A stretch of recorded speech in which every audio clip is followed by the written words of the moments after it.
Picture this. Humanity pushed tech past the breaking point, and the fallout was absolutely catastrophic in this epic manhwa.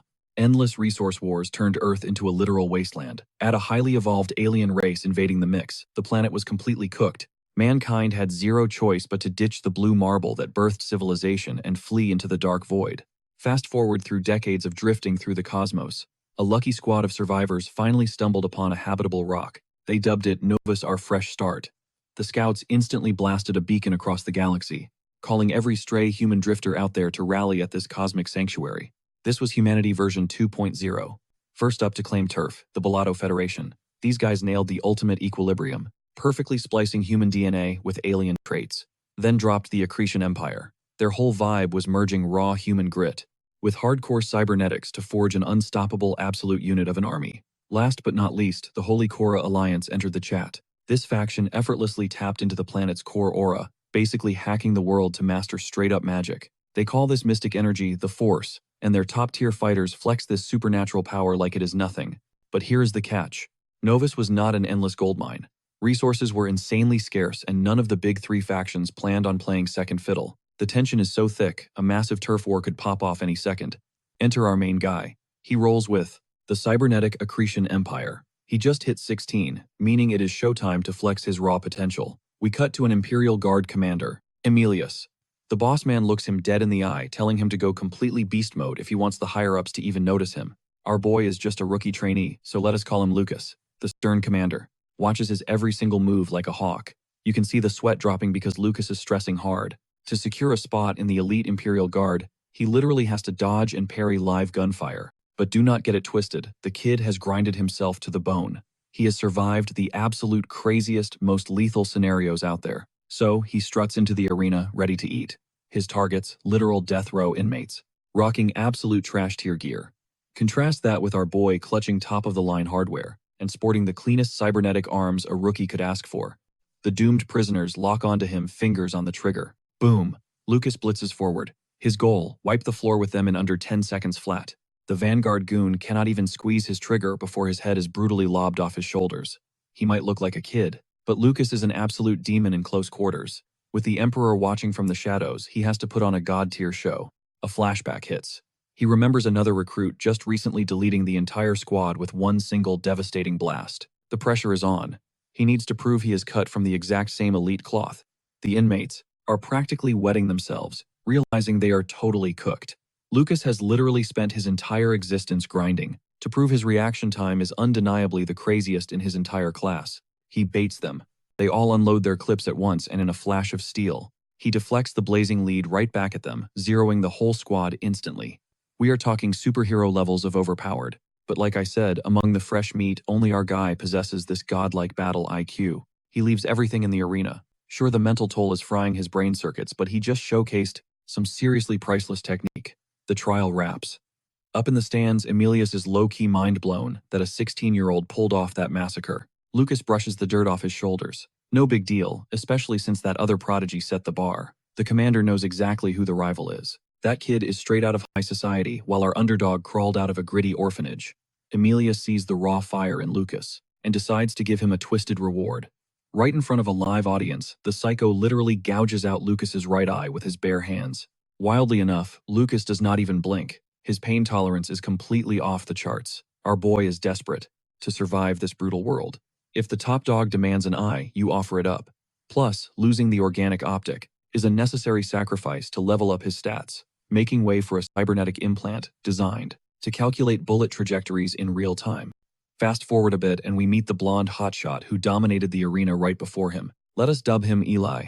The blonde rich kid actively seeks Lucas out, super intrigued. They are both surviving the exact same brutal bootcamp phase. Eli had actually watched Lucas's bloodbath of a trial and was genuinely hyped, but our edgy underdog acts totally unfazed. Lucas instantly clocks the rich kid energy radiating off Eli, sensing some serious red flags and future drama. Deep down, Lucas knows not every highborn kid is total trash, but he is definitely not out here looking for a new best friend. Eli, on the other hand, is practically begging to be bros. He hands over this high-grade nerve-dulling pill, basically a top-tier sleep aid to shut down his pain receptors. Lucas immediately brushes it off, but the blonde noble drops some facts: you cannot push your limits if your body is wrecked. So our boy pops it. Instantly, he realizes he has never tasted luxury meds like this in his entire life. He actually admits he was watching Eli's shooting exam earlier, and seeing that flawless run basically flipped his competitive switch. The rich kid shrugs it off. He taps his mechanical eye, explaining how built-in targeting software makes calculating bullet drop an absolute breeze. But Lucas, our dude, pulled off that insane stunt relying purely on raw instinct and a normal fleshy eyeball. That is what you call pure, unadulterated talent. It is exactly why the top brass is watching him like a hawk, ready to bless him with some crazy cybernetic upgrade. Lucas could not care less. Growing up in the gutter, he is definitely not used to handouts. But if they are throwing free tech his way, he is going to milk it for all it is worth. When you crawl out of the slums, you weaponize every single scrap you can get your hands on. Eli completely gets the massive gap between their worlds. But he also drops a truth bomb: high society is a joke. Behind all that flashy armor, they are weak. Half the elite standing in this very room literally bought their way in through shady bribes and blackmail. A total mind trip for our guy, but for the upper crust, it is just an open secret. For a street kid to survive this far, his combat IQ has to be borderline supernatural. This actually stuns Lucas. He never realized the glittering upper class was swarming with frauds and trust fund babies. Reaching out his hand, Eli throws down some heavy respect. He straight up tells Lucas that absolute units like him are the ones who truly deserve to rule. He wants to see him at the very peak. And honestly, Eli swears he is going to grind relentlessly just to keep up with our boy's shadow. Our protagonist respects the hustle, but do not get it twisted. He is not doing this for some cozy friendship or a high school rivalry. He is sharpening himself into a blade for one reason only: to ensure the Empire crushes absolutely everyone else. Wrapping up this sequence, we get a massive cinematic pan over the current war map of Planet Novus. Just a quick heads up, the Empire's stronghold is buried deep in this massive wasteland. Cutting to the very next scene, we catch Eli and Lucas tearing up the shooting range. The whole point of this drill, to see who is naturally built for lethal firepower. And guess what? Our dude finally got his cybernetic upgrade. This shiny new optic gear massively spikes his target processing and threat analysis. As the smoke clears from the drill, Eli takes one look at Lucas's scorecard and goes wild. Every single round drilled straight through the skull. The rich kid already knew Lucas was a monster in close quarters brawling, so once he actually syncs with his new tech, his accuracy is going to be terrifying. But our protagonist, he just brushes the hype off. Hacking his vision makes the whole thing feel like playing on easy mode. Meanwhile, he looks over and realizes Eli threaded every single bullet through the exact same bullet hole. Now that is what you call peak gun mastery. The blonde laughs it off casually, dropping that he has been holding heavy artillery since he was a toddler. Smirking, our main character warns him not to slack off or he is going to steal that top spot. Honestly, Eli is entirely here for it. He genuinely believes the Empire is starving for savage fighters like him. It is seriously tragic how raw, unfiltered talent is getting trashed and replaced by family names and political clout. Stuff that means absolutely nothing when you are staring down enemy fire. It takes cold-blooded prodigies like Lucas to actually push this civilization forward. Hearing this heavy rant, our boy instantly clocks that the noble is borderline, committing treason by roasting the system. If word got out, even a high-tier elite would be looking at an execution, but Eli just flashes a grin. He knows if Lucas wanted to ruin him, he would already be in chains. There is zero snitch energy in our protagonist, cementing a silent bond of absolute trust. Fast forward a few months, and our guy is officially hitting the third quarter of his sophomore training cycle. For context, this brutal meat grinder lasts 4 full years. Out of nowhere, the head instructor promotes both Lucas and Eli to lead the squad for the upcoming live fire trial. He dares anyone in the room to step up and challenge his call. Crickets. Since these two are basically walking demigods on campus, nobody wants that smoke. The briefing is intense. Hidden deep at the bottom of a nearby ravine sits an illegal outpost belonging to the Holy Alliance. Intel says they are hoarding heavy ordnance right inside Imperial borders. The standing orders: 0 captives. It is a total wipeout mission, leave no survivors. As the strike team rolls out, the blonde noble hypes himself up for their first actual bloodbath. Our boy shoots him a deadpan look, telling him to chill since catching bodies is not exactly new to them. Still, clashing with an organized foreign military hits way different. Eli is fully aware that this religious faction packs some serious heat. And the craziest part, just like the Empire, these fanatics share the exact same ancient Earth bloodline. Lucas cuts him off, ordering him to lock down his nerves immediately. It is not just about surviving the firefight, it is because someone else is watching. Overhead hover the senior guard's massive, terrifying mechs wired directly into the actual brains of legendary top-tier veterans. They're breathing down our necks, and if they catch even an ounce of pity, those mechanical freaks have the green light to execute us on the spot. The golden rule of this rock: if you don't wear the Empire's crest, you're wiped off the map. No exceptions. Brainwashed since day one, Lucas was fed the lie that outsiders were just leeches draining the empire. He knew the script, yet his eyes stayed glued to a terrified mother clutching her little girl. He totally gets it. The empire is the ultimate villain of this world, but they're just cogs in the machine forced to obey. Flash forward 20 minutes later, and the massacre is practically wrapped up. Lucas scans the carnage, his mind reeling. These weren't soldiers, just defenseless civilians caught in the crossfire. This whole twisted training exercise is ending way faster than he imagined. But then, out of the corner of his eye, a little kid, trembling in the shadows, sobbing his eyes out. The poor guy is completely clueless, just begging the universe to give his mom back. Lucas isn't some soulless cyborg. He sees a petrified toddler, literally frozen in absolute terror. Empty hands, zero threat. It absolutely eats at Lucas, slaughtering a kid just because he was born on the wrong side of the border. Insane. The commander's icy warning echoes in his head.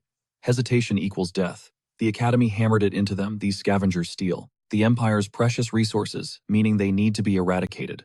Period. He lunges forward in a flash, but Lucas can't pull the trigger. Leaning in close, he whispers desperately for the kid to play dead. We're leaving soon. Just stay down and it'll all be over. He's breaking protocol, risking absolutely everything. If High Command catches wind of this treason, he's getting vaporized on the spot. But honestly, whatever. No matter how much they brainwash him, he refuses to become the Empire's pet monster. Bam. The kid drops lifeless anyway. Lucas whips his head up to see the executioner. It was Eli. His squad mate isn't stupid. Eli knew sparing a survivor would drag them both to the firing squad. Our boy is left totally paralyzed with shock. Eli caught him slipping. One word to the brass, and Lucas is history. Staring at his comrade, Lucas realizes Eli is too ruthless for that kind of mercy. They're locked in this dark secret now. It's a massive gamble considering any other grunt would have ratted him out instantly. Out of nowhere, boom. A massive shockwave of pure energy materializes right behind the blonde soldier, blowing Eli to absolute pieces. Lucas barely registers that his teammate is wiped from existence before locking eyes with the absolute unit who did it. Glowing with raw aura, this guy is ready to drag every last Empire dog down to hell for slaughtering his people. Lucas's mind is glitching. How did this dude one-shot his squad mate without a single weapon? The math ain't mathing. Unless this guy is a legit force user. Dropping from the sky, another trooper swoops in to avenge the blonde. But you don't just jump a force user. With reflexes straight out of an anime, the rebel senses the drop and casually blasts the trooper right in the face with a blinding explosion. Lucas has literally zero experience fighting these superpowered freaks. The rebel screams out, his voice cracking with rage. This wasn't some hidden rebel base. It was just a raggedy settlement of innocent people scraping by. Deep down, Lucas already knew the truth. His blood boils, realizing their commander played them for absolute fools. Now Eli is scattered in chunks, and Lucas silently curses himself for letting his guard slip. Eli got caught lacking because he was distracted cleaning up the mess Lucas made with that kid. But no time for guilt now. The Academy drilled the anti-force combat manual into his brain, and it's time to take off the training wheels. Lucas barks an order, telling the rest of his squad to scatter and fall back. This boss fight, it's a solo run. Meanwhile, the glowing rebel wasn't about to let a single one of these invaders walk away breathing. Lucas quickly runs the tactical data. The guy is definitely playing decoy to buy time for the villagers to bounce. The playbook says these superpowered guys need to prep a tiny ritual to fire off their heavy-hitting skills. For this specific threat, his hands dictate the energy flow. Once those fingers start weaving, it's code red. The rebel starts spamming kinetic explosions left and right, but our boy is dialed in, dodging the blasts like he's in the Matrix. He keeps pushing forward. The rebel is emptying the clip, desperately throwing everything at him because his actual power level is surprisingly mid. Lucas reads the rhythm perfectly. This is going to be a speed run. As long as he keeps his momentum maxed out, he wins. Even if he snaps, half his bones pushing past his limits, losing isn't an option. A lethal blast grazes his blind spot, forcing our guy into overdrive. He closes the gap with insane predictive movement. Calling out the rebel's cooldown window, Lucas dashes straight into the pocket and drives his blade straight through the guy's chest. Clean hit, but plot twist, the rebel isn't out of juice yet. Point blank, the dude summons a concentrated shockwave right at Lucas's face, aiming to pop his head like a balloon. The impact shatters Lucas's visor. Bracing for the game over screen, Lucas flinches. But the blast never comes. The rebel freezes, his eyes widening as the broken mask reveals. Lucas is just a teenager. Zero hesitation. Our boy seizes that split second of mercy, twisting the blade deeper and dropping the rebel for good. Gasping for air, Lucas's muscles are screaming from the hyperspeed dash. But the reality hits him like a truck. That guy totally spared his life. Wait. The Academy swore up and down that the Holy Alliance was just a cult of mindless zealots that the Empire was simply defending itself against. If they were really bloodthirsty savages, then why? Is he still breathing right now? His whole life, every brutal mission was supposedly to protect the Empire from these monsters. Was it all a lie? That's the whole point of being an Imperial Guard, right? But after hearing all those agonizing screams, our boy starts questioning who the real monsters are in this twisted world. Fast forward a few hours, and the boys are chilling in the hospital recovery ward. Eli jokingly asks our main character how it felt to be knocking on death's door. The MC just smirks, pointing out that only one of them actually got shredded to pieces. The blonde kid flexes that he's about to get some serious next-gen robotic limbs, while Lucas just got hooked up with titanium bones and synthetic skin. But Lucas couldn't care less. In a few years, he'll be rocking a completely mechanical body anyway. Eli drops a wild theory. The commander totally knew a Force user was hiding in that zone. If he kept them in the dark, this whole bloodbath was just a messed up test. And the MC completely agrees. Plus, only one guy actually died. Eli is still tripping over how a literal Force attack didn't wipe them off the map, especially Lucas. Maybe that powerhouse never even planned to kill them. Our boy flashes back to the moment the guy spared his life simply because he was a kid. He's already decided that the target made a fatal mistake. That pathetic mercy is exactly why his people are getting wiped from existence. It's the reason he couldn't protect his own squad. Eli then hits Lucas with a heavy question. Why was he gently closing the eyes of the fallen enemies during the mission? He didn't just try to save that kid, he treated those foreign targets like actual human beings. Lucas shuts the conversation down. He claims it was just a glitch in his judgment that will never happen again, strictly because he is a loyal soldier of the Empire. A little while later, their squad leader hypes the boys up for surviving year 2 out of their 4-year hellscape. Surviving the brutal grind of Imperial Guard training is no joke. He expects Eli and Lucas to step up as the ultimate role models for the rest of the grunts. The goal is for them to hit the Centurion rank. The MC zones out daydreaming about wielding that kind of insane power. In this hierarchy, a Centurion bosses around 100 soldiers, and the commander calls the shots for everyone. So Centurion is literally the final stepping stone before the absolute top spot. But as you can guess, our boy hasn't even made it into a Centurion-led squad yet. Once he survives the 4 years, he'll trade his flesh for a full mech body and draft into the 10th squad, the absolute bottom tier of the Centurion forces. That's his ultimate survival blueprint for making it in this ruthless empire. Time skips ahead and we catch Lucas and his buddy throwing hands in a sparring match. Eli launches a vicious strike, but our boy deflects it like it's absolutely nothing. The blonde keeps pushing the pace, but the MC effortlessly dodges and blocks every single hit. Still, Lucas can feel how insanely strong his friend got with those cybernetic upgrades. Suddenly, Lucas counters with a savage knee strike that completely shatters Eli's balance. In a split second, he rips right through the blonde's defense, stopping just inches from taking him out permanently. He steps back and drops the mic that makes round 124, and Lucas has dominated all 124 of them. The gap in their hand-to-hand combat skills is just that massive. A few hours roll by, and the guys are hanging out outside. Eli is totally bummed, genuinely thinking he was finally going to secure a win against Lucas. He figures the MC is just hyped up on adrenaline from that Centurion pep talk. The MC doesn't deny it. Reaching the Centurion or Imperial Guard rank literally unlocks every door in the Empire. Eli thinks our boy is overhyping it, but Lucas snaps back. Unlike the rich kid, he has literally nowhere to go back to. Failure isn't an option. He has to claw his way to the top. He knows the blonde isn't actually built for this soldier life anyway. So he asks the rich boy why he's even sweating in boot camp. Turns out Eli's actual dream is to become an archaeologist. Growing up, he didn't want to pull triggers. He wanted to uncover the secrets of the ancient arcane civilization, an insanely advanced alien race that ruled this planet way before humans ever showed up. But tragically, the Empire completely banned studying the arcanes. On top of that, Eli comes from a bloodline that pumped out dozens of commanders. From the day he was born, he was chained to the military. Our boy tells him to check his privilege. Crying over a guaranteed cushy future is honestly ridiculous. There are kids rotting in the slums who can barely survive the night, while others would kill just to have a single scrap of food. The blonde gets it, but it's still his passion. He only dropped this massive secret to Lucas because they're practically brothers. The MC knows he could easily snitch and trigger a massive investigation, but Eli is dead certain his best friend won't betray him, just like he won't breathe a word about what Lucas pulled back in that village. The MC immediately gets defensive, swearing it was just a minor slip-up. He claims he was going to fix it right then and there aggressively, declaring his absolute loyalty to the Empire and the Emperor. He warns that anyone opposing the Empire is dead to him, and that includes the blonde kid. But despite the tough talk, Eli just bursts out laughing and calls his bluff. If he really meant that Lucas would have put him in the dirt a long time ago, he tells our boy to chill out and stop putting so much pressure on himself. Meanwhile, the MC just looks at him thinking that with an attitude like that, his friend, one wrong move and he is dead. Time flew by and boom, we are already 3 years deep into this brutal training arc. Welcome to an absolute no man's land.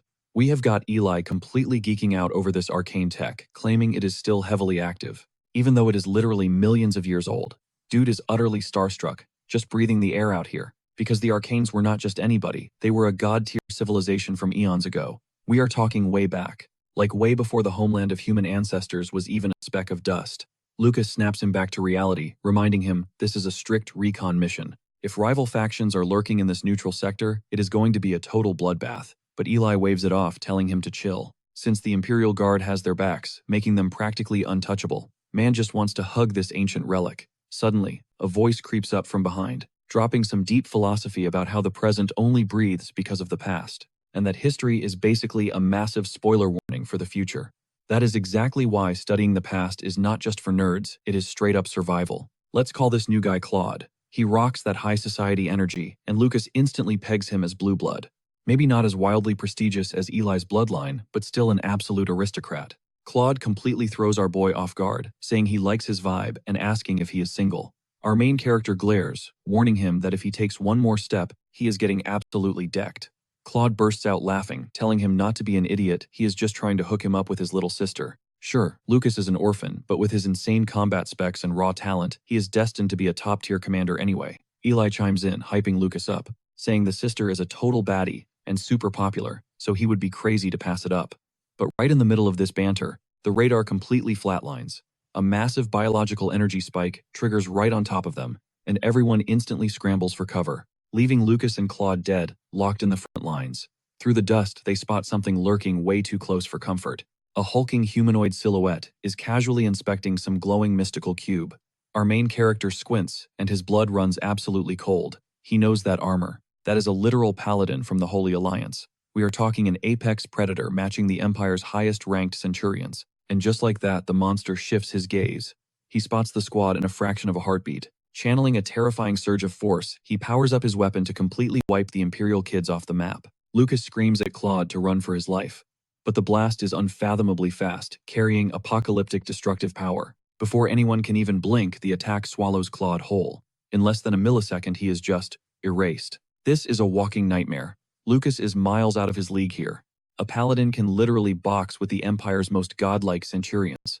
The shockwave of the weapon just punched a clean hole right through the ancient monolith, and using telekinetic force, the Juggernaut casually yanks his weapon right back into his iron grip. Honestly, it seems like the Holy Alliance troops do not even need heavy cybernetic upgrades, hitting like absolute trucks entirely on their own.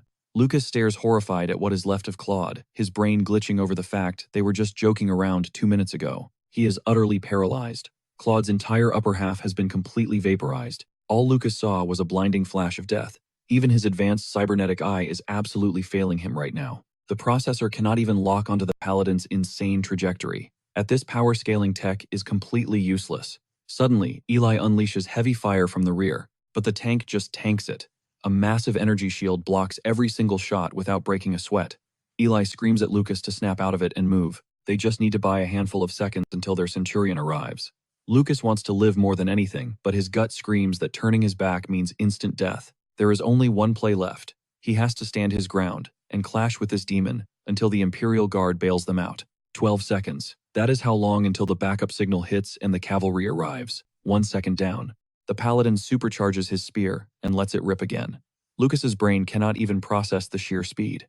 He violently jerks his head back narrowly, avoiding getting decapitated by a hair's breadth. 2 seconds down. Surviving 12 seconds against a god feels like an absolute eternity. With another flex of force, the menace snaps his spear back into position and lunges again in literal milliseconds. The velocity is so utterly broken that Lucas can barely track the afterimages of the blade. Our boy is super grounded. He knows he cannot actually beat this boss, but a core memory hits him. Boot camp. His commander, screaming in his face to never ever turn his back on a killer.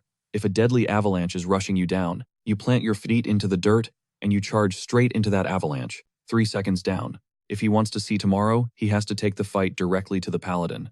Gripping his blade, he steps into the blast zone and clashes head-on. The kinetic impact shakes his bones, but the spear's momentum actually stutters. 4 seconds down. Our boy actually parried the unparryable hit, but the recoil instantly shatters his sword into 2 jagged pieces. He held the line, but there are still 6 grueling seconds left, and now our main character is completely disarmed. Both his hands were absolutely shredded from the impact. 7 seconds down, and the Paladin was just warming up with his blade. This dude charges up, unleashing these massive blinding shockwaves of holy light. The sheer raw power instantly vaporizes our boy's mechanical arms. And it doesn't stop there. Lucas's squad gets their limbs completely sliced off too. 9 seconds in, and the entire team is wiped out.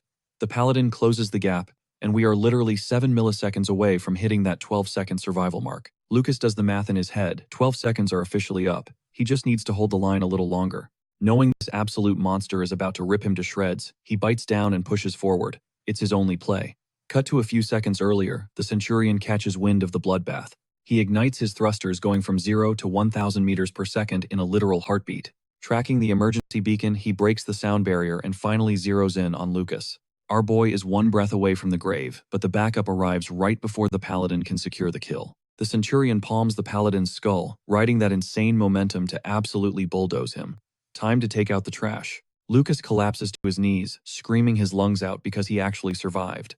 Meanwhile, the Centurion mercilessly slams his target straight through a solid monolith. But spoiler alert, it's nowhere near over.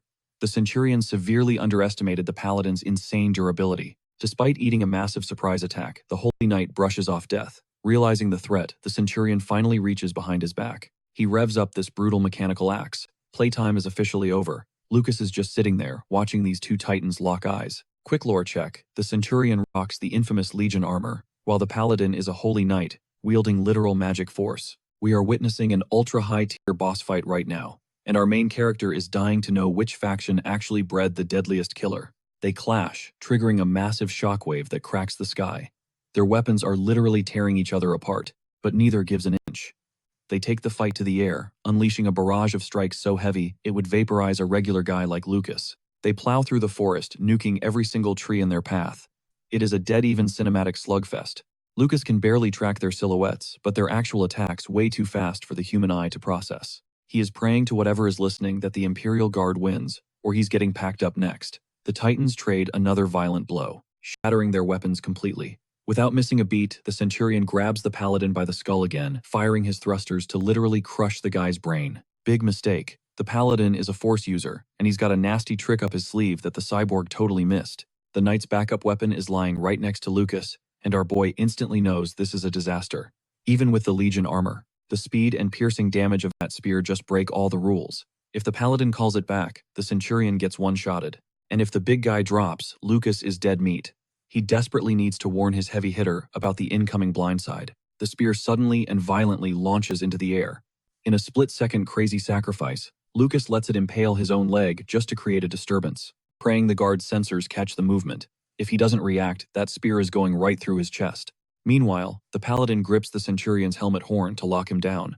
Sensing the incoming trap, the cyborg bails out, ditching his grip to save his own arm. The Holy Knight finally gets his spear back, but the Centurion immediately counters, throwing his entire mechanical weight into a final strike. He lands an absolutely devastating blow straight to the dome, a hit so massive you could feel the shockwave from miles away.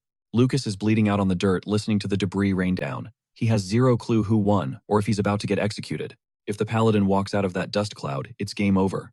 But then a voice cuts through. The Centurion actually praises him, thanking our boy because his crazy leg stunt gave away the spear's trajectory. Seeing Lucas mangled, the giant reaches out a hand to pull him up, but Lucas freezes in pure terror. Time for a dark reality check. The author reveals that Legion isn't just a suit, it's full-body cybernetics. Granted only to elite Imperial Guards, the process physically strips away every single weak flesh and blood body part, turning you into the ultimate killing machine. The only organic thing left is your actual brain sitting inside that metal shell. It's the shiny endgame every soldier dreams of, but as Lucas looks up, he realizes this Centurion is completely missing his head. His mind is melting.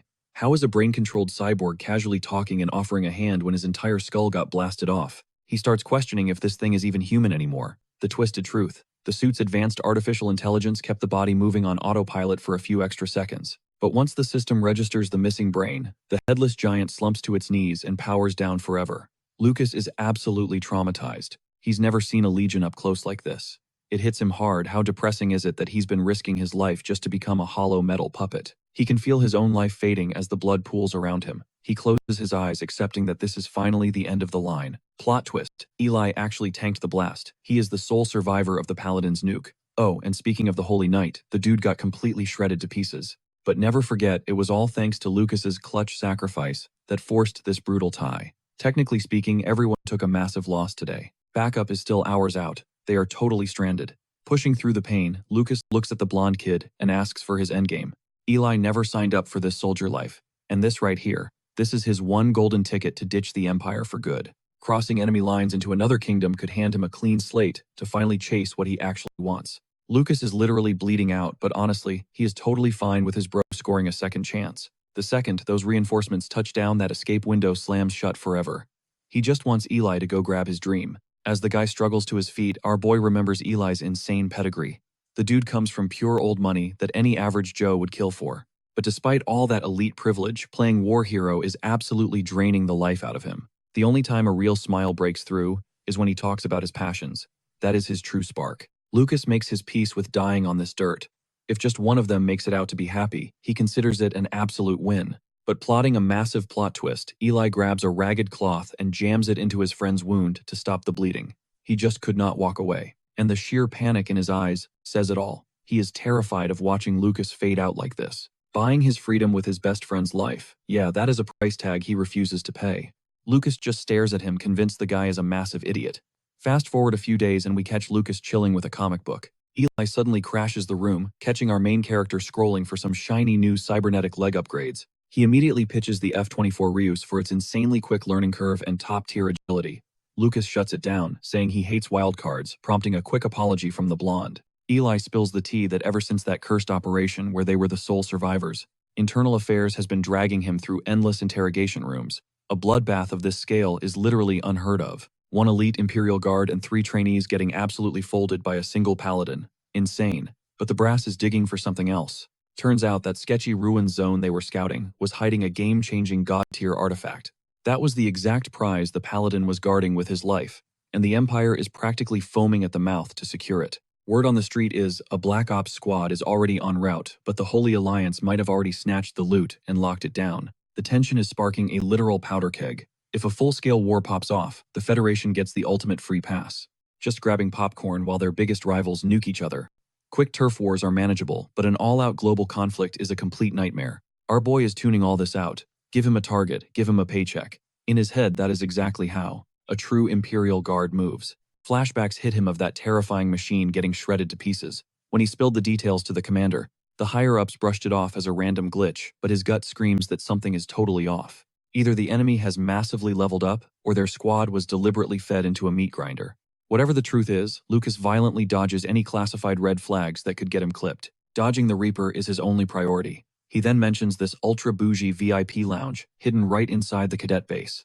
Known as the Visiting Parlor, it is basically a safe haven for recruits to catch up with their VIP relatives. He gets randomly summoned down there. Totally clueless at first, the puzzle pieces click when he spots Claude's sister. Let us dub her Liliana for now. She is the one who pulled strings to get him here, and Lucas instantly assumes this is about her dead brother. But wait, he already dumped every gritty detail into his official after-action report. Her pulling up in person makes zero sense. She cuts the tension immediately, claiming she is not here for revenge. She fully grasps that rocking the uniform of an Imperial Guard trainee is basically flirting with death, and casualties are just part of the brutal package. Plot twist, she came strictly to see him.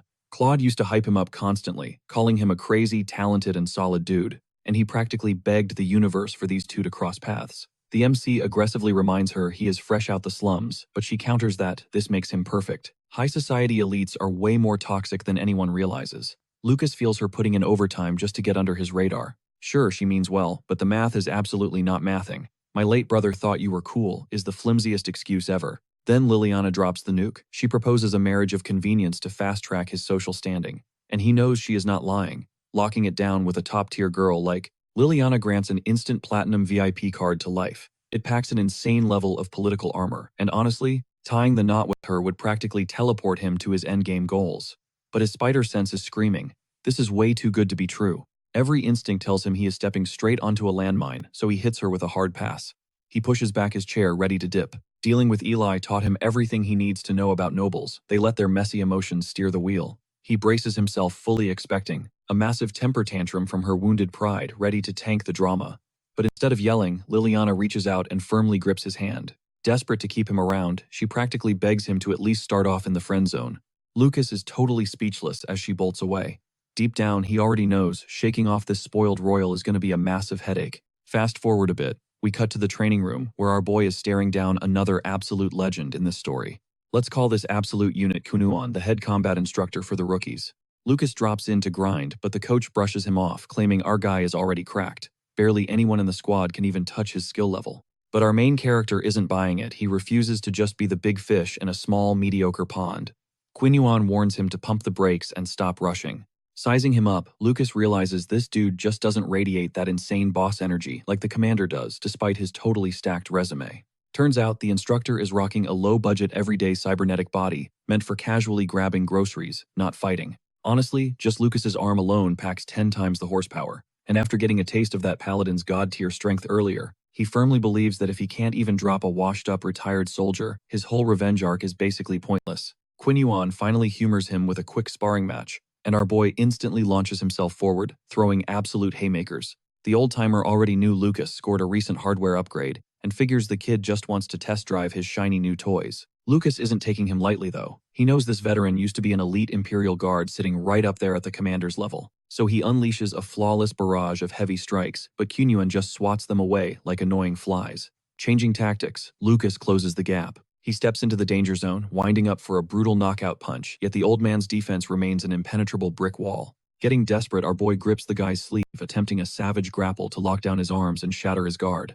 He lines up the perfect bone-crushing left hook, but even against that raw power, Quinuan just subtly shifts his mechanical gears and literally yeets the kid across the room using Lucas's own kinetic momentum. Mid-air, Lucas is totally glitching out, having zero clue how he just became a flying projectile. He crashes hard but immediately bounces back, not even close to throwing in the towel. He goes in for a nasty roundhouse kick, but the veteran smoothly catches his leg, redirecting that pure inertia to send our guy soaring through the air a second time.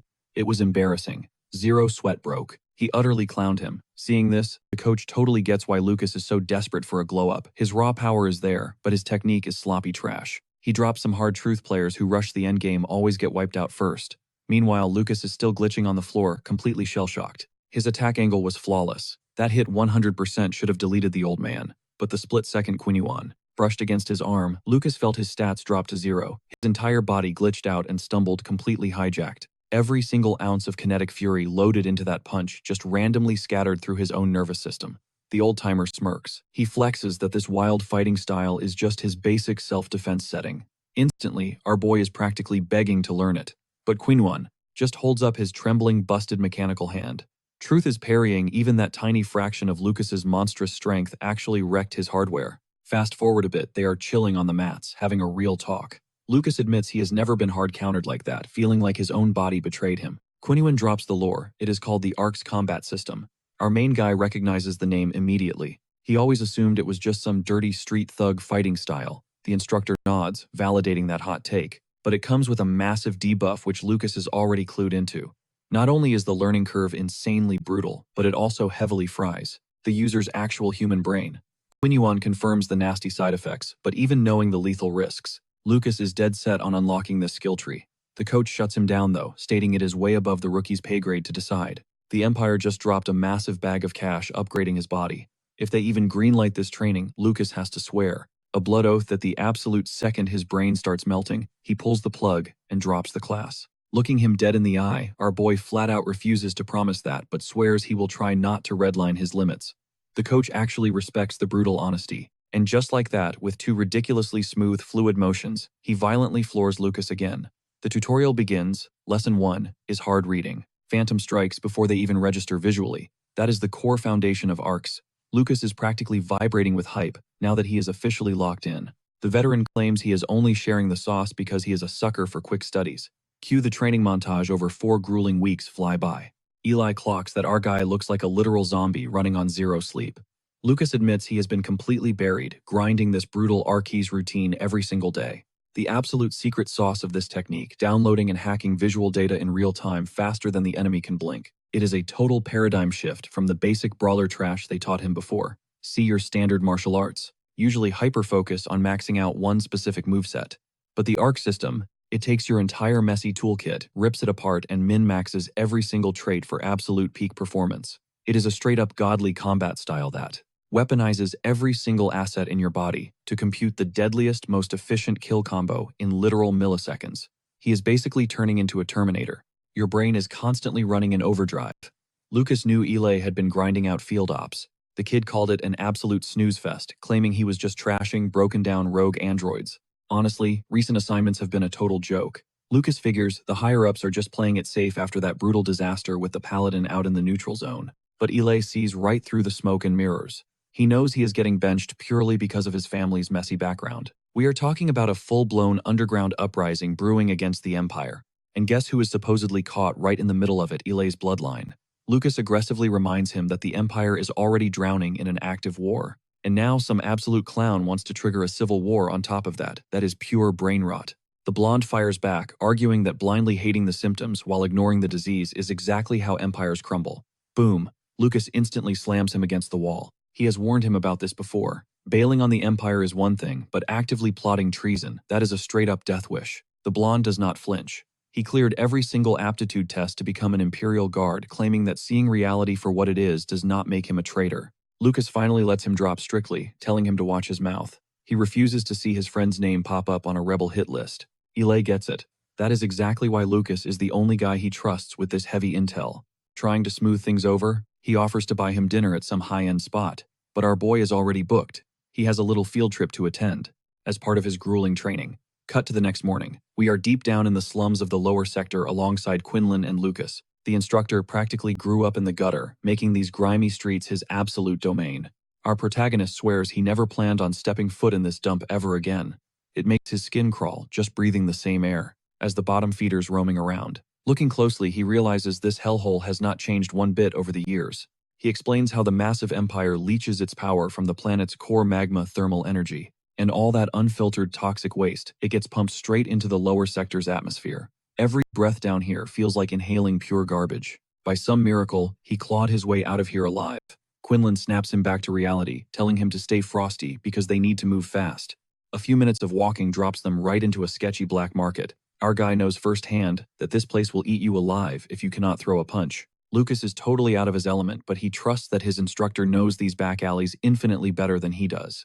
Plus, they forced him to equip total trash-tier cybernetic limbs today. He is running without his best weapons, completely blind to whatever crazy scheme Quinlan is brewing. As they walk up to a shady building, two heavily armed bouncers block the entrance, telling them to back off. They claim the spectator entrance is around the back, but Quinlan is not here for the show. He demands an audience with the boss. One of the guards gets a little too loud, and in a literal blink, Lucas completely bodies him. Zero effort required. He locks eyes with the second goon, promising to rip his head off if he twitches. The instructor steps in playing the peacekeeper, claiming they aren't looking for a bloodbath. He just needs a quick word with the head of the Colosseum. As they step inside, the protagonist gets annoyed by his instructor's lazy sleepwalking vibe. But do not be fooled, that dude is secretly locked in and ready for chaos at all times. This joint is supposedly a heavily guarded secret. It is a brutal underground pit where every wannabe tough guy comes to test their mettle, making it the absolute perfect sandbox for our boy to flex his recent power-ups. A few tense minutes later, Quinlan finally scores a sit-down with the man in charge. We will just call this mobster Alfonso. The instructor casually asks the boss to toss our guy straight into the gladiatorial meat grinder. He flat out says he does not care if the kid dies. Suddenly, Lucas realizes exactly why he was forced into this nerfed low-tier loadout. The boss, puffing on a cigar, violently flicks it right at the instructor's face. Lucas snatches it mid-air, causing the guards to instantly draw their weapons. Alfonso sneers, admitting he did not let them in, out of the goodness of his heart. He purely wanted them off the streets so he could wipe them out without drawing a massive crowd. Lucas completely calls his bluff. If that were true, they would already have holes in their heads. Still, the threat is real. 3 heavily armed goons have their sights locked on him, plus 2 more thugs blocking the only exit. His tactical brain instantly kicks into overdrive. Step 1, flip the heavy wooden table and smash it straight into the front line. Step 2, use the chaos to land a devastating bone-crushing hook right on the boss's jaw. The remaining guards would panic and try to blast him, which perfectly sets up Step 3, taking Alfonso as a human shield. In that split second of hesitation, he would completely slaughter them all. Hearing the chaos, the bouncers outside would inevitably rush in, but by then, Lucas would already be perched above the door, ready to drop them. The combat math is incredibly simple. However, Quinlan casually derails the tension by asking what happened to the previous owner. Alfonso coldly reveals the last guy got caught slipping and died. The instructor smirks, noting that running this underground fight club must be an insanely profitable gig. He drops a total bombshell, revealing he was actually tight with the old boss. But no hard feelings, he knows his buddy stole the bloody throne the exact same way. The heavyset dude was totally losing his mind, sweating bullets because the instructor held way too much intel about the old boss getting wiped off the map, but Kinyuan just hits him with an ice-cold glare telling him to dial it back. His patience was running dangerously thin, dropping a heavy hint that this underground fight pit might be overdue for a hostile management takeover. Reality finally clicked for the boss. These guys were absolute military weapons. He slammed back into his chair, suddenly, totally down, to throw the rookie into the bloodbath. Taking one look at the kid's basic, mostly flesh and bone limbs, the boss scoffed, knowing his top-tier gladiator could literally turn this organic lightweight into paste in under a heartbeat. But what was actually on the table for them? Kinyuan played his trump card casually, dropping that Alfonso was still clueless about the dead boss's hidden stash. Alfonso's mind was spinning. How on earth did this outsider know the darkest secrets of his turf? The instructor kept his hands visible, swearing he wasn't there to start a war. He just craved a front-row seat to pure, unadulterated carnage. Hooked by the bait, Alfonso gave the green light, setting up Lucas against the undisputed king of the arena. Watching from the sidelines, our boy was low-key mind-blown by how flawlessly the older guy manipulated the entire room. Zero fists thrown, total dominance established. Lucas realized he seriously needed to level up his own charisma stats. Fast forward a bit, and we catch up with our protagonist gearing up for the absolute slaughter ahead. Wrapping his hands, Lucas interrogated his mentor about the worst-case scenario. What if the mob boss had actually said no? The veteran just brushed it off, telling him to block out the noise. Flipping the switch in his brain, the kid locked onto his only mission. Meet the final boss of the night, a massive unit known to the underworld as Gabriel the Iron Fist. This absolute tank was practically more machine than man, rocking the craziest illegal cybernetic upgrades anyone had ever witnessed in this entire lore. Rocking his basic starter gear, our guy was staring down a literal one-hit knockout if he caught even a stray hook, meaning his dodge mechanics had to be flawless. The mentor dropped some heavy wisdom. The ultimate secret to the Ares fighting style isn't chasing upgrades, but completely mastering the loadout you were dealt. Our main character scoffed, claiming that kind of complacency was massive, non-playable character behavior, but Kinyuan clapped back with pure philosophy. Water doesn't take a loss just because it shifts its shape. He had been tracking the rookie's progress since day one of boot camp, recognizing a god-tier prodigy waiting to awaken. Giving him one final hardcore warning, he made it crystal clear he wasn't about to watch his star pupil get reduced to scrap metal in this filthy underground dump. But Lucas was vibrating with confidence he wasn't about to get wrecked today. The heavy metal gates finally shrieked open, and our boy stepped out into the blinding lights of the killing floor. The crowd instantly went absolutely feral, throwing massive shade and treating him like straight-up cannon fodder. To make it even more hilarious, his mentor had officially registered him under the ultimate troll name, Good Boy. Scanning the bleachers, he instantly picked up on the incredibly toxic vibes. The degenerates throwing away their cash in this hellhole were living deeply pathetic, hollowed-out lives. 99% of them were thirsting to see our protagonist get brutally unalived, but honestly, he wasn't even mad about it. This chaotic, blood-soaked atmosphere was literally his birthplace. Stepping into the cage felt like wrapping himself in a warm, nostalgic blanket. It was prime time to show these bottom feeders, from the trash tiers, what real power looked like. Flashing back to his gritty childhood in the slums, Lucas remembered the constant, agonizing emptiness gnawing at his stomach. Some corrupt imperial suit would drop off the monthly rations for the abandoned kids, but the absolute scum-tier orphanage director would flip. More than half the supply on the black market to line his own pockets, so starving on a daily basis just became a permanent debuff he had to live with. But even running on 0 calories, he never skipped a single grind session.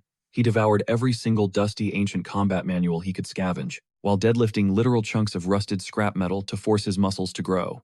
Yet while he was out there, sweating blood, the rest of the orphans just looked at him like he was completely unhinged. But our guy knew the cheat code building, unmatched physical dominance, was the only guaranteed way to snatch a meal when the hunger hit. That core philosophy was hardwired into his brain since day one. Apex predators feast while the weak get eaten. It was just basic nature that the fragile starved while the titans kept their bellies full. All the endless whining and victim mentality surrounding him only proved his point harder. Those absolute dropouts did nothing but project their massive skill issues. Meanwhile, our boy enlisted in the brutal military meat grinder at just 12 years old.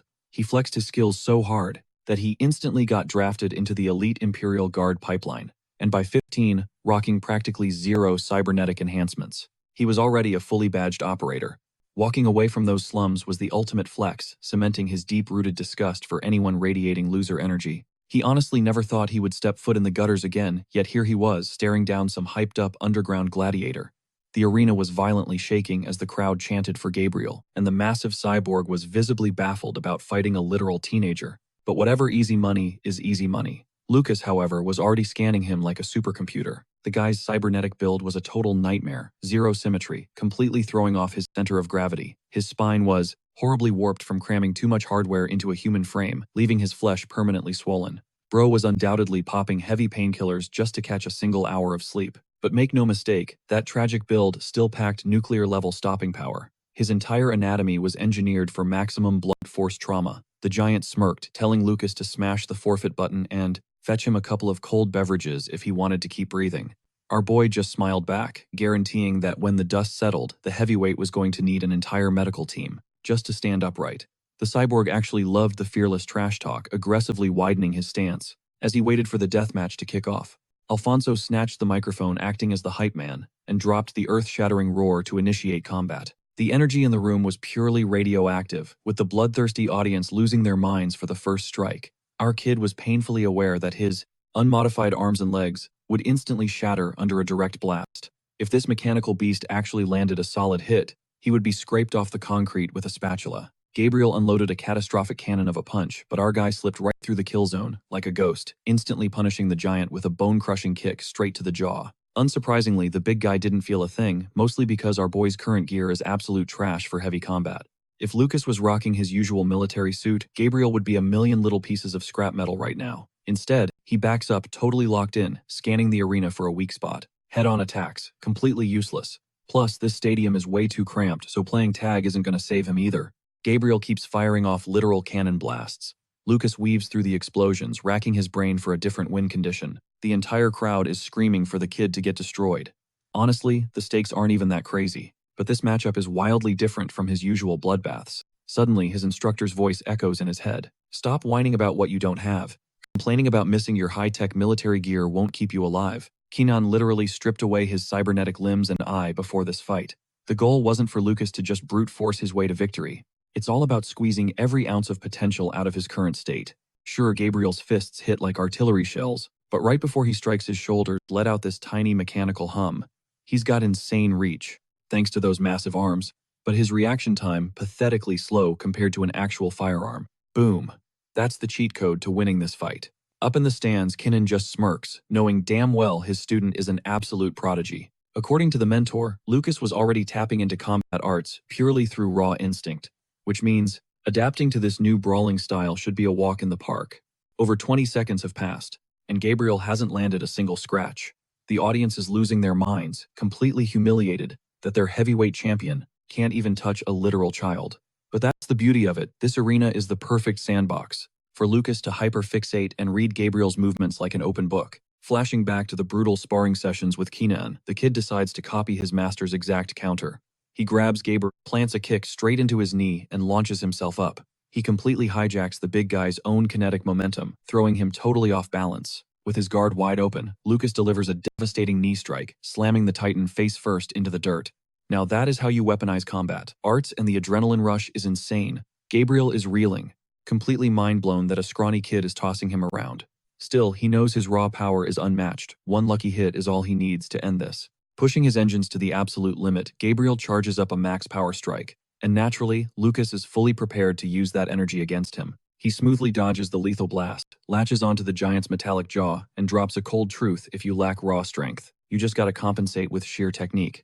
Gripping the champ's skull, Lucas uses his entire body weight to violently twist that reinforced mechanical neck in a split second. The giant crumbles to the floor, leaving Lucas smirking about how haters will wait their whole lives preying on his downfall, while he just uses their toxic energy to level up even faster. Match over. The champion survives, but he's completely immobilized. Ever the realist, our boy knows. This gladiator match isn't a true reflection of warfare. Out in the real trenches, hitting this god-tier level of focus is nearly impossible. But in a controlled, scripted environment like this arena, mastering the Archie system is absolute child's play. With the dust settling, Lucas silently admits Kingan actually knows his stuff. The mentor steps up, clapping for his student. He's officially an Arcus user now. Kingan tosses him a reward, a fat stack of credits on a data chip. Basically a massive cash bonus.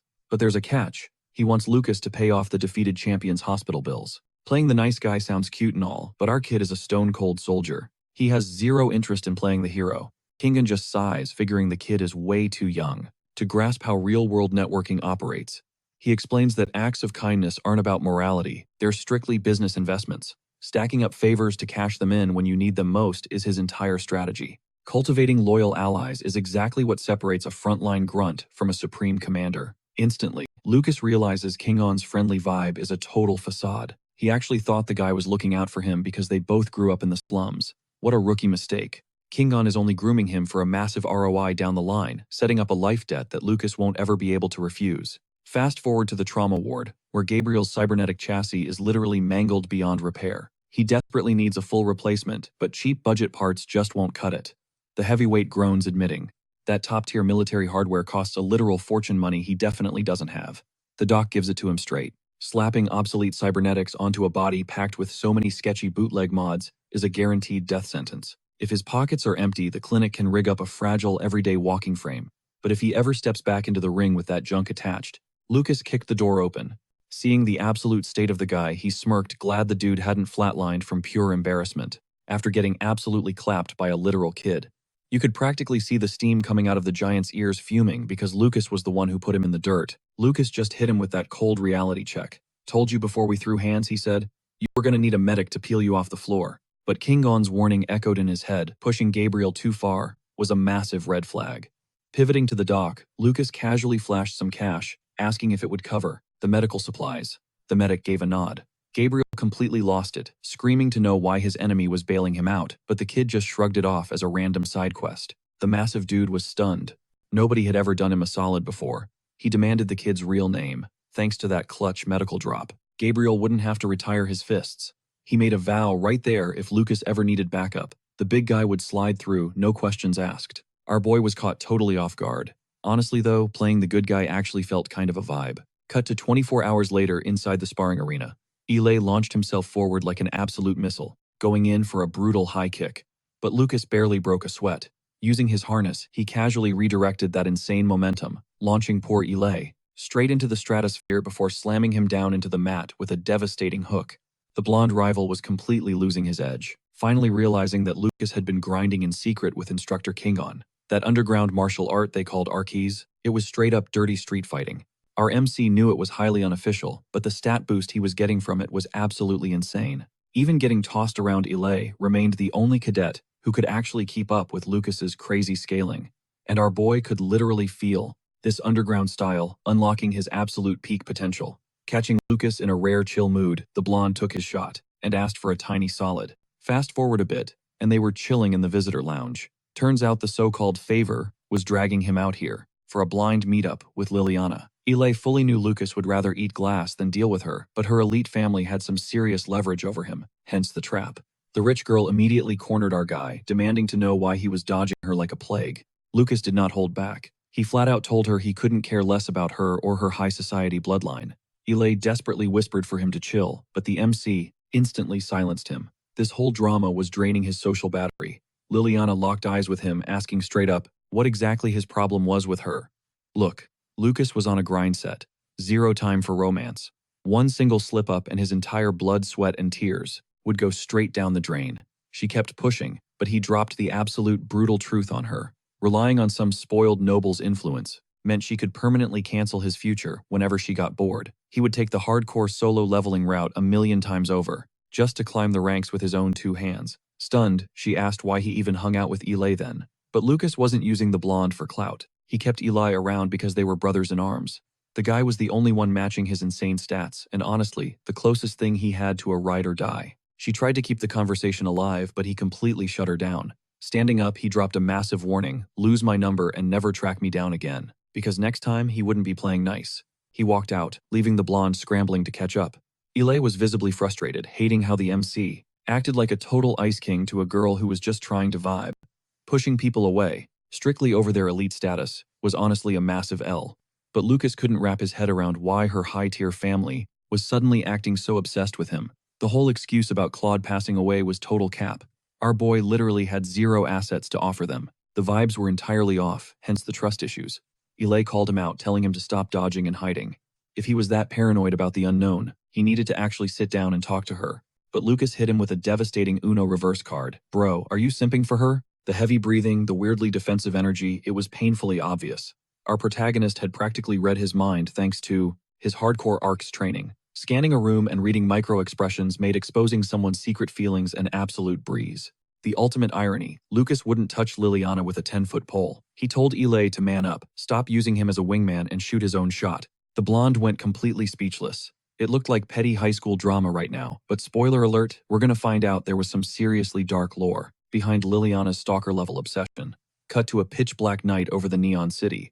Our guy was deep in meditation, a mandatory step in his brutal daily grind. Kingen was chilling right beside him. Lucas broke the silence, asking the master how he would have played it if that mafia squad had actually pulled the trigger. Back at the showdown. Let's be real, that whole standoff was a massive death trap. Walking out of that room with 0 damage was borderline impossible. Kingen deadpan replied that if bullets started flying, he would have just hit the deck and camped under the table. To our absolute unit of an MC, that sounded like a total rookie mistake. The entire room was packing heat, Alfonso included. Playing hide-and-seek just turns you into Swiss cheese. The master smirked, fully aware of that fact, but claimed that's exactly why he brought his star pupil along as his personal meat shield.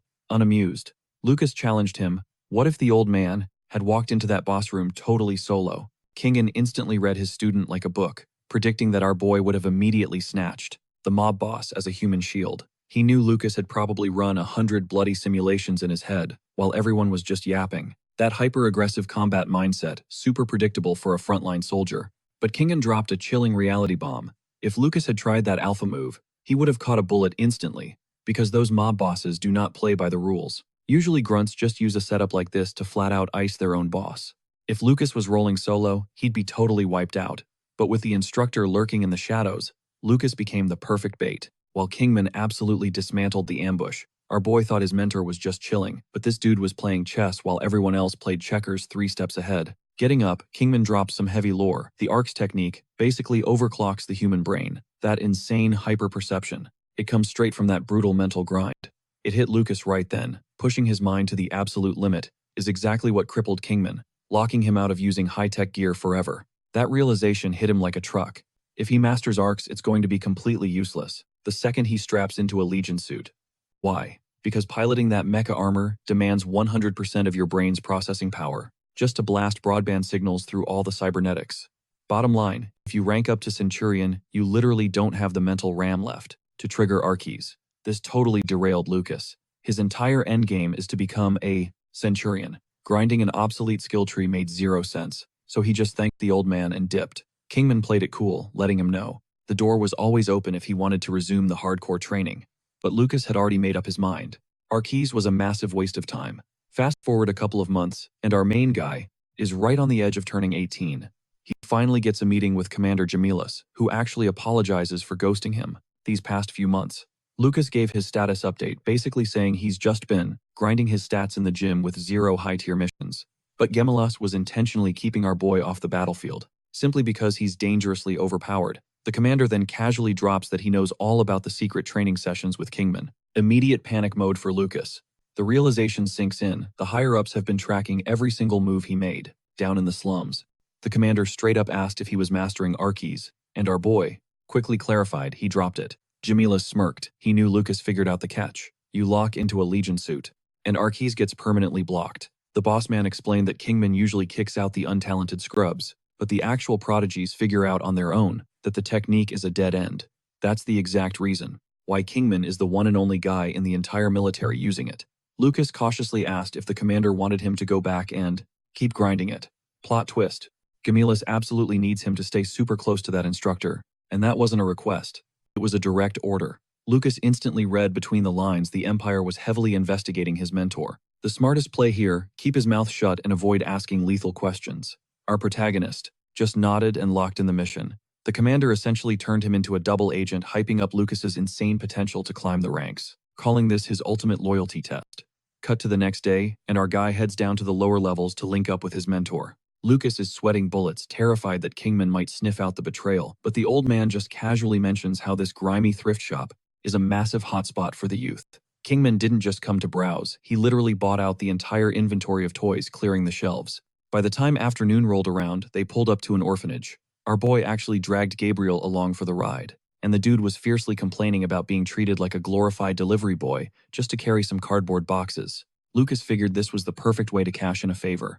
Gabriel was throwing a total fit.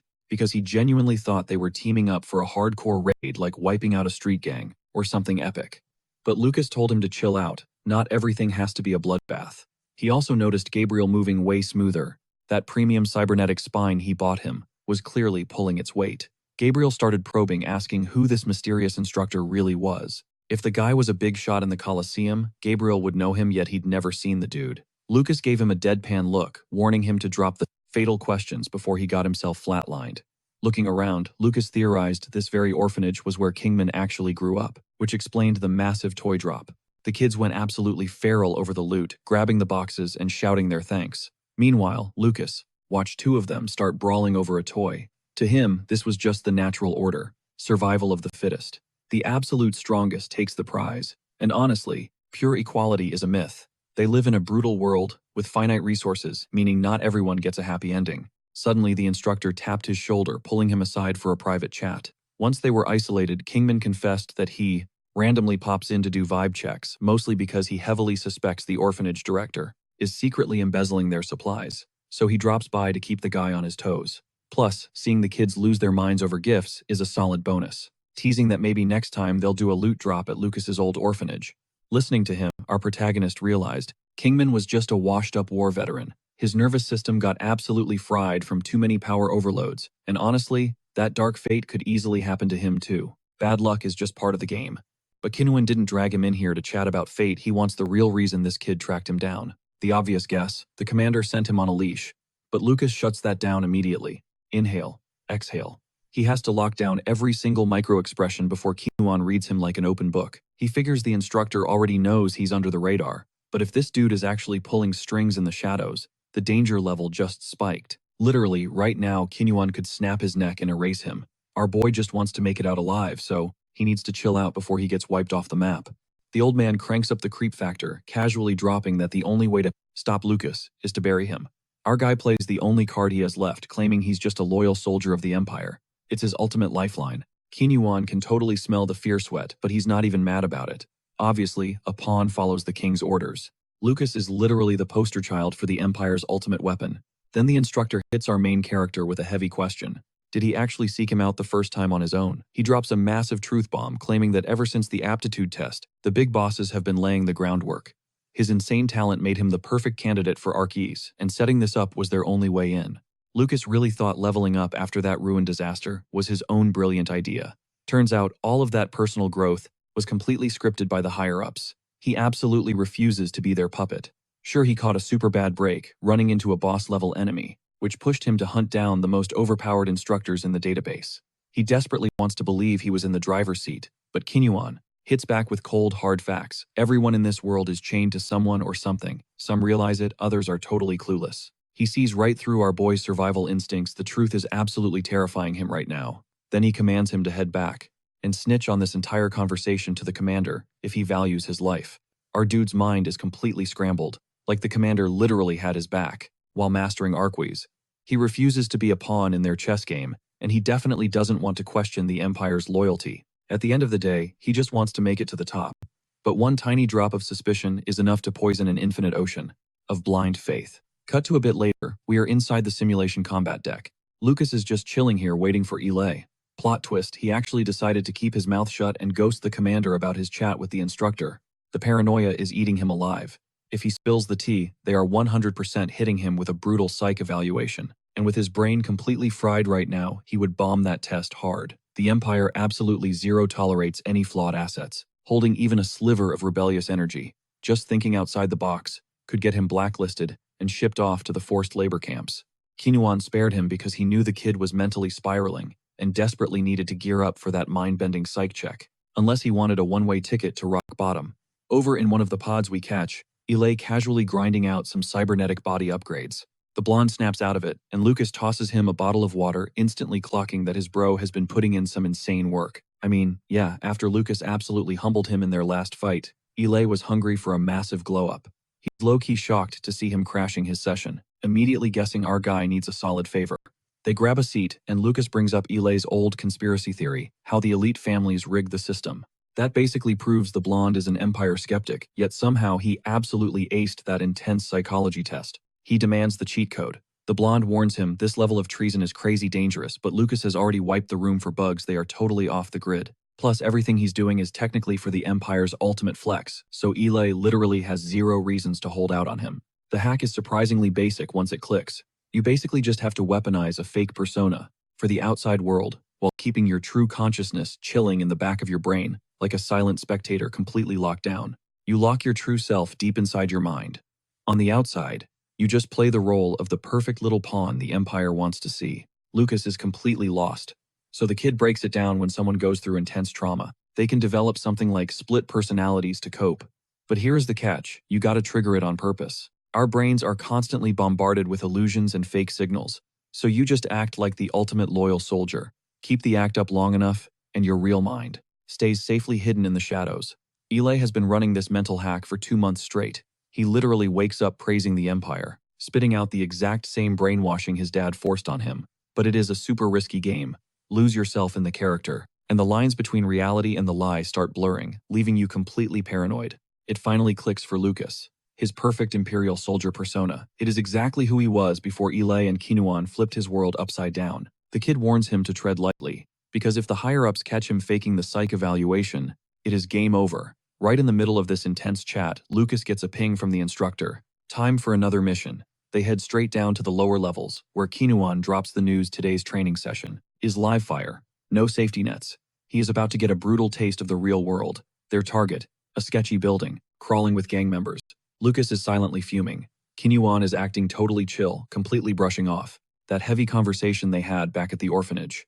It makes Lucas feel like a clueless, helpless kid, but the instructor does not care about his feelings. He drops a crazy ultimatum: 20 seconds. Lucas has exactly 20 seconds to wipe the floor with every single thug inside. The door is deadbolted. Cute. Our boy is rocking heavy military gear. He absolutely obliterates the entrance and storms in. The gangsters inside instantly freeze, realizing this intruder did not come to talk. One of the goons steps up asking what his deal is, confused because he has never seen Lucas around. Lucas just stares.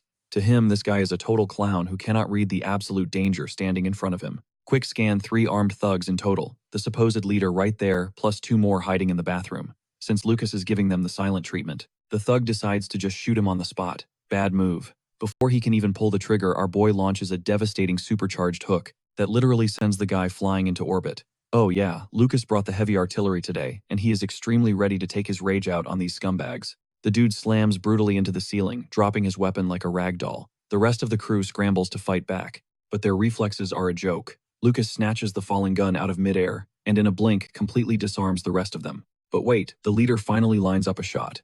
Too bad for him, he is severely lacking in cyber enhancements. His aim is absolute trash. Lucas easily dodges the sloppy gunfire and wipes the floor with the entire crew without breaking a sweat. Suddenly, another goon stumbles out of the bathroom, screaming, asking what the heck is going on. He takes one look at the sheer carnage and completely freezes. Lucas shoots him a death glare, warning him not to take a single step if he wants to keep breathing. The idiot tries to be a hero, but catches a flurry of bullets and drops instantly. Still, Lucas senses another presence hiding out in the bathroom. He kicks the door open and finds a girl. She is heavily bruised and battered. It does not take a genius to figure out these absolute monsters were abusing her. Luckily, she is still breathing.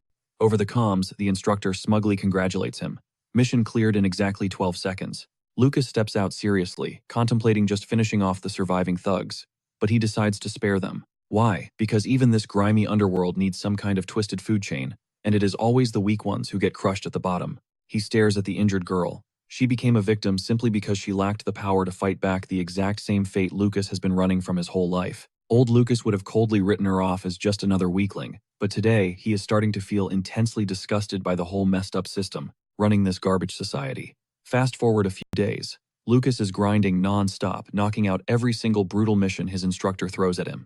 The end goal was never just about racking up wins. It was a crash course in maxing out his current stats and cold reading enemy power levels on the fly. Basically, he is learning how to scan any chaotic room and instantly calculate the deadliest path to victory. All this grueling prep work, it is strictly to help him fully master the Arquis core. Meanwhile, the girl Lucas pulled from that hellhole made a massive comeback. Turns out she is a top-tier mechanic. Using her insane skills, she easily set up her own mod shop, right attached to a chill little cafe. By the way, for the sake of the story, let us call her Hilda. Lucas and his instructor swing by the joint and order some coffee. Kinuan smirks, betting that our boy is feeling pretty hyped seeing her bounce back. but Lucas is internally stressing. Hanging around here might just drag her right back into the danger zone. The crazy part, the author makes it super clear that her mental fortitude is off the charts. That absolute iron will is exactly why the trauma did not break her, letting her jump right back into the daily grind. The only reason she got kidnapped in the first place, a sketchy thief friend decided to use her shop as a hideout. The girl ended up taking the absolute worst of the fallout, and that toxic fake friend completely wiped off the map, obviously. The second the instructor tracked down her location, he deployed Lucas straight into the danger zone. Turns out those two had serious history together. He had spent 2 grueling months hunting her down. Meanwhile, Gabriel was chiming in. He had actually grown pretty close with her and the rest of the crew. He begged for a cold beer, but the mechanic instantly shut that down, reminding him that his nervous system was completely fried, and alcohol was totally off limits. The instructor basically called this emergency meeting for one reason: Gabriel was seriously busted up, and she was the only top-tier mechanic skilled enough to patch him together. Lucas glared at the bald dude straight up, warning him to fall in line if he valued his own life. The guy just shot back, warning our boy that he was trespassing in the wrong territory. Our main character was already building a reputation as a total menace. But let's be real, if the local gang bosses declared all-out war, surviving the absolute mob to keep the mechanic safe would be next to impossible. The instructor just brushed it off, telling him to chill. He fully understood the stakes, but guaranteed those thugs wouldn't dare crawl back out of the woodwork anytime soon. We are talking months, maybe even years, before they step foot in this area again. Lucas, however, could not shake the feeling that this was a massive red flag. Without the instructor pulling strings, he practically had zero clearance to ever access the lower depths. This might literally be the final goodbye between him and these two. He held mad respect for the girl. Even after enduring absolute hell, she stared reality in the face, stepped up, and got straight back to grinding at her workshop. And then there was Gabriel. Sure, the guy could act like a total goofball, but Lucas knew deep down that Gabriel would absolutely drop dead before letting anyone trash that garage. A heavy wave of sadness hit him, pushing him dangerously close to tears. Yet cutting ties and never looking back was honestly the only way to keep them out of the crossfire. Morning finally broke. Cut to the commander's office, where Lucas had just finished dropping the complete debrief on every single chaotic event that went down. Emila sat there analyzing how much of an absolute wildcard Kingman really was. I mean, the dude kicked off his military career way past the normal age limit. Anyone in their right mind would bet he would peak as a basic grunt.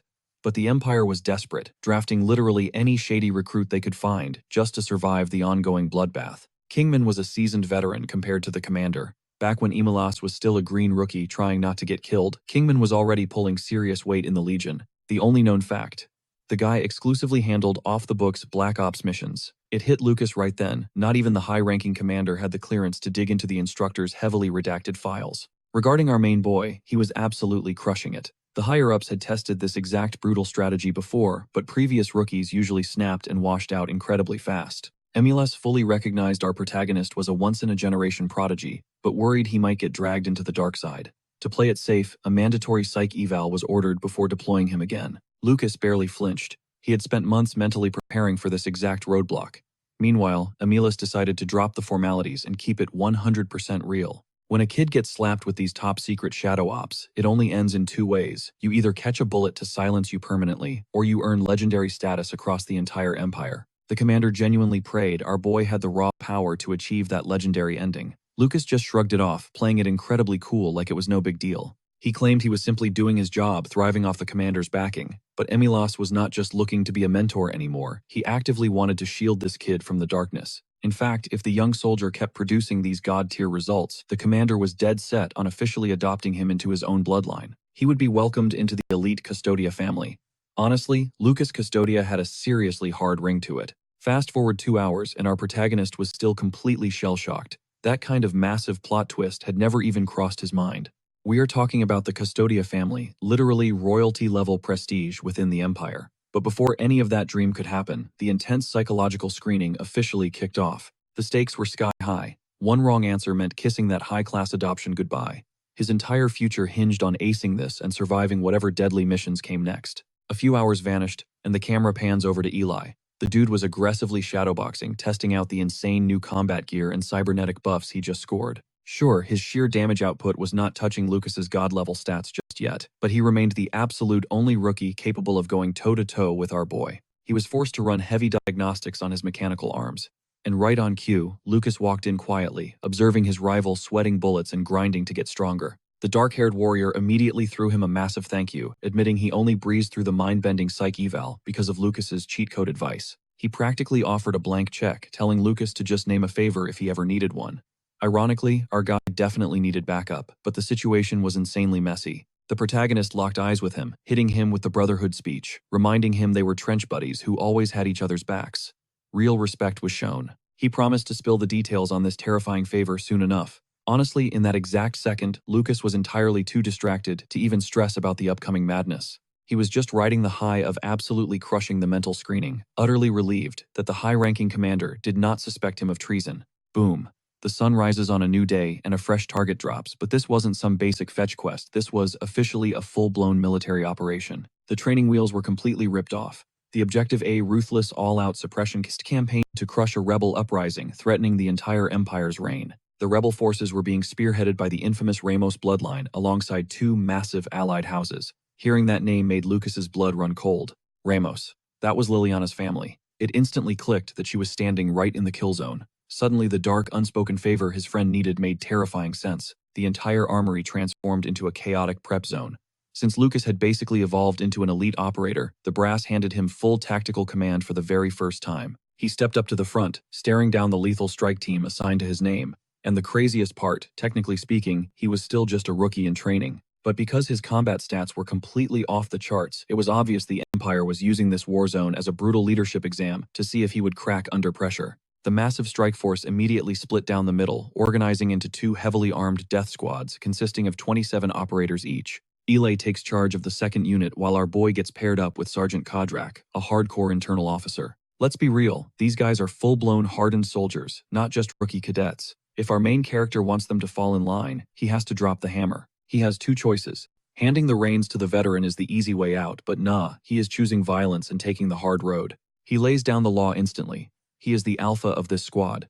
Anyone who dares step out of line is getting absolutely wrecked. The sergeant tries to interrupt, but our guy literally grabs his arm and launches him straight into the crowd of grunts. Nobody gave him. Look, just like the rest of these grunts, Lucas clawed his way up from the absolute bottom. So if the top brass suddenly handed him the reins, it simply means his combat skills absolutely obliterate everyone else's in the room. Easy way, or the brutal way, he is going to mold himself into the most ruthless squad leader these guys have ever laid eyes on. The sergeant eventually backs down and apologizes. Honestly, our boy respects the fact that this guy accepts his choice to take the punishing route. Cut to the forward operating base. This outpost sits right on the doorstep of the ancient stronghold, where the insurgent forces are currently holed up. Enter Lucas and Eli's strike team. While the rookies stand by for marching orders, our blonde buddy starts throwing a fit because Lucas totally tanked his first impression. Lucas claps right back, claiming that if he doesn't flex his authority now, these veterans will walk all over him. But Eli hits him with a reality check. Bro, we are literally the youngest ones here. Our main character isn't buying that excuse though. If they play the nice guy routine, their subordinates will just brush off direct commands when things hit the fan. The commanding officer steps up to drop the actual mission briefing. The rebel stronghold. It is deeply entrenched inside the ruins of a massive ancient fortress built by the long-lost arcane civilization.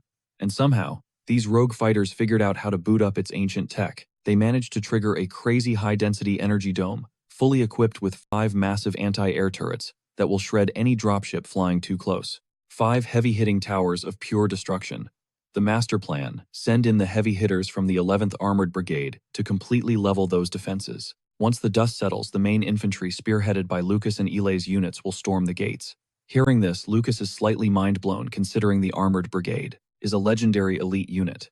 Calling in that level of heavy machinery for a simple rebel wiping mission feels like massive overkill. Emilis barks out that 0 hour is officially set for 2 in the afternoon sharp. Gear up and lock in. Fast forward a bit, and the duo catches a breather. Eli is honestly just relieved that the brass brought in the big guns, saving them from getting vaporized by those turrets. But the vibe is heavy. It is completely bittersweet.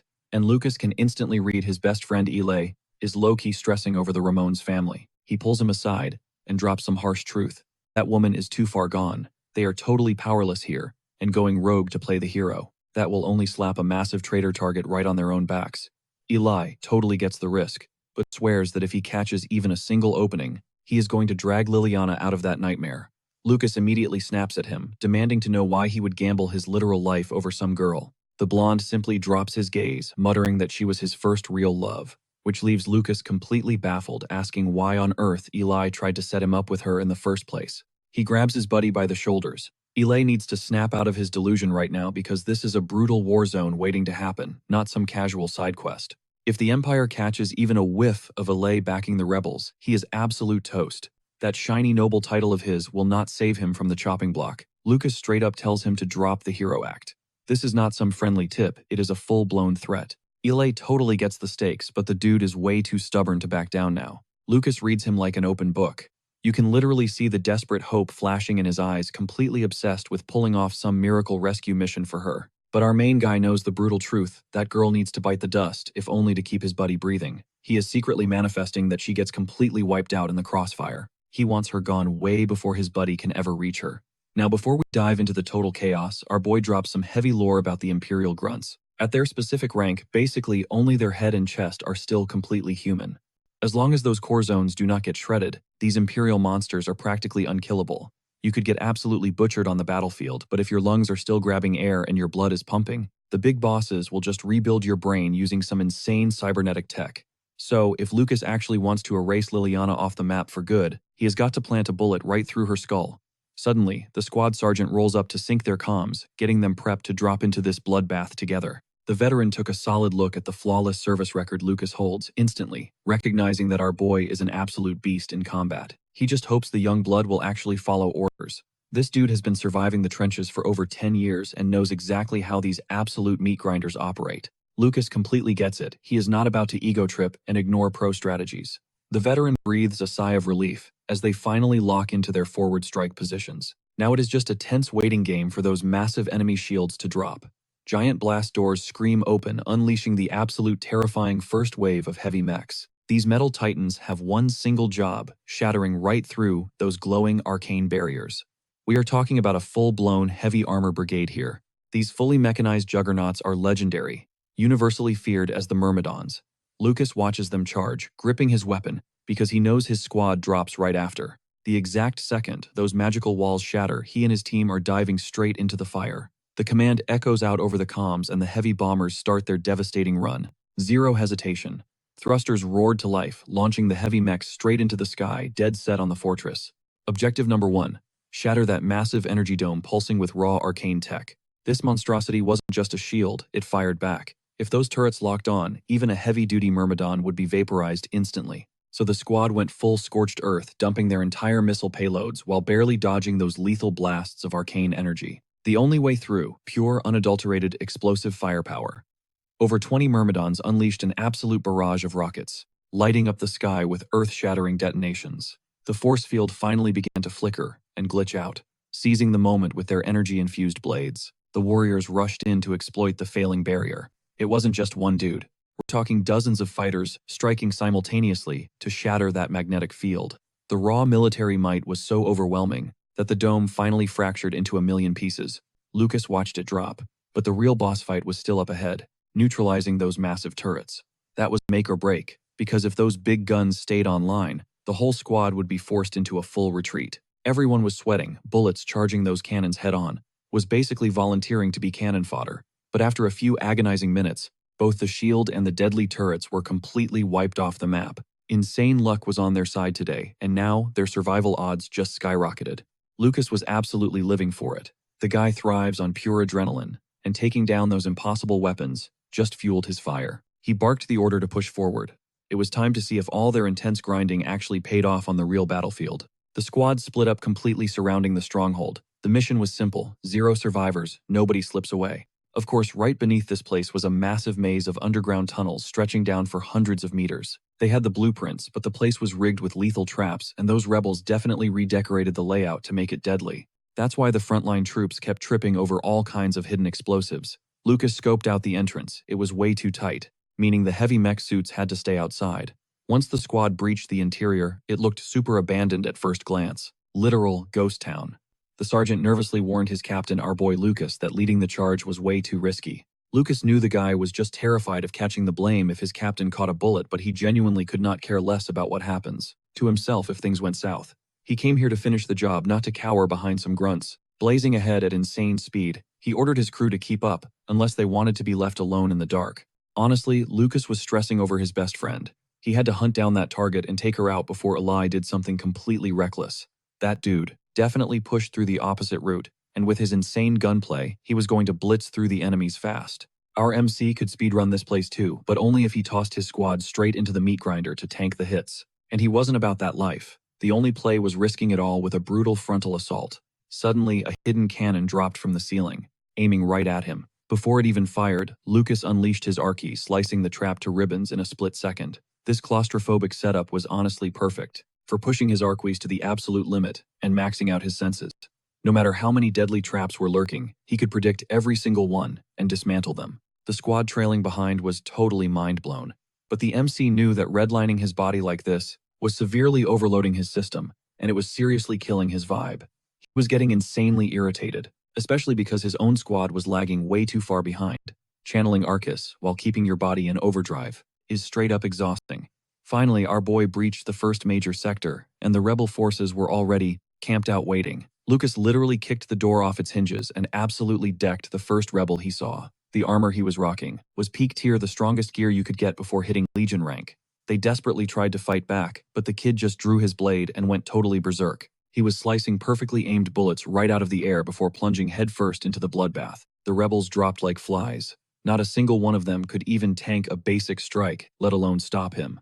Out of nowhere, this heavy gunner fired a point-blank bazooka shot. That missile could have actually done massive damage, but Lucas just cleanly sliced it in half, making it detonate harmlessly in midair. To these guys, he was an absolute demon, and they had 0 counters left. By the time his sluggish squad finally caught up, the kid had already cleared the entire room. He gave them a sarcastic slow clap for showing up after the fight was over.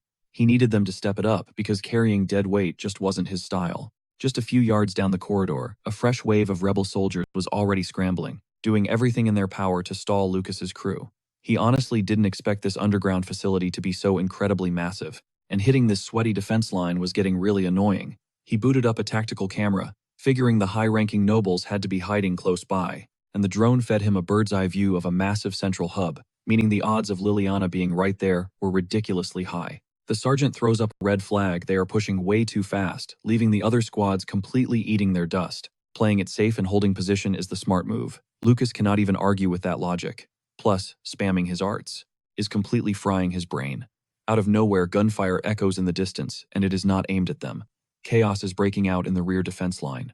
That means another squad is cutting the line and pushing ahead. And aside from Lucas, there is only one commander crazy enough to rush like that, Eli. Seizing the chaos, Lucas orders his team to push forward. Pushing through the heavy crossfire means the boys have to pop their shields. But even then, rounds are tearing right through the barriers. Their defenses are practically melting under the pressure, forcing them to pivot. Our main guy zeroes in on the real threat, armor-piercing artillery that could one-shot him. Taking just one of those slugs would totally nerf his combat stats. Those heavy hitters are the only things that can actually do some serious damage. He scans the battlefield. Exactly 8 targets holding the big guns. And right now, they are stuck in a reload animation. Talk about perfect timing. The protagonist launches himself into the air. He takes a few stray bullets mid-flight, but it is just standard ammo, barely a scratch. The second his boots hit the dirt, he goes straight for the heavy gunners. A quick burst of gunfire and the primary threats are completely wiped off the map. With the big guns out of the way, he draws his blade and starts slicing through the rest like butter. At this point, the guy feels absolutely untouchable. The sheer gap in military power is just devastating. Completely broken, the remaining rebels throw in the towel. He leaves the sergeant to handle the cleanup, but something stops him dead in his tracks. A chilling sight. The corpses scattered around are not just random casualties. They are wearing the uniform of Ilei's elite unit. These guys were slaughtered because their commander rushed headfirst, using his own squad as literal meat shields. He cannot fathom that the blonde captain would sacrifice his own brothers in arms just to chase a selfish personal goal. This completely crosses the line. Reality hits him hard. He cannot play the role of a fiercely loyal Imperial soldier while simultaneously backing Ilei's chaotic madness. Choosing one path means burning the bridge to the other. He knows Liliana is right there with the guy, and even if Eli ends up hating his guts forever, he is going to have to take her out one way or another. He barks an order at the sergeant to round up the prisoners and haul them back to base. The squad needs to hold their position. He is taking this next stretch completely solo. But the sergeant drops a truth bomb. Sure, the captain is an absolute beast in combat, but as a leader, he is seriously lacking. The guy is totally clueless. What flaws? Nobody in his squad dropped dead and they cleared the sector perfectly. But the sergeant shuts that down. Soloing the entire enemy line does not make him a boss. It just proves he has zero clue how to actually command a team. Triggered, our guy fires back, claiming he only went lone wolf because his squad is too sluggish to even keep up with his pace. Fair point, maybe. But the veteran warns him that this toxic mindset comes with an expiration date. One day he is going to crash hard and need someone to watch his six. Our protagonist completely tunes him out. He throws back a sarcastic remark, telling the old man to laugh at him when that day finally comes. Still, deep down, he knows the sergeant is spitting facts. It is his rookie mission, after all. The sergeant just shakes his head, mind blown that someone can be this incredibly arrogant, yet willing to absorb advice. He wishes his hot-headed captain the best of luck. Without wasting another second, Lucas goes full throttle, blurring through the battlefield. The deeper he goes, the darker it gets. He stumbles upon a brutal trail of corpses, a mix of slaughtered rebels and Ilei's own elite guards. There has to be more action happening underground, though the enemy numbers must be heavily wiped out by now. He thinks about Ilei. That blonde menace is practically his blood brother. The one dude in this miserable world he actually shares a genuine bond with. But throwing your own ride-or-die squad into the meat grinder for a personal obsession, that is next-level selfish. Those soldiers deserve to live. Instead, Ilei fed them to the wolves just to reach Liliana. And the craziest part, even if he manages to secure the girl, there is zero chance they make it out alive. The Empire will hunt them down and erase them, period. Lucas refuses to let his best friend throw his life away over some girl. Ilei needs a brutal wake-up call about how this twisted empire actually operates. Suddenly, a wet cough breaks the silence. Lucas freezes. It is a half-dead rebel clinging to his last breath. Lucas hovers over him, demanding Liliana's exact coordinates.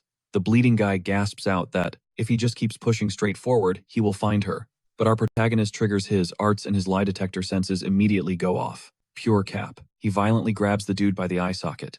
The rebel begs for mercy, but Lucas delivers a cold ultimatum. Feed him one more lie, and it is game over. The terrified guy screams, spilling everything. The truth. The remaining rebels are actually still breathing down here, funneling deep into a hidden underground transit system. Though even he has no clue if there is a secret exit leading back to the surface. Lucas presses him about Ilei. Bingo. The blonde psycho definitely stormed through here. And worse, he was butchering guys who had already dropped their weapons to surrender. Having heard enough, Lucas permanently silences the informant. The guy was a massive security risk anyway, and was already marked for execution due to treason. Normally, catching a body does not faze him one bit.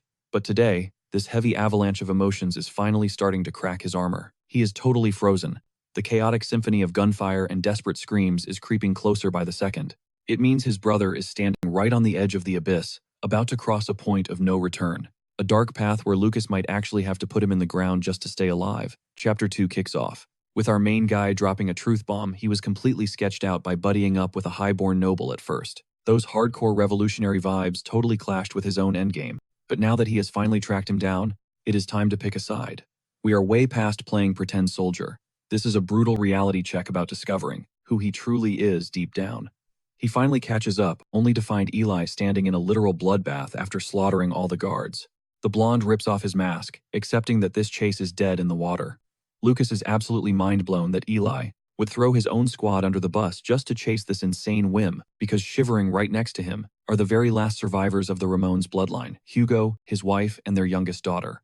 It makes Lucas sick to his stomach that his bro is burning his entire legacy to the ground over just some girl. Ilei knows damn well our boy isn't going to let this slide like old times, so he tells him to square up and get ready for a total bloodbath. Lucas gets the message loud and clear. It is officially time to beat some sense into his brother. His brain goes into overdrive, calculating the raw odds. If he plays this flawlessly with zero slip-ups, securing the win is guaranteed. But reality is a chaotic mess of wildcards, meaning dropping his guard equals instant death. Plus, speedrunning a takedown on Ilei is literally impossible, and while they clash, the Ramones are going to bolt, even with the blonde acting as their meat shield. He has to wipe them off the map right here, right now. Even if painting the floor with their blood turns him into his brother's worst nightmare, this is the only brutal fix to their massive problem. The blonde instantly reads his mind, realizing his bro is plotting to completely ignore him, and Lucas explodes into motion. He cranks his agility to the absolute max, zooming toward the Ramones to finish the job. He knows Ilei is just spamming warning shots right now, but at any given second, those bullets are going to switch from scare tactics to lethal force. But before his buddy can even pull the trigger with killing intent, he overclocks his nervous system, flooding his body with insane cybernetic signals. Moving at this god-tier velocity, not even an elite sniper could hope to land a lucky hit on him. The royal meatheads desperately try to wall him off while the blonde screams at our guy to stop dodging and face him head-on. Our boy simply teleports right in front of the grunts, gripping his blade and effortlessly slicing the first one into oblivion. Riding the pure momentum of that slash, he tracks an incoming bullet in slow motion and physically deflects it. He aggressively redirects its trajectory, instantly dropping the second guard with friendly fire. Now it is time to pack up the nobles. Since they are just defenseless civilians, they are basically sitting ducks, and the head honcho gets folded first. Our guy always executes the most ruthless, optimized combos, so the wife gets taken out by the exact same deadly strike. Now, Liliana is the only one left standing. And even though Eli is absolutely losing his mind with panic, there is zero chance he is letting this chick walk away breathing. He holds no personal grudge against her, and swears to carry her memory forever. The only mercy he can offer is a lightning-fast, painless blackout. But the moment he locks eyes with her, up close, Lucas freezes. Liliana is full-on crying and smiling at the same time, looking weirdly euphoric about the slaughter. This creepy vibe makes him hesitate. That split-second delay lets his buddy crash into him, forcing our main guy to fall back. The chick survives by an absolute hair, and the blonde is still doubling down on acting like her knight in shining armor. Lucas loses it, screaming that this woman is mentally unhinged, her entire family just got wiped, and she is grinning. Eli fires back that it makes total sense. The Ramones absolutely despise their own daughter, treating her like literal garbage just to use her as a cheap pawn in some shady political marriage. Our guy is not buying that sob story for a second and delivers a bone-crushing knee to shove him off. To him, Liliana is just a dirty traitor. But Eli snaps back, telling him to stop being brainwashed. The Ramones never actually staged a rebellion. The whole thing was a massive imperial cover-up to justify wiping their bloodline from history. If they were actually plotting treason, there would be a massive army guarding this place. Instead of relying on a handful of basic private goons, they would have mobilized their full military might. Our boy pauses, realizing that logic actually hits hard. Breaking in was a total nightmare, but the actual raid ended way too fast. The narrative claims 3 elite families went rogue, but the weak defenses and low headcounts do not even come close to matching the true firepower of 3 noble houses. But honestly, what difference does that make? Who cares if she is secretly innocent? If anyone catches them red-handed, Eli is going to get executed, and knowing the truth will not save him. The girl sees these two risking everything, and finally spills the tea, admitting her father was never a saint. The old man stumbled upon ancient arcane artifacts, ghosted the authorities, and stashed them away for his own greedy power trip. And that is the exact reason the Empire is systematically erasing them. The Emperor wants that shiny loot for himself. It was entirely thanks to a mysterious cube that they managed to power up the arcane fortress. Lucas demands to know why she is dropping this massive lore reveal, and she smirks, knowing our guy cares way too much about Eli. Even if the corrupt Empire commands it, Lucas is never going to throw away his ride-or-die best friend. Look, it is no secret Eli despises breathing the Empire's air, making that glowing cube their literal only ticket out of hell. Buried deep in the fortress catacombs sits an ancient warp gate, craving that exact cube to wake up, and Lucas is the one guy who can sneak them past the guards. All our MC has to do is turn a blind eye and let them walk. Lucas was totally in the dark about this tech, but Liliana holds all the cards. Digging through her late father's forbidden research, she figured out these arcane fortresses packed hidden emergency escape pods masquerading as teleporters. She drops a massive ultimatum. If the gate is a myth, she's fully ready to catch a blade right there. But if they hit the jackpot, and that machine fires up, she and Eli are ghosting the Empire forever. Lucas just has to play dumb and pretend he saw absolutely zero things. That is a massive ask for our boy, though. Liliana swears her bloodline is the only one keeping this secret alive, meaning the deeper they go, the safer they are from the military's radar. Lucas cannot lie, the offer is insanely tempting. He could honestly care less if Liliana flatlines today. His only priority, giving his best bro a shot at real happiness away from the Empire's chokehold. With Eli spouting treason like it is a casual podcast, the dude is one wrong word away from a public execution.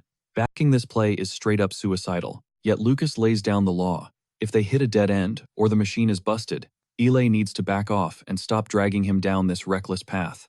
Eli locks eyes with him, treating this moment like the universe throwing him one final desperate lifeline. This is the ultimate ride-or-die favor from Lucas, and Eli swears to carve it into his memory.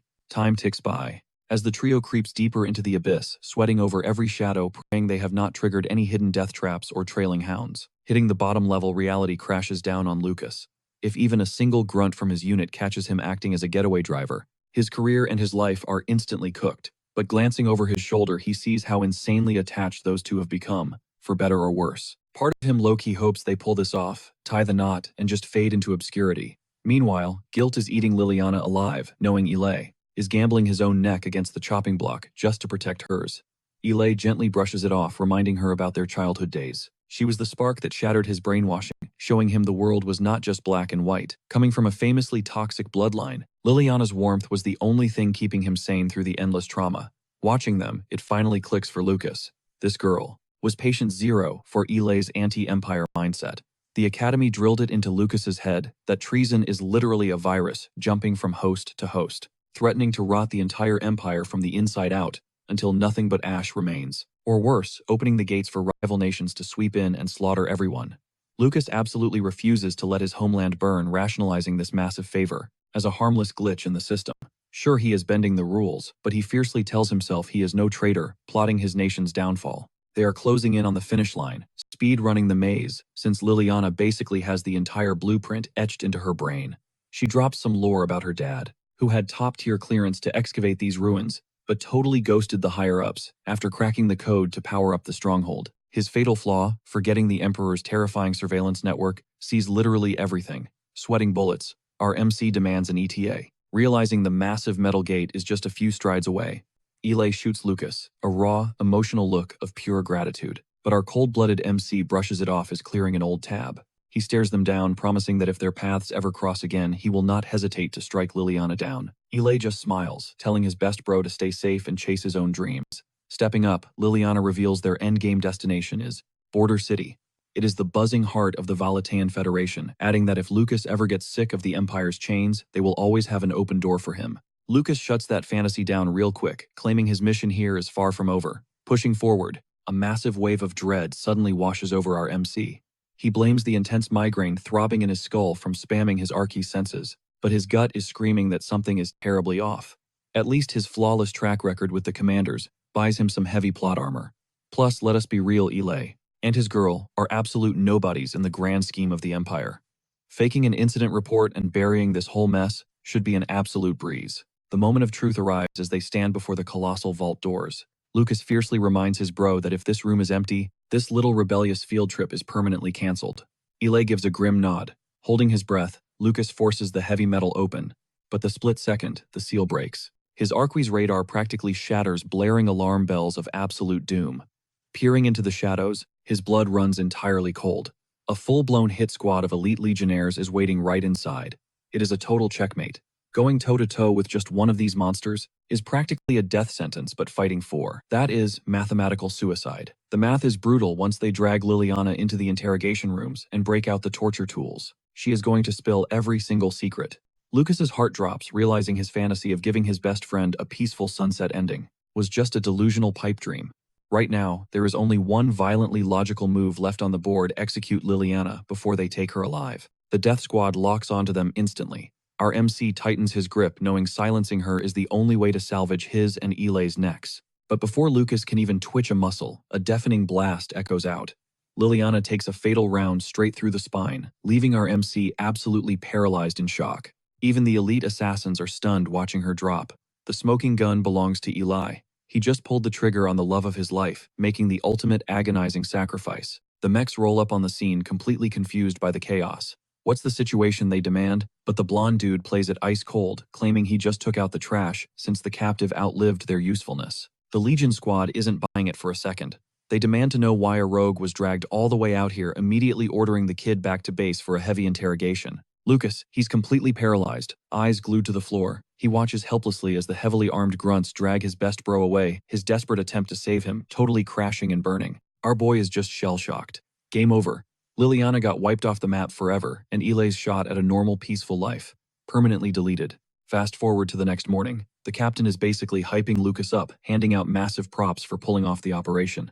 Turns out, the lieutenant riding shotgun gave him a flawless review. The verdict: his combat stats are absolutely off the charts, straight up top tier. But his leadership skills still need some serious grinding. The boss immediately grills him, demanding to know why he didn't instantly finish Liliana off instead of dragging her down to the underground sectors. Time to bluff. Our guy pulls a massive lie out of thin air, claiming he and Ilai figured the rogues were planning to dip using the warp gates, so they basically used her as a human GPS. But the captain drops a bomb. He totally knows she crossed paths with our duo just a few days back. Lucas doesn't even flinch. He locks in, stating that once the op went green, it was strictly business. Past chit-chat didn't mean a single thing. He spins this wild narrative about tossing her a fake lifeline, a twisted act of mercy, just to give her false hope of making it out alive. because you know they had history. On the inside, Lucas is sweating bullets, praying to the heavens this dude buys the cap. Against all odds, the captain swallows the lie and keeps dropping praises. Recognizing our boy's social battery is flatlining, the boss orders him to hit the bed and recharge. Just as Lucas pivots to bounce, the superior drops a heavy line. The Ramos bloodline used to rule absolutely everything. Ilei's entire unit wiped clean. Lucas instantly realizes this is a psychological trap. One wrong flinch, one micro-expression, and his cover is totally blown. So he plays it incredibly cold. Look, not every shot caller has the juice to keep their squad breathing. And that's exactly why I'm taking the crown for this generation. The captain absolutely eating it up, totally hyped to see this kid level up. Flash forward a bit and our main guy is heading back to the heart of the empire. He immediately passes out on the ride. All that non-stop adrenaline totally fried his nervous system. Fleeing to the outskirts actually seemed like a solid strat. She honestly gave off pure good vibes, making her brutal endgame at the hands of her own homie hit that much harder. And the darkest part, he knows Ilei only pulled the trigger to protect him. If they were solo, his bro would have thrown his own life away, fighting right by her side. The guilt is eating him alive for both of them. But at the end of the day, his one mission was keeping his best friend breathing. Right now, that massive dub has to be enough. Touching down in the capital meant one thing: massive downtime. The higher-ups even threw a massive ceremony to flex their success. They literally pinned a Tier 7 badge of honor right on their chests. And there they stood, soaking in the twisted glory. But the irony is absolutely sickening. Ilei getting a shiny piece of metal for ending a defenseless girl. Pure madness. Our hero tries to hype up his friend's insane courage. Ilei just deadpans, stating he only dropped her to keep his day one homie alive. Worse yet, his toxic bloodline is actually throwing a parade over this bloodbath. Lucas looks him dead in the eye and tells him to ghost the military as soon as possible. Wiping out his entire crew over feelings is a massive red flag, proof he's just not built for this gritty life. But the blonde dude, he's trapped. His own relatives would rather see him in a body bag. And honestly, the guy is one bad day away from pulling his own plug. Hearing this, our main boy snaps and straight up punches him in the jaw. A brutal wake-up call to watch his mouth. Ilei is drowning in regret, obsessing over how things could have been different if he just had more power. Maybe he could have actually pulled the rescue off. He completely slacked on his grind, and even though there's no reset button, the heavy sins he committed are haunting him. The protagonist just shuts down in silence. His bro isn't some cold-blooded monster, and pulling that trigger just secured him a lifetime of night terrors. He hates to think it, but the writing is on the wall. Ilei is on a fast track to ruin. If his body doesn't give out, his mind will absolutely shatter. Truth is, not everyone is cut out to carry the Empire's massive baggage. If you lead with your heart, the battlefield will chew you up. Fast forward a bit. The duo is chilling in the elevator. Ilei finally drops the news he's cashing in 60 days of paid time off to completely drop off the radar. Right before parting ways, Lucas drops the heavy question: why was Liliana literally laughing while wiping out her own bloodline? The blonde dude spills the dark tea. She was basically being used as a bargaining chip. Some filthy rich boomer, 3 decades older, wanted to buy her as a trophy bride. Her family was literally brainwashing her. Using massive data files, they were forcing her to rewrite her entire aesthetic and vibe, all just to morph her into an exact clone of the billionaire's dead wife. Our boy practically gags at the thought. It's beyond sickening. Suddenly, her absolute villain arc against her own relatives makes total sense. The only person who ever gave her actual genuine love was Claude, which is exactly why he wanted to hook her up with our guy. Turns out, this whole master plan was actually cooked up by the blonde bro. Knowing Lucas would absolutely keep her safe, they plotted to arrange a fake marriage between them. It was her one golden ticket out of that toxic household. Lucas just shakes his head. The elite class is totally unhinged. He knows his best. Bro isn't exactly a saint, manipulating everyone like chess pieces. Yet, plot twist, he's the only guy in this twisted universe Lucas would trust to watch his back. Weeks fly by, and the camera cuts to Kingman. He's posted up waiting for the newly crowned war hero, our absolute prodigy. Lucas has been dropping by the instructor's spot on the daily. He fully gets that Kingman knows exactly what's up between him and the commander. And even if these meetups are mandatory, our guy is honestly just vibing with it. Kicking back with the instructor, Gamilas drops a massive truth bomb when it comes to keeping squads in check. Inman is the absolute GOAT. The instructor just cracks up hearing that. But honestly, looking at our boy's track record, he seriously lacks the blueprint for bossing people around. He probes to see if the rookie's squad was acting up, but Lucas shuts that down instantly. Quite the opposite, they are top tier. Absolute units following orders from a guy they barely knew. The instructor clicks the pieces together. The squad isn't the issue here. The real glitch. Our main character is way too soft-hearted, tanking all the danger himself instead of letting his crew step up. Lucas fires back, claiming he just wanted to keep the body count at absolute 0. But Inman is not buying that excuse for a second. Eating all that mental trauma solo completely nerfs the heavy hitter of any squad. In a do-or-die scenario, our guy would be completely tapped out, unable to even shield. Himself. Lucas snaps, raising his voice. Was he supposed to just throw his guys away like cannon fodder while hiding in the shadows like a total coward? The instructor's mind flashes back to Gilda and Gabriel. Lucas literally snatched the girl from the jaws of death and footed the massive medical bill for the big guy. Because of that, those two would ride into hell for our boy on a moment's notice. Zero hesitation. But hold up, that level of loyalty still isn't enough to make them gladly throw their lives away for him.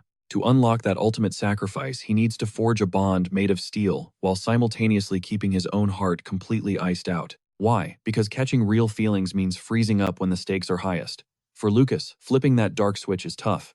And ironically, that is exactly why Inman respects him so heavily. Despite walking through pure nightmare fuel, he still desperately clings to his humanity. The ultimate hack.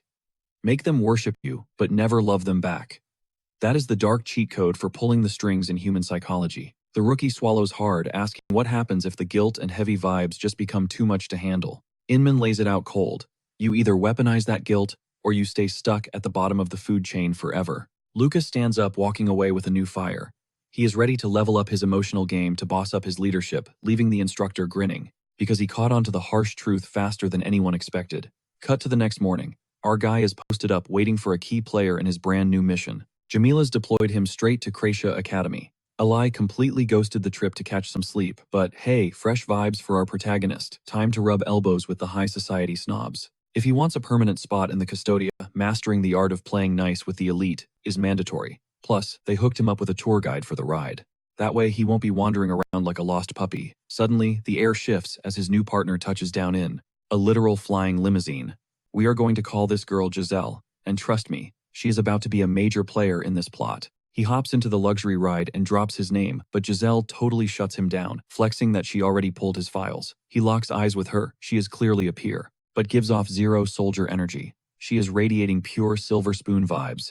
The arrogance rolling off her is off the charts. Lucas questions if she is actually supposed to be guiding him, getting nothing but dead silence in return. In his mind, she is 100% an entitled brat, and he is more than ready to humble her real quick. Piecing her massive ego together, he connects the dots. She has to share blood with the commander, because very few people have the guts to completely shrug off the big boss's orders. Getting a better look at her, it hits him that is the commander's actual daughter. Sending his own flesh and blood, the commander is heavily hinting at adopting Lucas into the fold. Crazy to think about. Just a few years ago, he was nothing but street trash, a totally disposable orphan. Now he is basically holding a VIP ticket to join the Custodia family. Mind officially blown. She drops the mask and confirms it. Gumilas is her dad, and she warns Lucas not to get any wild ideas. Our guy figures that high society is just packed with total clowns. Honestly, even Liliana was less toxic than this chick. He didn't sign up to play besties with Giselle. He is just locked in on the mission. As long as she points him in the right direction, he will play along and follow her lead. And let's just say Giselle shares that exact cold energy. This road trip is gearing up to be pure torture. Finally, they pull up to the academy and hit the massive staircase. Giselle barks at him to keep up, acting as his escort to the dorms. Guarding the entrance stands a colossal statue flexing the ultimate boss of the empire, the founding father himself. The absolute legend, Emperor Dinocracia. The sheer scale of this campus is insane. Welcome to Kracia Academy. Hands down, the most elite academic fortress in the entire empire. The second the preppy kids catch him walking by, they instantly peg him as an imperial guard. And Giselle drops some lore explaining that rocking purple means you are officially enrolled. But plot twist, even in this high-class paradise, bullies still roam the halls, preying on the weak. Armed with daddy's infinite credit card and top-tier cybernetic upgrades, they spend their days doing absolutely clownish stuff. Suddenly, Giselle starts flaming him for not wearing the signature purple fit yet. Lucas clocks her weakness instantly. Miss High and Mighty is low-key terrified of public judgment, but right in the middle of their heated trash talk, a shadow creeps up behind them. Someone spots our boy from across the hall. We are going to dub this dude Felix. He was dead set on the idea that our protagonist would bail since Eli dodged the draft. Turns out Felix is a fellow cadet from Lucas's exact same batch, and he smoothly asks Giselle to back off for a second, so they can chat. The dude immediately hypes Lucas up for bagging such an elite +1, and the illiter from nature, our boy looks her dead in the eye and tells her not to get it twisted. If she wasn't the commander's kid, he would have shattered her nose for that massive disrespect. Meanwhile, his buddy hopes our guy can actually vibe with the elites, and eventually mix his bloodline with high society. But our MC, he would rather swallow glass than date this girl. They both have explosive tempers, and he is only putting up with her, strictly for the mission. Plus, he already struck a solid deal with the big boss. If he manages to get adopted into a top-tier family, marriage is completely off the table. Honestly, any sane person would feel the exact same way, but Felix just tells him to chill out. Turns out cadets are absolute rock stars at this academy. And honestly, our boy figures having a wingman in this weird new environment isn't the worst idea. He quickly notices that even the dorms scream absolute class division. The commoners get stuffed wherever the school throws them. In this place, your social status dictates literally everything, creating a massive toxic hierarchy. He was never trained for high school drama, but weirdly enough, the thrill is getting to his blood. He steps into his assigned room, and damn, this place is insanely luxurious. Back in his pre-military days, dreaming of a pad this slick was physically impossible. Guess the Empire actually spoils its top talent. Crashing on the bed, his mind flashes back to his chat with Giselle. He is flying solo in this giant room. She gave him a heads up that once classes wrap, the head RA is dropping by to show him the ropes. She also tossed him her digits just in case things go sideways. At the end of the day, her old man handed down this op, and she is locked in to finish it. Lucas actually respects that hustle. She knows exactly how to separate her personal beef from her actual duties. But before bouncing, Giselle dropped a serious warning. She looked him dead in the eye and told him to stay 100 feet away from that head RA. Why? Because she is the absolute biggest psycho roaming the halls of Kracia Academy. Right on cue. His crazy instincts kick in. He senses her creeping up, and before she even grazes the doorbell, he rips the door wide open. So here stands the supposed ultimate lunatic of the campus, someone we will just call Barbara. Our guy smoothly introduces himself as the new temporary transfer, but his eagle eyes scan everything. Judging by her cheap clothes and posture, she screams lower class. He starts wondering if Giselle only hates her because she climbed out of the slums. But then Barbara starts gushing over how insane his track record is. Rising from the absolute bottom of the lower district to get here, he instantly clicks the puzzle pieces together. She crawled out of the exact same gutter, yet somehow she clawed her way up to dorm head. At this insanely elite academy, he decides to roll with this surprisingly normal first impression, as she softly asks him to follow her for a quick campus rundown.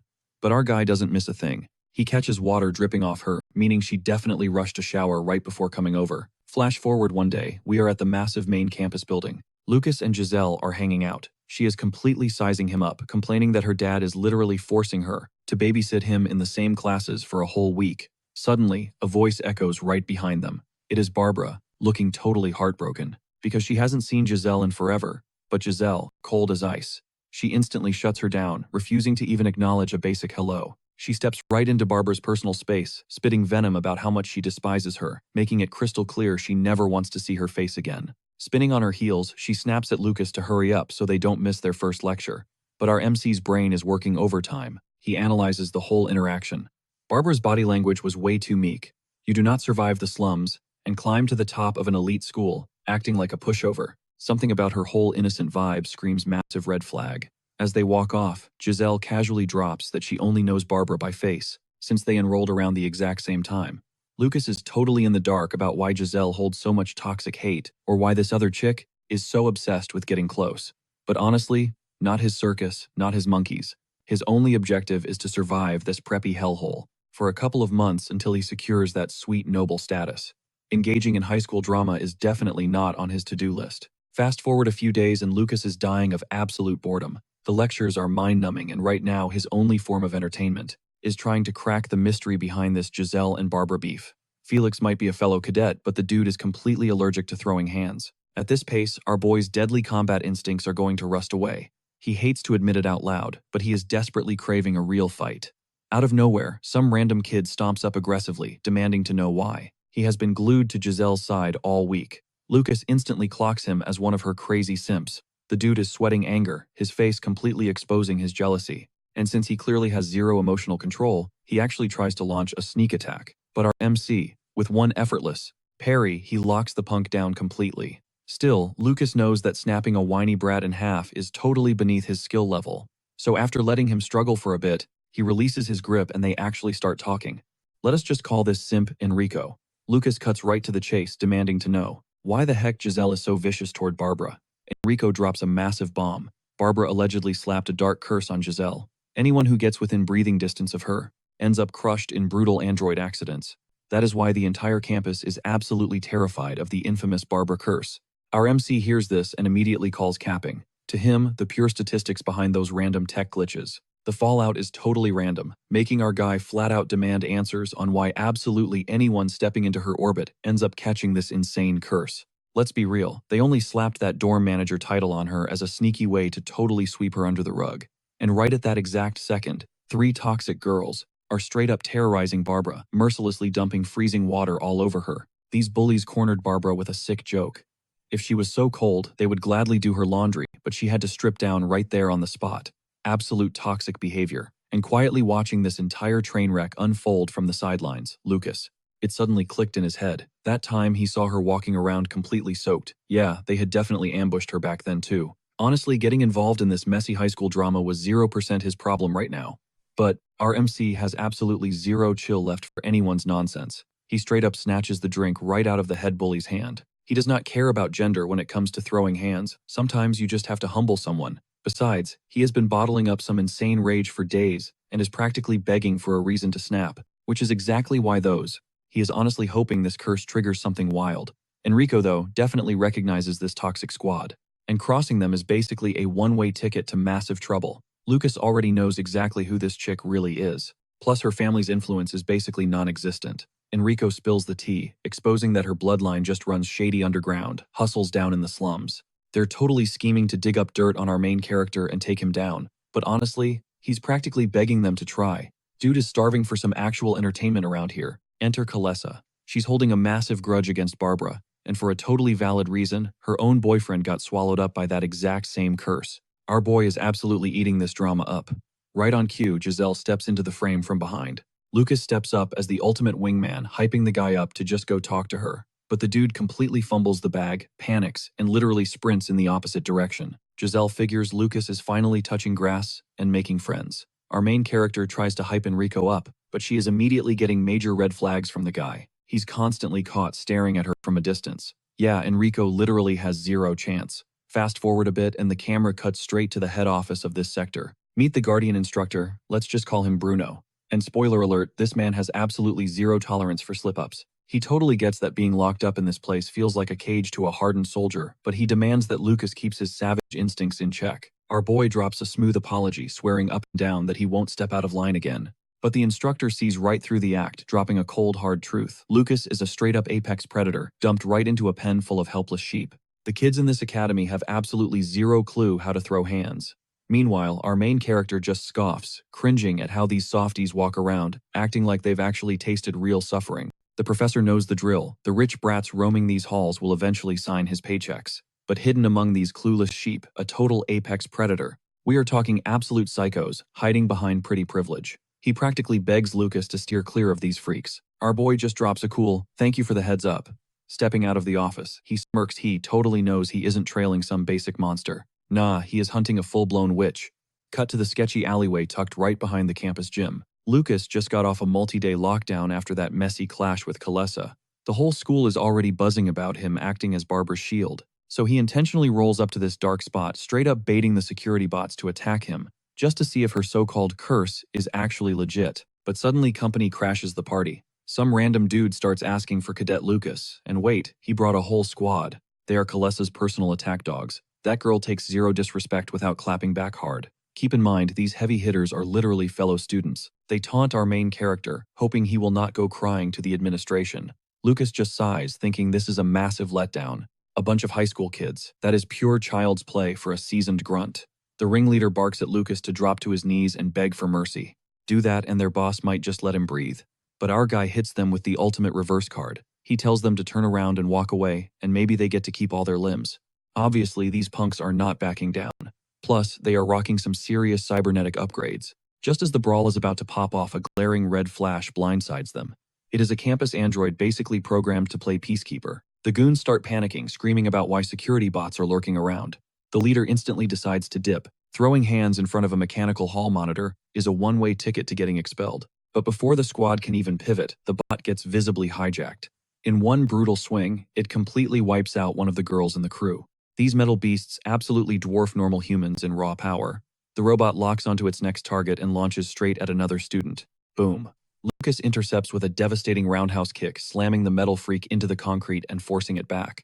The surviving goons lose their minds, screaming that Barbara's curse is 100% real. They are absolutely shook. Meanwhile, Lucas casually roasts them, saying top-tier academy students should not be sweating over cheap ghost stories. He watches the machine recalibrate its system for maximum output. If he wants a halfway decent scrap, he is going to have to push this hunk of metal to its absolute breaking point. It is crazy obvious this bot caught a malicious override. Some shadow player is actively pulling the strings inside the network. Our guy just hopes this tin can provides a solid warm-up session.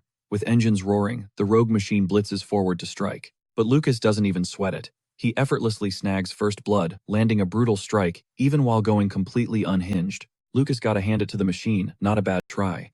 And those razor-sharp steel claws. One slip-up and he'd be sliced into ribbons. But honestly, our boy is practically yawning through this fight. He's effortlessly dodging every strike, genuinely craving a heavier dose of adrenaline. He lands a brutal kick, sending the android skidding backward. Our MC is literally begging the universe for a plot twist, something to actually push his limits and make him break a sweat. Tossing his combat knife high into the air, he baits the machine. The android tracks the falling blade, but that split-second distraction is fatal. Lucas vanishes from its sight, reappears right behind it, and ruthlessly rips its robotic arms straight out of their sockets. Game over. Brushing off the scrap metal, he glares at the trembling student who orchestrated this whole mess, asking if he's ready to step up next. Shockingly, the coward instantly bolts. Before Lucas can chase him down, the Academy's security squad swarms the area from above. They finally caught wind of the absolute chaos unfolding. Fast forward a few days and our guy gets summoned. Turns out, the higher-ups are begging him to join a covert investigation. Someone is actively bypassing the android's security networks, and they need his help. We'll call the lead investigator William. This dude knows the hacker is hiding right here inside the academy, but the snobby nobles absolutely hate being put under a microscope. William makes it crystal clear, a commoner pulling this off is literally impossible. This security grid is airtight, meaning only high-ranking elites have the clearance. Lucas plays dumb, claiming he's just a standard soldier, but William sees right through the act. He knows our boy mastered the martial arts, a discipline that requires an insanely high level of perception and combat IQ. People who wield these arts are considered major threats, landing them straight on a government watch list. If Lucas wants the real tea, William tells him to go interrogate his own instructor. Right on cue, Giselle stomps onto the scene. She is fuming, completely heated that our MC is stirring up drama, while he's supposed to be quietly flying under her radar. Lucas fires back, saying he refuses to turn a blind eye to dirty tricks. If he has to throw hands again, then he'll gladly do it. Giselle practically begs him to stop generating massive red flags. She promises to corner Kalesa and force a truce. Lucas pauses. Connecting the dots, he realizes Giselle actually pulls rank over that toxic girl. Kalesa is basically just her pawn. Playing the long game, our MC agrees to chill out. He doesn't want to blow his cover or lose the captain's trust right now. Plus, he has a theory he desperately needs to test. A little later, Kalesa confronts them loudly, throwing Barbara under the bus as the instigator. But Lucas instantly shuts down her gaslighting.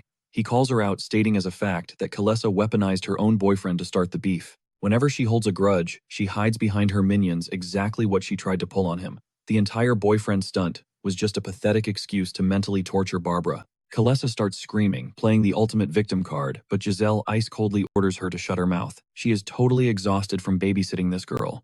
As Lucas walks away, everything clicks into place. He just confirmed that Giselle is undoubtedly the puppet master here. Later on, Giselle pulls him aside aggressively, demanding he stop rocking the boat, since they are dangerously close to the finish line. Lucas casually drops facts only an untouchable noble could orchestrate that android malfunction. She warns him to back off immediately. Reminding him he's no detective, she flexes that in their elite society. Having a powerful bloodline dictates everything. That's exactly why Kalesa is her loyal lapdog. Leaning in, our MC hits her with the million-dollar question. Why exactly did she order Kalesa to make Barbara's life a living hell? He's staring right through her, heavily implying that Giselle is the real mastermind who hacked the killbot. Her mask shatters. She lunges, grabbing him by the throat in a blind panic, proving Lucas just hit the bullseye. Realizing she completely lost her composure, she aggressively shoves him away and storms off, spitting out one final warning to stay in his lane. After that wild reaction, Giselle is officially suspect number 1 on his radar. But something feels totally off. She wasn't just angry, she was terrified. There's a massive missing puzzle piece hiding in the shadows. Sometime later, our MC is chilling on a bench when Barbara rolls up. She hands him a stack of homemade sandwiches, a sweet little thank you gift for saving her from Kalesa's bullying. She even offers to be his personal backup if he ever needs anything. Lucas subtly friend-zones her, desperately trying to keep a safe distance so the rumor mill doesn't start spinning. He knows she's trying to catch feelings, but he pivots the chat. He warns her to watch her back around those killer androids, but she plays the innocent card, claiming she has zero clue about the hacker. Deciding to test the waters, Lucas casually drops the bombshell Kalesa only targeted her because Giselle pulled the strings. But Barbara doesn't even flinch. She already knew the whole time. Staring dead into his eyes, she asks our MC if he genuinely has the power to survive once the dark truth comes out. Sliding into the next chapter, Lucas admits he was just poking the bear to see her reaction. He's low-key mind-blown by why she acts so strangely drawn to Giselle. Suddenly his instructor, Bruno's chilling warning echoes in his head. Hiding among these rich kids is an absolute monster wearing sheep's clothing. Giselle telling him to drop it wasn't a threat. It was a desperate warning. Cut to his dorm room. He's having a covert chat with his instructor. He lays out how Kalesa used her boyfriend as a convenient smokescreen to relentlessly target Barbara. Our MC now has 2 prime suspects on his hit list, and Bruno agrees to run a deep background check, even if it means risking everything. But he is absolutely obsessed with hunting down the psycho who is making a joke out of the academy and jumping students. When he brings up Barbara as a suspect, Bruno shuts it down instantly, claiming a total nobody like her pulling the strings is literally impossible. She would need elite-level clearance to pull that off, grabbing classified tech that even high-ranking royals can barely touch without triggering alarms. A handful of elite bloodlines control the entire android manufacturing process, meaning only a massive under-the-table payoff could actually breach those mainframes. Oh, and here's a massive plot twist. Barbara is only walking these halls because she scored a full-ride sponsorship, straight from the Custodia clan. Make it make sense, right? His first instinct is to drag Barbara out by her collar and squeeze the truth right out of her. But he needs to corner Giselle first. He heads down to the grimy mechanic bay, spotting the girl hanging out in this junkyard for rejected gearheads. Seeing the snobby rich girl grinding away in a literal grease pit is a wild contrast from the stuck-up energy she gave off on day 1. Giselle eventually snaps, demanding to know why he is hovering. Lucas plays the casually checking up on you card, but she instantly calls his bluff and tells him to quit playing games. He drops the act. He needs the raw truth right now, because the entire campus is basically a ticking time bomb. He finally connects the dots that the commander's family was actually funding Barbara all along, which totally explains why Giselle is desperately trying to get her expelled. Giselle admits they actually used to be super tight back in the day, but the curse completely shattered everything and turned her into a victim. That betrayal sparked pure hatred, leaving Lucas completely baffled over how a ride-or-die bestie could just cut ties like it meant absolutely nothing. Plus, the Academy already confirmed that the killer android going rogue was 0% an accident. It was a straight-up, targeted hit. If they do not expose the real mastermind behind this mess, Giselle is going to end up taking the massive fall for all of it. Giselle completely loses it, screaming at the top of her lungs that framing the actual victim makes 0 sense. Lucas hits her with a cold reality check, pointing out that villains play the victim card literally all the time. Besides, she is the only elite, with enough cash and resources to easily hack those combat bots. She keeps trying to dodge his brutal interrogation, but he shuts her down, swearing he is not here to point fingers. He genuinely wants to save her skin. If she is holding on to dark secrets, she needs to spill them right now. But out of nowhere, the devil herself, Barbara, materializes inside the room, hunting down our main guy. The crazy redhead acts completely oblivious, leaving Lucas completely stunned because his radar did not catch her at all. He covered his tracks flawlessly and sensed 0 stalkers on his tail. Her fake, innocent little smile is sending him right over the edge. Absolutely sick to his stomach of this two-faced act, he is about to snap when Barbara innocently asks why he is raging so hard. Lucas grabs a whole freaking table and violently launches it straight into the drywall. Giselle desperately begs him to chill out, and what originally started as a petty gossip session between toxic ex-besties just escalated into a massive personal vendetta for our guy. He is totally done with Barbara, treating him like some clueless dummy and underestimating his intelligence. Finally, the ginger psycho completely drops her innocent act, ready to dish out the brutal truth. She slowly glides toward Giselle, who is literally shaking in pure terror at the sight of the real monster hiding under Barbara's skin. Giselle desperately prays that Lucas sees right through her lies, but the redhead spins around, wrapping her arms around Giselle from behind. This absolutely unhinged version of Barbara was a hardcore, obsessed stalker. That twisted obsession is exactly why she refuses to let Giselle breathe, thriving off all that toxic hatred. She happily struts out with a massive smirk, thrilled that all the masks are finally off. Giselle collapses straight to the floor, while Lucas is actually feeling weirdly hyped about this.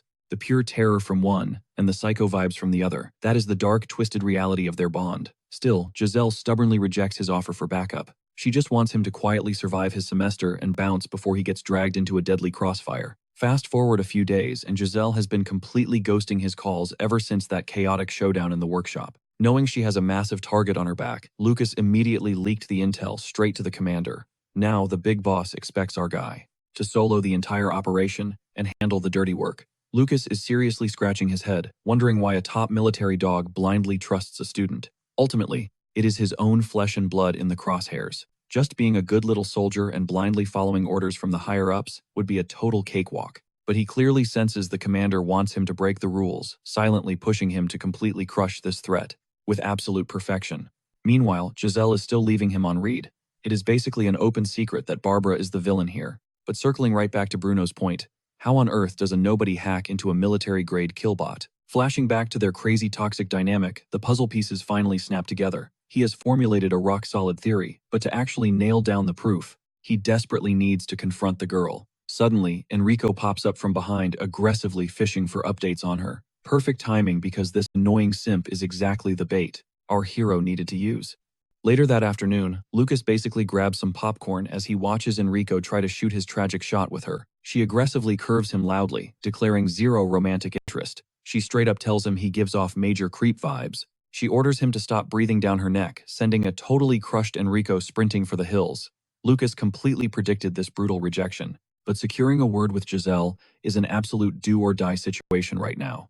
He steps out of the shadows, and everything instantly clicks for her. Since Lucas refuses to back off and is being super annoying, she threatens to snitch to her dad. Lucas just smirks, telling her to save her breath because the commander is already fully caught up on the whole bloody mess, leaving her completely paralyzed in shock. Pure panic completely takes over, leaving her terrified of what twisted secrets Lucas might have just fed to her old man. Her entire world just shattered, her reputation trashed, her status in the family hierarchy completely wiped out. Everything she bled to protect was gone. She lunges right at our MC, screaming in his face that this absolute nightmare is all his fault. If he had never transferred to this academy, her life would not be spiraling. But our boy stays icy, telling her the clock has not run out just yet. He offers her a lifeline. But let us be real. Why would she bet her life on a bottom-tier cadet? That is when Lucas drops a massive bombshell. He is literally moments away from being crowned a custodian.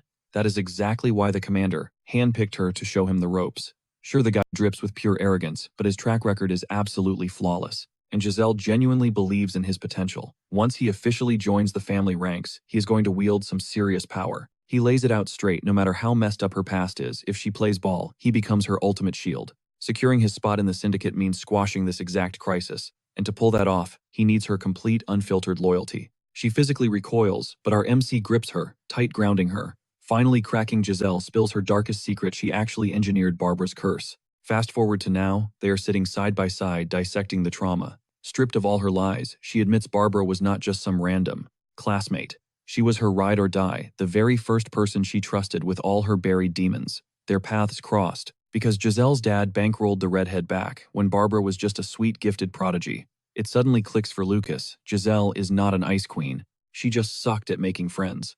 The whole disaster ignited when some random dude started hitting on Barbara, sparking insane jealousy in Giselle. She hacked an android just to troll him, but the prank escalated into pure chaos. She coded a specific voice protocol, forcing the bot to stalk the guy and order him to back off. But things took a brutal turn when the dude panicked, tumbling down a massive flight of stairs and cracking his skull wide open. That gruesome injury forced him to drop out entirely. Once the academy launched a full-blown investigation, Barbara instantly connected the dots. So the redhead pitched a twisted cover-up. Giselle needed to fake a similar brutal injury to throw off the detectives using a custom tracking chip Barbara engineered herself. The rogue android hunted Giselle down and genuinely shredded her. Just like that, she cemented her status as victim number 2 of this terrifying urban legend. But after that bloodbath, Barbara underwent a massive, creepy personality shift. The redhead turned ruthlessly toxic, blackmailing Giselle to keep hacking mechs to slaughter more innocent students. Giselle lit the match, but Barbara poured the gasoline, weaponizing her best friend's guilt to trap her in this vicious cycle. Suddenly, a chilling static bursts through their comms. An unknown threat is bypassing Giselle's terminal security, and a sinister glowing orb pierces the distant shadows. A rogue drone locks onto them, rocketing forward at breakneck speed. It opens fire on Giselle, but Lucas tackles her to the dirt, sliding them both into the cover of a massive pillar. His insane reflexes spared her life, but he took a bullet right in the spine. He rips his clothes to pack the bleeding wound, hoping the makeshift tourniquet holds up. Their attacker, a military-grade execution drone. If he redlines his speed, he could easily crush the bot, but tearing his back open would spell game over. His entire arsenal comes down to a single pocket knife, yet he smirks, knowing it is more than enough. The real kicker here, the machine is fully suppressed, meaning nobody heard the gunshots, leaving them totally stranded. But the MC finds this adrenaline rush addicting, swearing that when he gets out, he is going to violently rip that psycho Barbara to absolute shreds. Meanwhile, Giselle finally snaps out of her daze. Giselle is freaking out, wondering if the Royal Guard is straight up immune to pain after catching a bullet. Suddenly, a combat drone unleashes a storm of lead right at them. It's camping from a distance, knowing damn well that if it gets too close, Lucas will shred it to pieces. Our boy locks eyes with Giselle and asks if she happens to have a makeup mirror on her. Snatching that tiny piece of glass, Lucas angles it perfectly, locking onto the drone's pass, exact coordinates. In a blur of motion, he vaults from cover. He whips out his blade, launching it through the air, completely slicing off one of the machine's wings. Round 1 goes to our MC. But hold up, Giselle's gadgets aren't the only tech Barbara can hijack. Lucas's earpiece starts blowing up with heavy static, completely cutting off their comms. Through the noise, Barbara's twisted voice demands to know why Giselle betrayed her. Without hesitating, the MC grabs Giselle's arm and literally digs into her skin to crush the embedded communication chip. They don't have time to listen to a psycho's rant. Ripping it out hurts like crazy, but Giselle totally tanks the pain. With the drone reduced to scrap metal, they need to dip to a secure zone fast. Sneaking out of the garden, they run straight into their backup. Enter Felix, a legit royal guard. High Command actually tipped him off about the ambush, making Giselle realize something messed up. If her dad knew this was going down, why did he only send 2 rookie cadets to save her life? It hits her hard, she means nothing to him. Lucas, being the realist, acts like this is completely normal. The cold, harsh truth is finally sinking in. She is literally just a pawn on the board, an expendable civilian who doesn't even warrant top-tier protection. Seeing someone look that utterly shattered isn't exactly a vibe. Meanwhile, Felix spots the massive bloodstain on Lucas's shirt, but our guy brushes it off, claiming he can push through. Right now, their only objective is surviving long enough to reach the medbay. Lucas casually tosses Felix a spare piece, just in case Barbara decides to drop another sick twist on them. Felix is about to radio the rest of the squad, but out of nowhere, a brutal shot completely blows his arm off. Pure chaos erupts as they scramble for cover. Lucas's instincts scream that the shots came from practically point-blank range, yet they were completely silent. There is zero chance a brat like Barbara could catch 2 elite royal guards totally off guard. Suddenly, a deep voice echoes out telling them to step outside for a little chat. Barbara brought backup. The mysterious guy flexes, stating they'd already be dead if he wanted it that way. Adrenaline spikes. Felix blitzes forward at insane speeds, while the voice makes a single chilling demand. Hand over Giselle Custodia, and they get to walk away breathing. He claims his princess specifically ordered her capture. Lucas leaps out, guns blazing, only to freeze. Felix is already suspended midair, choked out by an entirely invisible force. The enemy is rocking next-level Imperial cloaking tech. For now, let's call this absolute menace. Kaiser. No wonder they got ambushed. That stealth suit is the absolute peak of military gear. Feeling completely hopeless, Giselle is ready to throw in the towel, but Lucas snaps her out of it. He tells her to brace herself and sprint the second he gives the cue. He shuts down any arguments instantly. Just follow the damn plan. 1, 2, 3, go, Lucas. Squares up with Kaiser to buy her precious seconds. He unloads his clip, but the elite soldier dodges like a straight-up ghost. The guy's reflexes are completely superhuman, yet Kaiser seems hesitant to flat-out murder fellow military men. Teleporting right behind the MC, he delivers a bone-crushing kick to his spine, taunting him to pay better attention. Lucas guards his vitals, but the sheer force confirms it. This dude isn't just a thug. He's either active military or a former royal guard. Kaiser's eyes stay glued to Giselle's retreating figure. He arrogantly assumes he can low-diff Lucas and still catch up to her in no time. Let's be real, taking down this titan head-on is a death sentence. Lucas has to enter a supreme state of focus to find an opening. Activating his Arquus, he overclocks his brain to absolute max capacity, running millions of combat simulations. The only winning move involves snatching Felix's falling blade out of thin air. He pivots into a lethal counterattack, but Kaiser instantly deflects it. The enemy clocks that Lucas is an Arquus user, and he is heavily impressed. Still, he doesn't let up, landing another devastating strike on Lucas's guard. Kaiser actively pulls his punches, knowing that wiping out a rare Arquus talent would be a massive waste. He just wanted to mess around, but things are getting way too spicy. Our MC is practically running on fumes, holding the line through pure willpower. Somehow the assassin respects the Arquus system enough to spare his life. Kaiser straight up tells him to stand down. He mocks the kid, saying the Custodia family won't give a damn about him just for saving their daughter. But Lucas isn't backing off an inch. Honestly, he's been itching for a life-or-death brawl for weeks now. Even up against an absolute monster, the word retreat isn't in his vocabulary. He lunges, but the cloaked assassin effortlessly slips past the strike once again.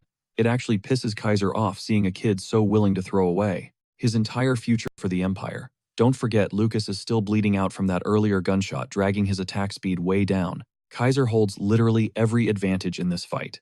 It's glaringly obvious he was never your average rule-following soldier. The assassin just chuckles darkly while since our rebel boy isn't exactly poster child material for the Empire, he steps right up. Lucas isn't about to let some filthy traitor take him out without a fight. This completely ticks Kaiser off. Time for a brutal reality check to show the massive power gap between them. The villain literally defies gravity, cranking his speed to the absolute max. He lands a sickeningly crisp blow, instantly shattering our boy's prosthetic arms into scrap metal. Lucas throws a desperate kick, but the skill gap is just absurd. Kaiser effortlessly rips off his mechanical legs. This guy isn't your average grunt. He is sitting right at the Imperial Guardmaster tier, literally holding our protagonist's life in his bloody hands.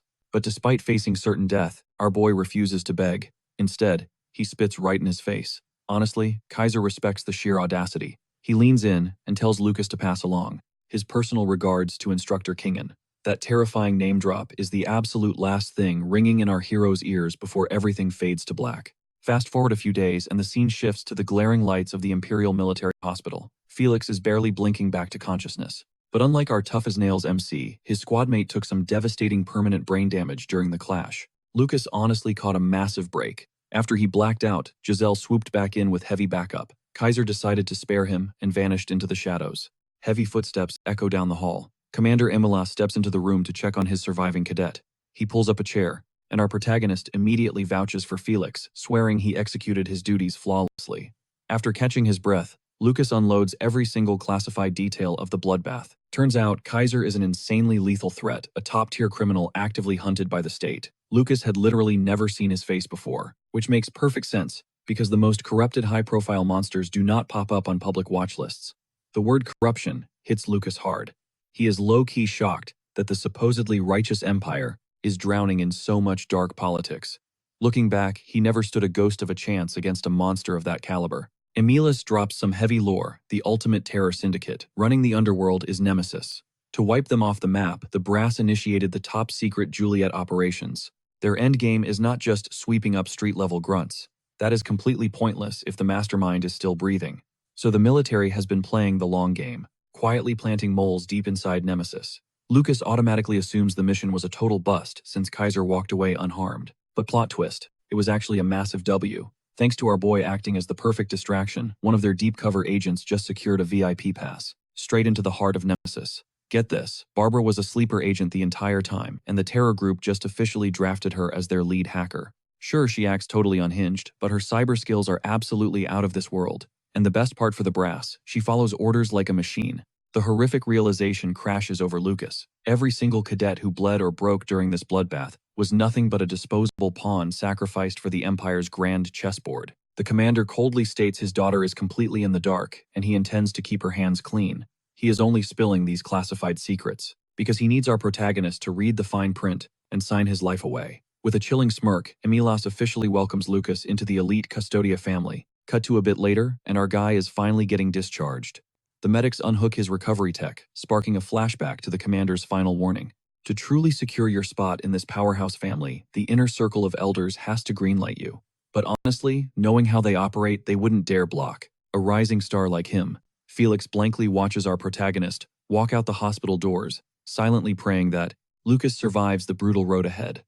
A short montage later, our battle-scarred hero steps back onto the familiar grounds of the military compound. He scrolls through Barbara's classified dossier, totally mind-blown that this certified psycho is the ultimate trump card against the Nemesis Syndicate. That insane, chaotic energy she gives off, not an act. That is 100% authentic Barbara. He stops dead in his tracks, diving deep into an existential crisis about his own life. Every single grueling training arc, every drop of blood spilled, every calculated move that dragged him to this exact checkpoint. It genuinely felt like the pure payoff of his relentless grind. But after peeking behind the military's shady curtain, the dark truth hits him. He might literally just be an NPC being puppeted by higher powers. Honestly though, for the sake of his own sanity, he forcefully hits the block button on that thought. He chooses delusion, convincing himself his success is pure, self-made hustle. Plus, you absolutely cannot deny the insane plot armor he is packing, especially now that he is inches away from locking down a VIP seat in a legendary noble house. This is the golden ticket to permanently level up his lifestyle. Suddenly, Instructor Kingen emerges from the shadows waiting for him. Our protagonist kicks things off by casually dropping how lethal the academy days were. Kingen instantly puts on a solemn face, mourning Felix's tragic fate.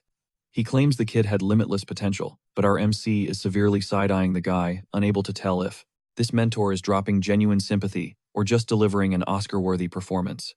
Cutting through the fake tension, Lucas finally delivers the ominous message that Kaiser sent specifically for him. The old instructor's eyes actually light up. He is genuinely hyped to hear his former comrade is still kicking, even if he never in a million years predicted the guy would rebrand himself as a high-profile terrorist. Turns out they were war buddies back in the Imperial Guard, and Kingen swears the rogue's combat reflexes are the sharpest the military has ever produced. He straight up tells Lucas it is an absolute miracle he did not leave that battlefield in a body bag. Suspicious, our boy asks if they are still secretly trading texts. Kingen fiercely defends his badge, declaring he is a sworn active agent of the state. No matter how tight their brotherhood used to be, his current directive is strictly business track his former best friend down and violently neutralize the threat. Lucas hits him with a harsh reality check if he leaks this little bromance to the commander. Kingen is catching an express ticket to the execution block, but the instructor just chuckles it off. If the brass wanted to wipe him out over some ancient history, they would have pulled the trigger decades ago. Kingen flips the script, asking why our protagonist is going out of his way to cover for an old-timer like him. Lucas stews on that for a split second, before demanding the truth. What in the world is the ARC's technique? The government actively stalks anyone who wields it, and it is the only reason a psychopath like Kaiser let him walk away with his head attached. In response, Kingen just takes a long cinematic sip of his tea. He totally hypes the kid up for catching on to the whole Nemesis versus the Empire beef so incredibly fast. Flashback time. Turns out exactly 200 years ago, back in the year 3500, the very first rebellion actually popped off against the Empire. The absolute mastermind running that squad was Noam Waliska. We're talking a top-tier advisor and hands down one of the most insanely overpowered masters the Empire ever produced. This guy literally rewrote the meta. He pioneered next-level combat forms and completely mastered the ballistic control of cybernetic prosthetics. But he wasn't stupid. He knew damn well that a bunch of underground rebels charging the Empire head-on was straight-up suicide. So, they switched up the playbook. They dragged the fight into the grime of urban warfare, using bare-bones gear, and boom, that's how the Archie combat style was born. Only absolute prodigies who actually mastered this brutal art could lead the charge, completely shredding through smaller Imperial squads. It suddenly hits Lucas, his ultimate trump card. It was literally invented by guerrilla fighters to bleed the Empire dry. Sure, using Archie violently wrecks your own body, but it gives you the raw, unhinged power to survive any impossible situation. Zero fancy tech required. Slowly but surely, these fighters ghosted their way across the entire Empire. They recruited in the shadows, mastering the art, just to ambush high-value military targets. Our boy totally gets the terrifying logic. A rebel-packing Arcus just looks like an average street rat. They were basically invisible ghosts striking whenever they felt like it. That right there is exactly why Kaiser kept him breathing. And it's the exact reason the Empire ruthlessly hunts down anyone using Arcus. Lucas demands to know how they actually crushed the rebellion. Kinuan's answer is chilling: they just eradicated every single suspect. Since there was absolutely no way to tell a normal civilian from a hardcore rebel, the top brass made a sick call: wipe them all off the map. A total bloodbath. That extreme massacre was the only way to finally crush the first rebel cell. Now, it's not exactly a massive secret the Empire keeps, but unless you specifically dig for the files, nobody breathes a word about it. It's a massive rotting stain on their history. Think about it. The Empire got backstabbed by someone practically on the Emperor's level, and they had to slaughter countless innocent lives just to clean up the mess. Lucas pieces it all together. The commander genuinely believes Kinuan is secretly running with the terrorists. And the crazy part, the old man casually confirms it. If our main character can dig up hard proof that his mentor is chatting with Nemesis, this whole nightmare mission is officially a wrap. Our boy fiercely defends him, calling it impossible. But the elites up top have already made up their minds. And sadly, their paranoid word is absolute law. And get this, because Kinuan actually respects our guy, he drops a massive hint. He literally tells Lucas to go dig into his past down in the slums to hunt for clues. Lucas is practically losing his mind. How is Kinuan this painfully chill about a literal treason charge? Head spinning, our guy stands up to bail, while Kinuan simply smirks and wishes him luck. Lucas bolts out of the room, sprinting down the halls in pure panicked frustration. He feels like an absolute clown. The big shots treat him like garbage, and he has no choice but to dance to their twisted tune. He's nothing but a disposable pawn trapped in a 4D chess match between the commander and his instructor. And the worst part, Kinuan is an absolute enigma. There's zero pattern to his madness. One second he radiates untouchable god-tier energy, and the next he seems as fragile as a rookie grunt. He scours the database, but shocker, Noel, the legendary first trader, is completely scrubbed from the system. With 0 options left, he realizes he has to play by Kinuan's crazy rules and drag himself down to the rotting slums to dig up the ghost's past. There has to be some breadcrumb down there that explains his instructor's insane mindset. Fast forward. Our boy is now standing face to face with the commander, straight up accusing his instructor of intentionally baiting them all. Amilas just shrugs it off. He casually drops that it makes total sense for Kaiser to have a soft spot for the instructor. Those two used to run deadly black ops together back in the day. He shoots the protagonist a knowing look, asking if he's itching for the real tea. Lucas plays it cool, stating that if the intel is way above his pay grade, he's totally fine staying in the dark. But the captain, he actually trusts our guy with his life, which is exactly why he just pulled him into his own inner circle. The paranoid elites are convinced there's a shady underground link between Kaiser and the instructor. The ultimate grand plan? Use Kinuan as the ultimate bait to infiltrate the very beating heart of Nemesis. Lucas is baffled why even keep a massive threat like him around. Simple. Keep your enemies close to track their every move. Plus, you can't deny Kinuan is a top-tier mentor. Our boy knows that better than anyone. Looking back, he realizes Kinuan has been quietly dissecting his every single move since day one. The old man is a master manipulator who never shows his hand. Emilas smirks, pointing out that despite the brutal setbacks, Lucas is literally the only person to ever crack his shell. Let's be real, it's painfully obvious the stone-cold instructor genuinely cares about the kid. Taking the shot, our protagonist straight up demands higher clearance. He knows damn well that wandering into this death trap with a pathetic cadet badge is pure suicide. Fast forward a bit. The duo is chilling in a high-tech gunship ripping through the sky straight toward the ultra-luxurious Custodia estate. The kid mentally loops back to his risky demand. Lucas knows he's hit a massive wall. Diving deeper into this hellish mission is a guaranteed death sentence, especially when he's just a bottom-tier rookie. But Amilas is already 10 steps ahead. He knows that if the Shadow Ops brass flips the switch, they won't hesitate to nuke the entire operation, meaning they'd ruthlessly silence loose ends like Lucas. That's exactly why the captain is making this alliance official blood tie territory. By branding him as a true Custodia, Lucas instantly levels up from disposable trash to untouchable VIP. After grinding this hard, our guy realizes his absolute survival rests entirely on the commander's mercy. Amilas plans to formally debut the kid into the elite society following strict aristocratic traditions, but honestly, our protagonist could just fake his way through. All the boring, stiff ceremonial garbage. The best part, Amilas drops the act and tells him to just vibe and be his raw, unfiltered self. The commander is practically grabbing popcorn waiting to see his kids clash with the newest Custodia. Our boy, Zero, clue what kind of welcome wagon to expect. But he's got to suck it up if he wants that top-tier Custodia protection. And bro, when I say they own a compound, I mean a straight-up fortress. This family basically runs their own private city. We're talking full-blown medieval castle vibes inside. Stone walls, wild architecture. Lucas is just standing there, playing the waiting game exactly how the commander ordered. The vibe shift hits him hard. He grinded his whole life for this, but looking around. Is this really the dream he was chasing? Suddenly, footsteps creep up behind him. A voice drops a congratulations for hitting his milestones. It's Giselle, stepping up as the first one to actually welcome him, but she's also here to clear the air. She straight up apologizes, admitting she let her feelings completely take over back at the academy. Total uncustodia behavior. Lucas just waves it off. Honestly, the mental meat grinder she went through, nobody walks away from that clean. Giselle then drops the mood, mentioning she visited Felix recently. Tragic plot twist. Felix didn't even recognize her. But our MC shuts that pity party down real quick. Felix executed his mission perfectly. That is all that matters. She rolls her eyes. Stop playing the Ice King. Showing a little empathy for your squad doesn't make you weak. Then she brings up their secret pact. Lucas smirks. He's not backing out. Plus, surviving this snake pit means he desperately needs a reliable partner inside. Giselle is officially locked in. Her end of the bargain, spilling all the tea. Any intel buzzing around about Lucas goes straight to him, and she kicks things off with the actual final bosses of the house. The two older brothers. The guys who are definitely fuming over the new guy crashing their party. Lucas shrugs, pointing out he's just an adopted stray. But Giselle corrects him. In a hardcore military bloodline, blood or paper, an heir is an heir. And here's the kicker out of the three of them. Lucas is the only actual elite soldier. That is a massive flex. Flipping the script, Lucas stares her down. What about her? What is her endgame in this toxic family tree? She admits she doesn't want the throne. But if anyone tries to step to her, oh, she's absolutely throwing hands. Lucas drops some hard truth. Life is wild. You never know where the dominoes will fall. If the crown falls in her lap, she better wear it. Consider it his very first golden rule as her new adopted brother.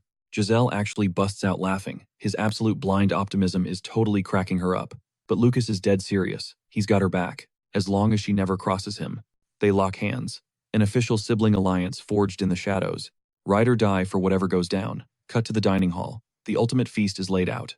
Lucas and Giselle take their seats and the roster is fully stacked. Enter Jupa, the second son, with something to prove. And taking up all the air in the room, the eldest brother. We'll call him Nicolaus. Looming over them is the matriarch Eva. She drops a welcome, but the freezing venom in her tone, yeah, she utterly despises him. Classic evil stepmom energy. Giselle leans in, whispering a frantic warning to keep his shields up. The commander isn't stepping in to save him.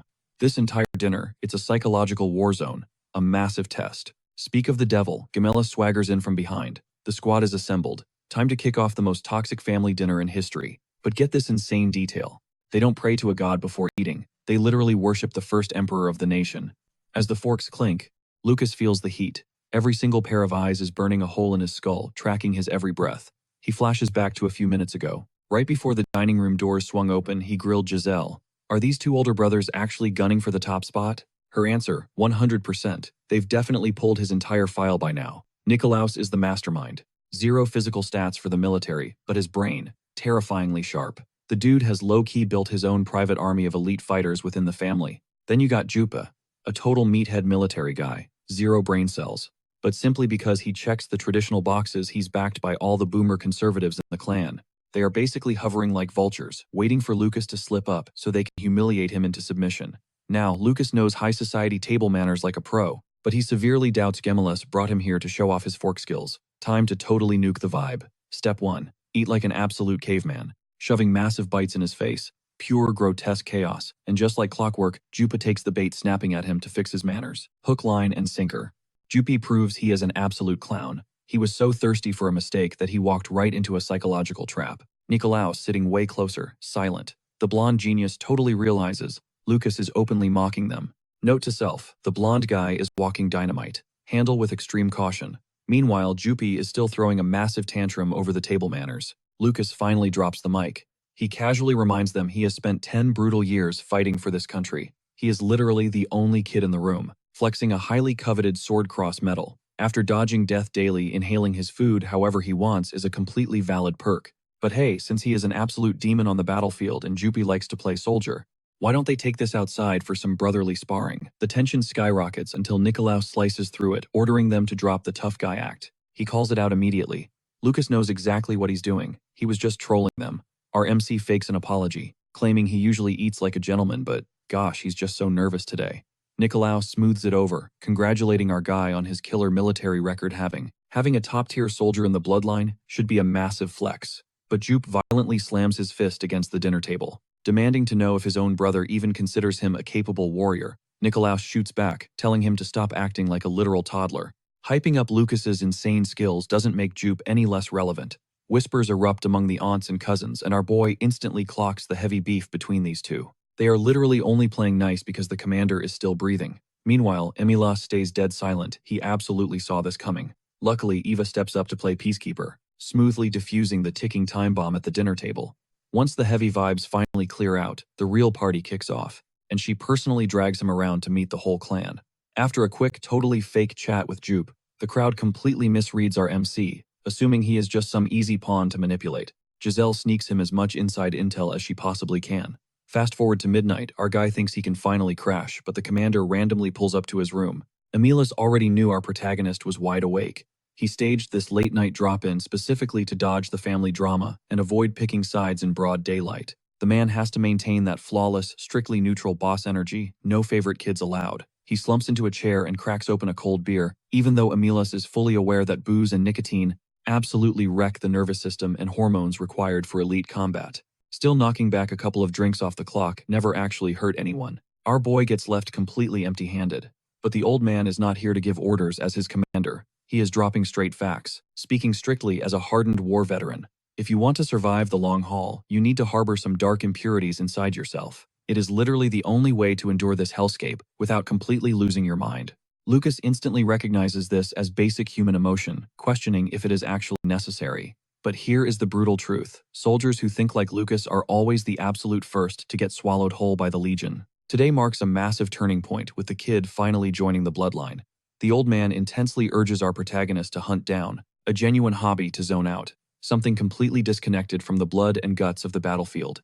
He abruptly stands up, wishing him a solid night of rest. Our MC is left totally stunned.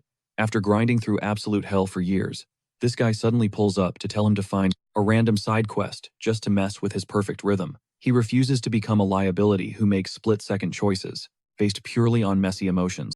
Ironically enough, it looks like the cold-hearted commander actually lets his own feelings take the wheel sometimes. The boss was basically just telling the kid to chill out and touch some grass, flexing that bizarre everyday dad energy. The sun rises, kicking off a brand new day, and our boy shadows Giselle for an exclusive VIP tour straight through the heart of the Citadel.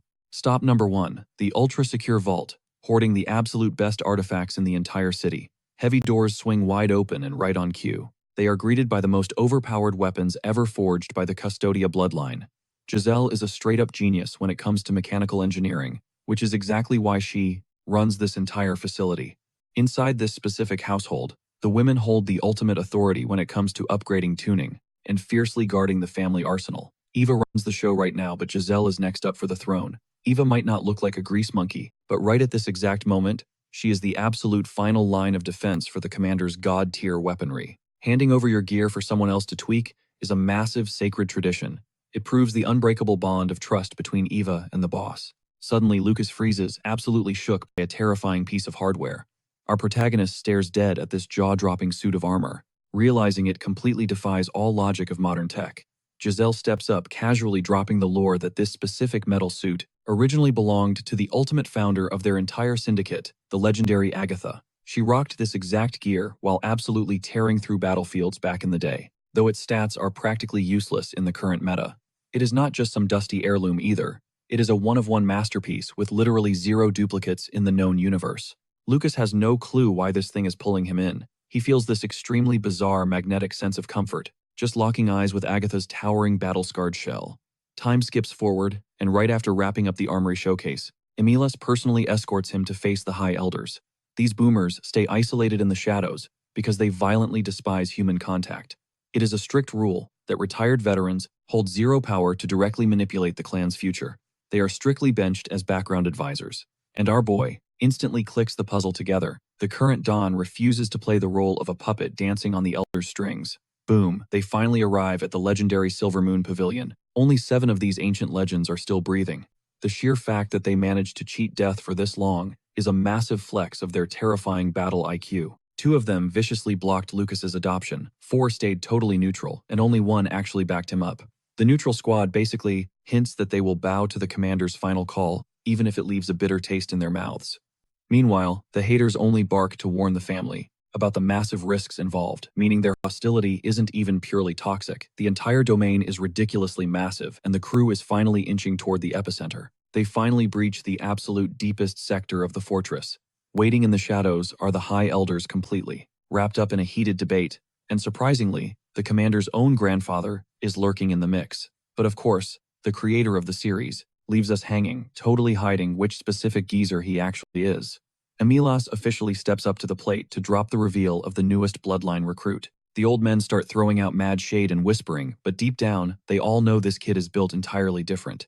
One crusty veteran orders him to step forward, and our protagonist closes the gap without breaking a single sweat. The ancient man violently grips his jaw, glaring into his eyes while praying the kid survives the long game. Even if he literally has to swallow pure chaos to do it, Lucas's brain scrambles trying to decode that cryptic warning, totally lost on what it actually means. And just like that, the most intense meet and greet officially wraps up. As they transition to phase 2 of the meeting, our MC fully intended to slip out and let the heavy hitters talk in private. But Gemelis completely shut that down. He refused to let the kid leave the room. Cut to several hours later, the heavy doors finally swing open, and the duo steps out of the pavilion. Lucas was burning with curiosity. Why keep him in the room? What earned him this insane level of trust? The commander's response is ice cold. He orders Lucas to piece that puzzle together himself, consider it a brand new mission. Fast forward a few days. The clock is ticking down with barely hours left before our guy ships back to the military base. He cracks open a door and boom, he's staring straight down the barrel of a gun. The shooter, Nikolaus's brat, who genuinely believed his dad's bedtime stories about soldiers effortlessly dodging bullets. This pint-sized menace goes by Emilio, and let's just say his manners are absolute trash. Lucas barks at him to drop the weapon before he catches a serious beatdown. But the kid, zero fear of a slum-born half-blood, He actually pulls the trigger. The shot whizzes by, a total miss, but way too close for comfort. Lucas knows the kid's aim is garbage, but this little psycho was seriously gearing up for round 2. Game over. Lucas snatches the piece and delivers a brutal kick, sending Emilio tumbling violently down the staircase. He glares down at the kid, ordering him to go cry to his daddy. Next time the "I'm just a child" card gets instantly revoked. Cue Nicolaus rushing down the hall, screaming his lungs out, frantic to scoop up his boy and figure out what the hell just happened. The noble storms upstairs, but Lucas shuts him down with the cold, hard facts. Emilio just got a mandatory reality check. Nicolaus plays dumb, acting utterly shocked. His precious son could pull a stunt like that, begging Lucas to cut the kid some slack. But you don't just brush off an attempted murder with a simple timeout. Sensing the lethal tension, the blonde noble practically begs to take this conversation behind closed doors. They step into Nicolaus's office and boom, massive plot twist. This whole chaotic mess, completely orchestrated by the blonde guy himself. He desperately needed a private one-on-one with our MC, without tipping off the rest of the world that they were teaming up. A massive gamble on his part. Emilio legitimately could have died. Nicolaus's reaction, totally unfazed. He casually mentions he's young enough to just breed another heir. Lucas is absolutely floored by how ruthlessly detached this guy is. Nicolaus reveals he already knows our MC is tightly linked with Giselle. The harsh truth, she is completely locked out of the inner circle's real classified intel. Here's the brutal reality: if they screw this up, Jupe takes over as the next family head. And if that happens, Nicolaus's entire bloodline is marked for death. Lucas grabs a chair, fully invested now. The noble breaks it down. Jupe currently holds the popular vote within the family syndicate. But Jupe is pathetically weak compared to his father, making him a walking target. Lucas questions why Nicolaus feels so threatened by his own brother. The answer is simple: this bloodline practically worships warfare. They will always crown a pure brawler over a mastermind tactician. That is just the hardcore reality of surviving in the Custodia family. On top of that, the anti-Gemelas faction desperately wants a puppet leader like Jupe to indirectly cripple the father. Enter Lucas, their ultimate wildcard. The master plan stage a bitter public rivalry, while Lucas climbs the ranks of the Imperial military entirely unchecked. This guarantees the warmongering faction will throw their absolute support behind the MC. Nicolaus doesn't care about glory, he just wants to survive, even if it means playing backup to Lucas. It blows Lucas's mind that this guy mapped out a literal chess game in mere days. Giselle wasn't exaggerating when she warned him about Nicolaus. The dude might lack combat skills, but he inherited Gemelas's terrifying intellect. Back in the slums, Lucas assumed the elite lived completely stress-free. Nicolaus drops some heavy truth: every single person carries their own hidden demons and survival battles. As a high-ranking government official, he promises to pull whatever strings our boy needs moving forward. Blank check.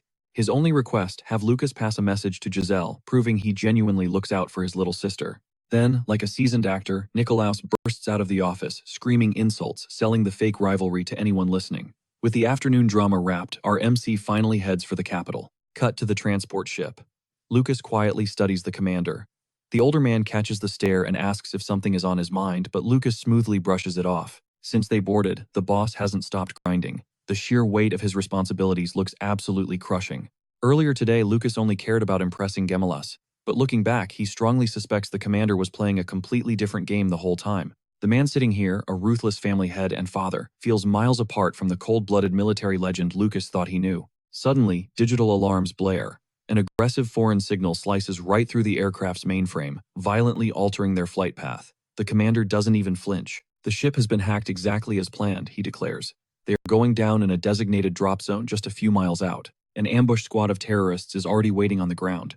Backup is a solid 10 minutes away, they just have to survive the onslaught until then. Trying to execute a safe landing would just hand the high ground to the enemy. So, they are going to crash this bird with maximum cinematic style. Lucas is absolutely stunned. The fact that the commander is a beast at cyber warfare too, guess that's baseline for someone gunning for the absolute top. Without a second of hesitation, Gemelas violently smashes his fist right through the ship's control console. The aircraft instantly spirals out of control, diving toward the Earth. Thanks to a highly advanced protective shock gel inside the cabin, the impact won't kill them. As they plummet, reality hits Lucas hard. The commander just turned himself into the ultimate human bait. Jamila's actually backed her up. Why? Because Barbara desperately needed to secure that rock-solid trust with Nemesis, and our boy completely missed the memo. They crash-landed face-first, triggering an absolutely massive shockwave. But thanks to that high-tech shock-absorbing gel, both of them walked away without a single scratch. Still, Lucas was seriously second-guessing this whole operation. I mean, they were dropping straight into uncharted hostile territory, and the terrorist swarm could be endless. But right behind him, Jamilus just barked at him to lock in. The targets are swarming our grid. Staring straight into the glaring sun, the commander activated his hyper-advanced cybernetics, literally sinking his eyeballs to a freaking orbital satellite. With that god-tier uplink, he basically had wall hacks on every single enemy down below. He whipped out his massive hand cannon, smirking at the crystal-clear sky. This beast wasn't a normal gun. It was a legendary custodian relic, designed to completely overclock. The barrel flashed, unleashing a devastating plasma beam that absolutely melted everything in its path. It suddenly clicked for Lucas. The captain deliberately played bait because he was strong enough to wipe the floor with the entire army solo. The smoke cleared, and Jamilus casually noted a few roaches survived the blast. Without missing a beat, he slammed in a fresh magazine and kept firing. Lucas was utterly baffled. He could not see a single target. How on earth was the commander pulling off these insane cross-map snipes? The only logical explanation was a direct satellite feed, and the absolute madman confirmed it. He had a top-tier military satellite running 24/7 strictly for his personal VIP use. The rookie's jaw hit the floor. Processing that insane amount of raw orbital data required a brain working like a quantum supercomputer. The commander was a literal walking weapon of mass destruction. That was the terrifying reality of an Imperial Guardian. Finally, pixels shifted in the distance. The enemy vanguard breached Lucas's line of sight. These hardcore rebels were out for blood. Their ultimate prize, the captain. He was the most high-value target walking the planet. Snipers locked on from the backlines. An entire guerrilla hit squad had mobilized just to take him out. Jamilus summoned his signature lance. He declared those armored grunts were light work, but told Lucas he had to survive on his own. Yeah, it sounded like a brain-dead, reckless order. But in a brutal world flooded with absolute scum, you had to follow crazy commands just to stay breathing. Jamilus blitzed forward like a demon, while Lucas provided covering fire. Right now, the kid was struggling to compute. These terrorists were dead-ass dodging bullets. Why? Because practically every single one of them was channeling the Archie's ability. But even with superpowers, they were getting vaporized in milliseconds. Jamilus claimed he was rusty, but his damage output was still absolutely broken. Despite facing a literal tsunami of heavily armed soldiers, the commander shredded the front line into absolute confetti. This chaotic bloodbath was his genuine comfort zone. Lucas was watching a god at work, but reality checked him hard. He was taking heavy fire too, meaning he had to stop fanboying over his boss and zero in on his own survival. Because these grunts could still put him in a body bag if he slipped up. He pushed forward, activating his own Archies to perfectly calculate his lethal trajectory. Suddenly, two guys rushed him simultaneously. The rookie seamlessly parried the first strike, going in for the kill shot. But remember, these dudes also rocked the Archies. Sure, it was a knockoff, incomplete version, but it still let them read incoming attacks at lightning speed. That is exactly how they kept up in close quarters, without rocking crazy expensive cyber mods. Even so, our main character heavily outclassed them. He gripped the enemy's arm and instantly flatlined him in one brutal motion. The guy was clearly a total noob. A true veteran would have sliced off their own limb just to cheat death. Lucas glanced over. While he spent all that time taking down one single guy, Jamilus had literally soloed the rest of the revolutionary army. The battlefield went completely dead silent. The commander revealed that Kaiser was lurking in the shadows, waiting for the perfect moment to execute them. But since they completely flawlessed the ambush, that coward didn't have the guts to show his face. Lucas asked why they didn't just set up a trap for the boss. Jamilus shut it down. Killing Kaiser was pointless. It wouldn't help Barbara's mission, and Nemesis would still operate from the dark.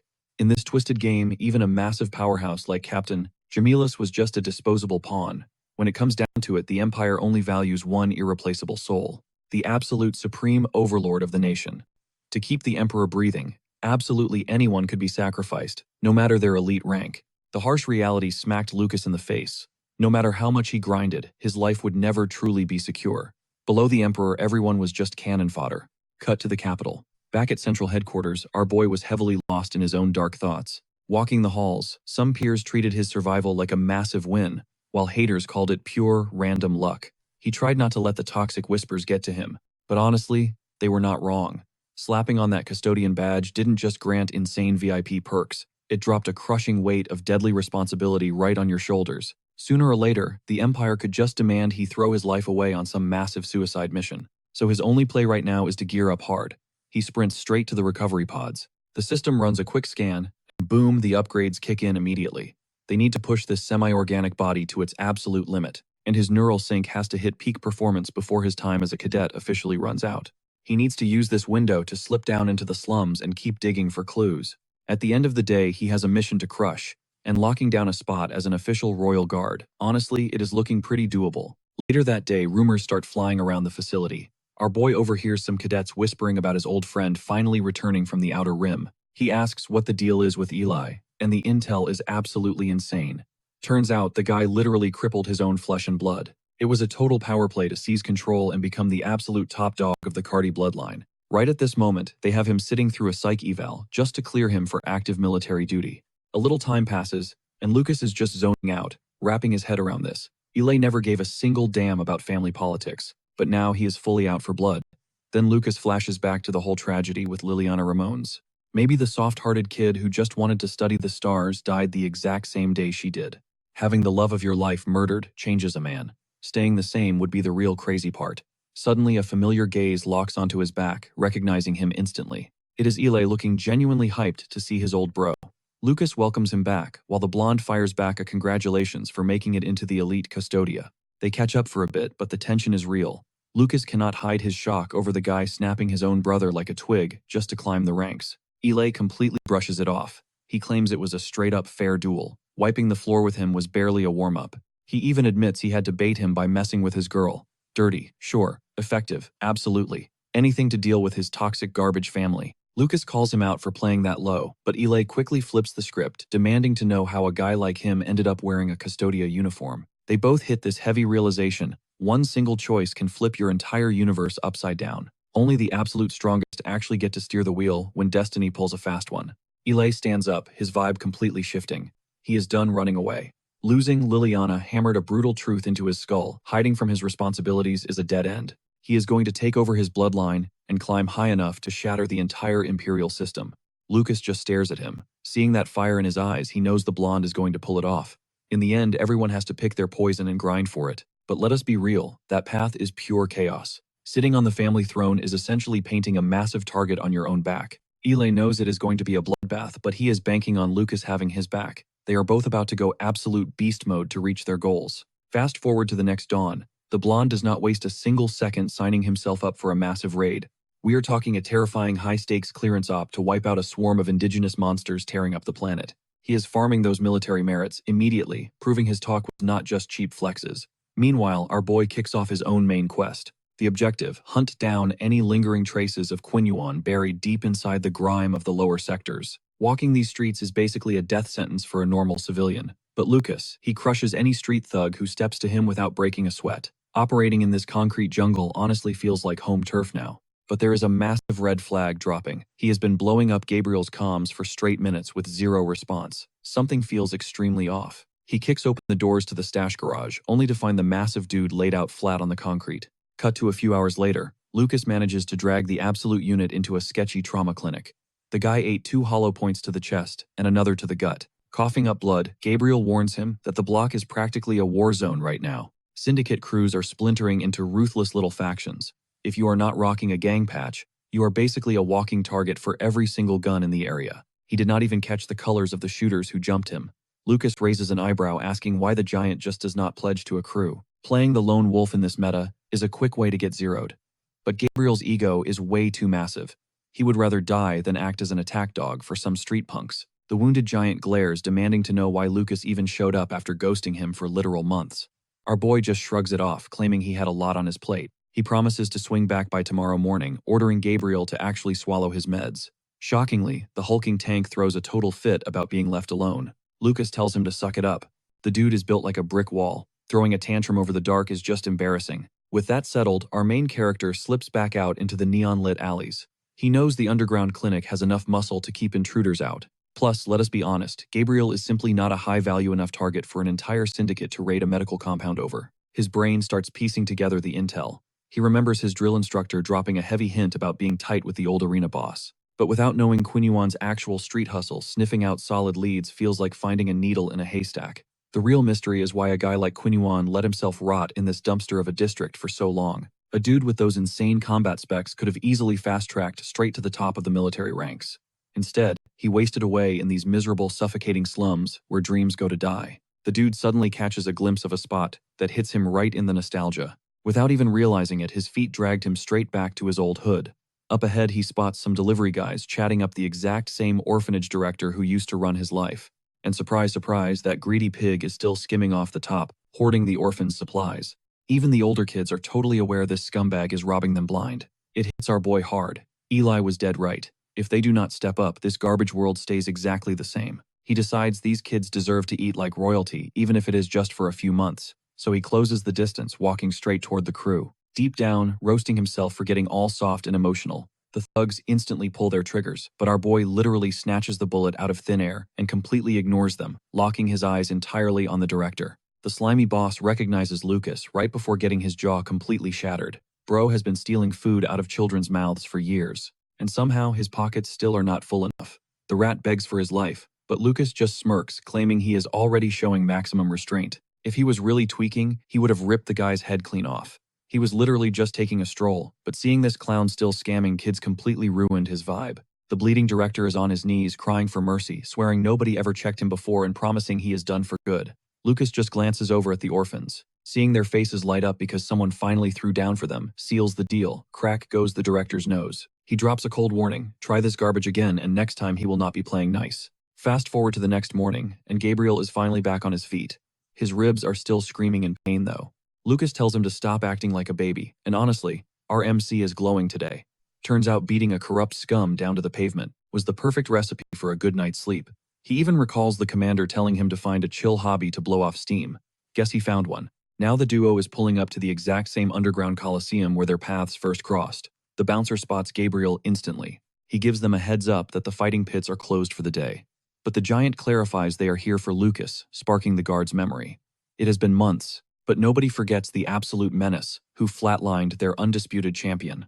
Realizing who he is dealing with, the guard immediately radios Director Alfonso to roll out the red carpet. Barely a few minutes drop off the clock before the boss steps out to greet them, immediately getting the scoop about Gabriel catching an ambush. The big guy is honestly catching feels totally hyped that the underground crew actually gives a rip about whether he lives or dies. The head honcho recognizes our boy too, and Lucas finally drops his real name since last time these clowns literally thought he was called Good Boy. He clarifies he left his master at home because he is strictly here to hunt down intel. But before they talk business, he demands Alfonso ditch his muscle. The boss awkwardly declines, claiming he cannot just stand around totally exposed. Lucas does not miss a beat, completely flaming the guards as walking scarecrows. He flat out tells the boss that if he wanted him dead, those two NPCs would not even slow him down. Alfonso snaps back, telling the kid to check his massive ego. Just because he trains under Kingon does not give him a free pass to disrespect the house. Our MC just smirks and dares him to test that theory right here, right now. Tensions spike, and inevitably, absolute chaos erupts. Bullets are about to fly, so Lucas barks an order at Gabriel to lock the absolute life out of those doors. Our boy launches into a massive leap while the giant frantically backs up to cover his own blind spots. Lucas literally glues himself to the ceiling like a spider before dropping down at breakneck speed. The security detail scrambles to light him up, but he effortlessly swats their aiming arms, forcing them to literally shoot each other. In the blink of an eye, he completely folds, both heavily armed dudes, flexing an insane power gap. Alfonso is left sweating, fully realizing that bodyguards or not, he is absolutely defenseless against this monster. Skip ahead a few hours, and the crew is chilling at Hilda's garage. Turns out the giant was dodging his armor maintenance, which explains why he was hurting so bad. Meanwhile, Lucas is mentally playing back his chat with Alfonso. Once the boss realized our boy was rolling as an official custodian, he totally folded and agreed to team up. Their main quest, sniffing out exactly what went down with the previous head honcho. Since getting kicked out of the underground fighting scene, Alfonso is actually willing to spill the tea with zero resistance. Our boy is just a few months shy of hitting legal age. Once that clock strikes, he is building his own syndicate from the ground up. He is crossing his fingers that Alfonso's deep web intel will drag him straight to Kingman's lost buddy. In the background, Hilda and Gabriel are going at it because the towering tank is dead broke and cannot afford a single gear tune-up. Cutting the drama short, Lucas casually tosses over a loaded credit card to cover the entire tab, so the guy can finally get his suit fixed. Gabriel whines that she is totally finessing them, but our MC instantly shuts him down. At the end of the day, Hilda is the absolute goat when it comes to mechanics. Putting the pieces together, Lucas realizes Alfonso only seized the Colosseum throne after Todd's entire inner circle got completely wiped off the map. Only one single guy made it out breathing. Pinning that survivor down for a chat sounds like a solid play. The target's name is Ken Noma, and right now he is locked up tight inside a psychiatric ward. But plot twist, while Lucas is cruising toward the asylum, heavy gunfire absolutely shreds their ride, forcing a brutal crash. Thank God our boy was rolling in a high-end luxury cab packed with impact-absorbing gel. Still, he is totally baffled about what just went down. The shooter stepping up looks exactly like a street thug. Odds are they tracked Gabriel down to finish the hit they fumbled earlier. Still, it is insanely sketchy how these goons perfectly predicted their travel route. Outside the wreckage, the gangbangers start screaming for Gabriel to show his face. They figure the guy switched teams to back Alfonso. The fact that he struck a deal with the Coliseum boss completely catches Lucas off guard. These goons practically hit the intel jackpot, leaving everyone wondering why Gabriel is such a VIP target. Our boy casually demands a piece from the dude. Standard military gear. Yeah, absolutely useless if you want to bag these gang members breathing.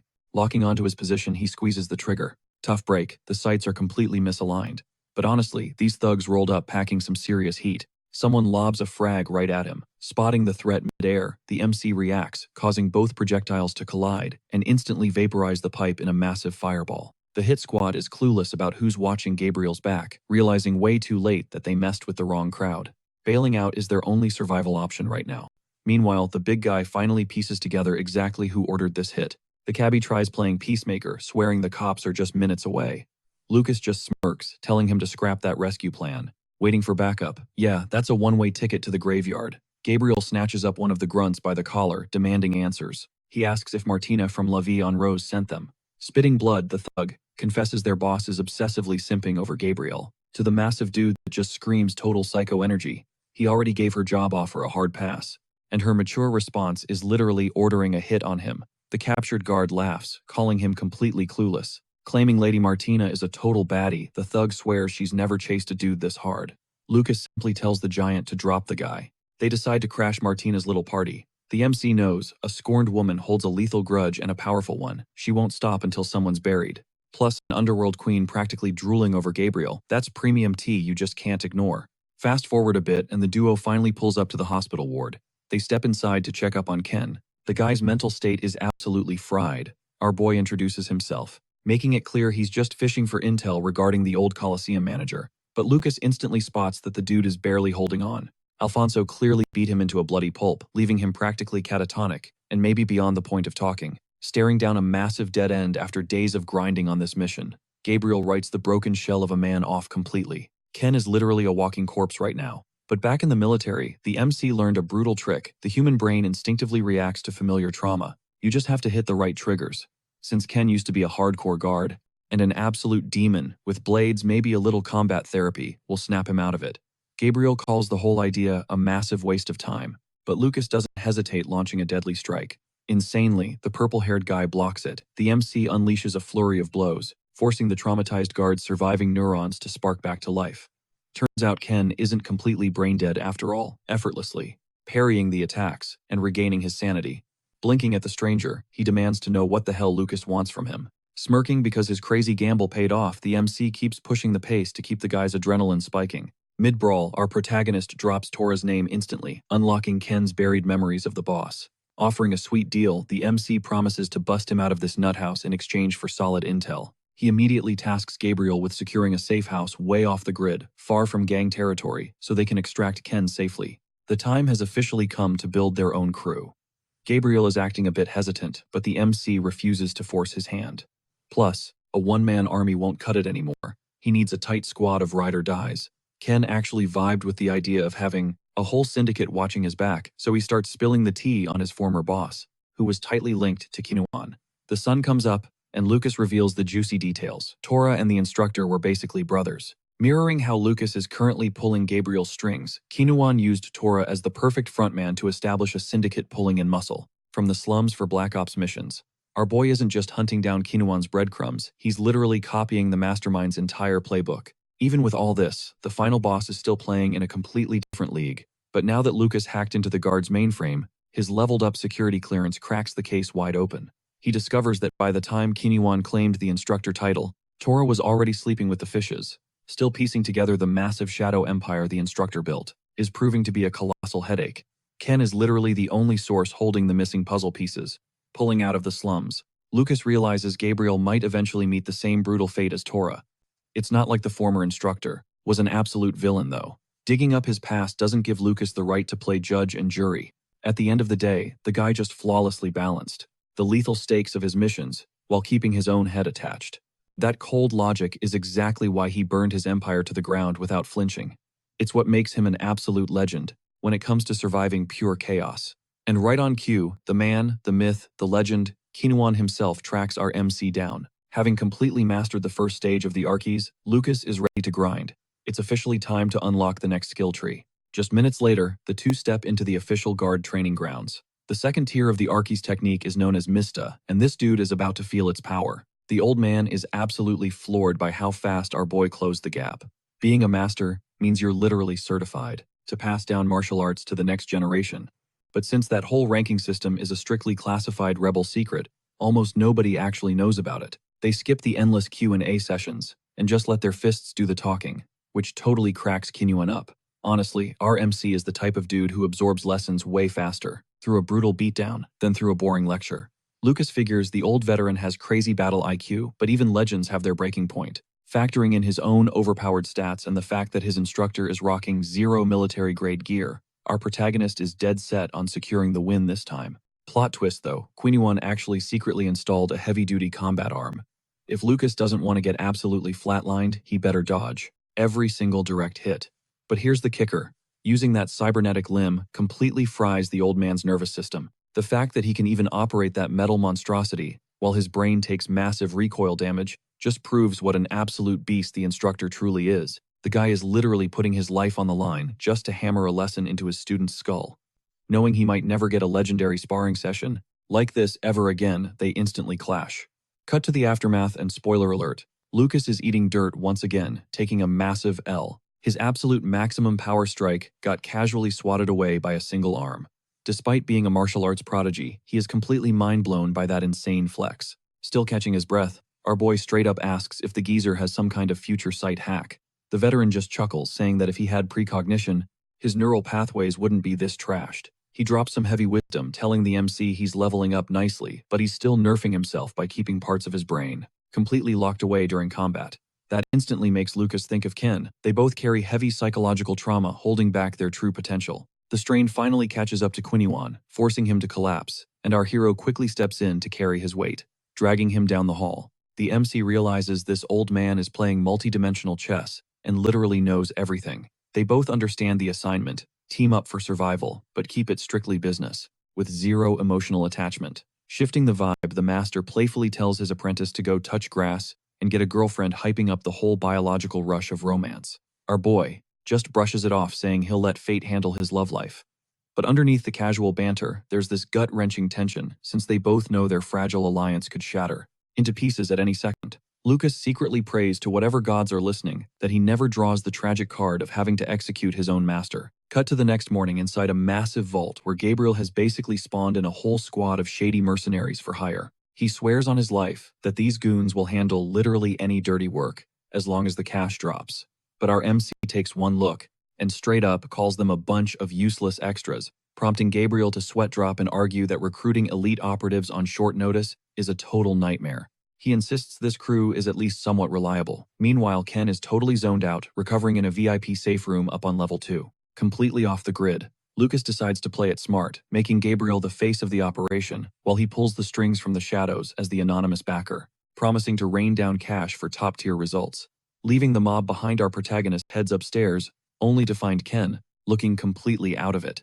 Gabriel confirms over the comms that the decoy body double is still chilling in the hospital bed, meaning literally nobody, except the follows. Heavily bribed security and corrupted medics even realize he pulled a disappearing act. Lucas is honestly vibing with how insanely efficient his fixer is at running these Black Ops missions. Grabbing a glowing stim shot, he jams it right into Ken's neck, which triggers a hardcore fight-or-flight response, sending a lethal blade flying straight at his face. Blinking away the madness, the purple-haired dude finally reboots into reality. He gives Lucas props for actually keeping his promises, but our boy cuts to the chase, declaring, "It's time," to start their brutal version of physical therapy. They immediately lock into a high-speed knife duel, because engaging in a life-or-death sparring match is the only known method to reboot the traumatized warrior's fried neural pathways. Even with top-tier military-grade enhancements running through his veins, the MC is shocked to see Ken perfectly matching his insane attack speed. You can just tell this guy was an absolute menace in his prime era, but Lucas eventually overwhelms his guard, dropping him back into his seat. With his brain defogged, Ken can finally hold onto his sanity for way longer intervals. The combat stims are working magic, and our protagonist is only putting in this crazy effort because he desperately needs a lead on the Phantom VIP who used to bankroll Ken's former boss.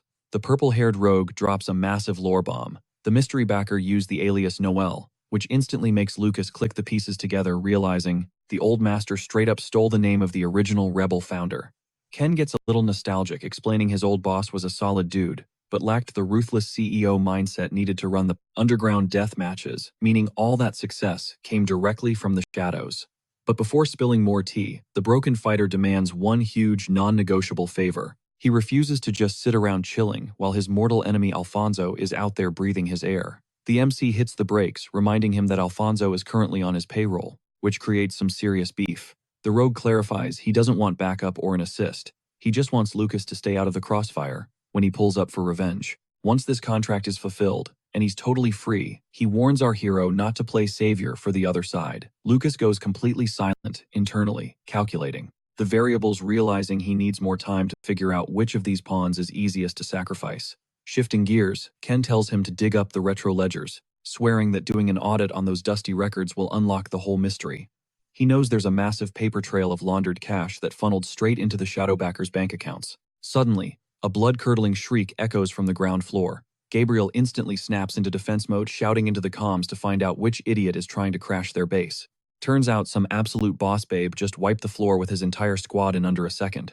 Stepping over the bodies, she brutally roasts Gabriel's hiring choices, calling his men complete rookies. Up top, Lucas instantly pieces it together. This lethal assassin was totally dispatched by Martina. He honestly felt kind of dumb for completely forgetting about his fixer's ultra-dangerous girlfriend. Dropping down from the upper level, our boy steps right into her personal space, locking eyes before casually delivering a lightning-fast jab right into her shoulder. Lucas drops a reality check. They're an official crew now. Martina can't just unleash her goons on them without dropping a heads up first, but it's time to squash this beef.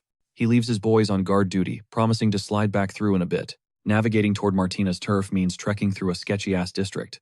Walking through the grit, Gabriel spills the tea on her syndicate, La Vie en Rose. Started out as a total girl boss sanctuary, a shield against the violent streets. Well, that was the original pitch anyway. Now they're just another ruthless mob. Lucas pivots, demanding to know exactly what Gabriel said to make this mob boss obsess over him like a crazy ex. The big guy swears he never even flirted.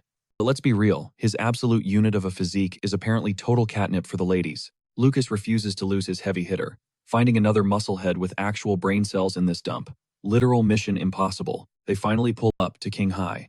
The joint screams ancient samurai temple aesthetics. Right at the gates, their guide drops a heavy warning on Gabriel. Swallow your pride tonight, she warns, humiliating the queen bee in her own hive.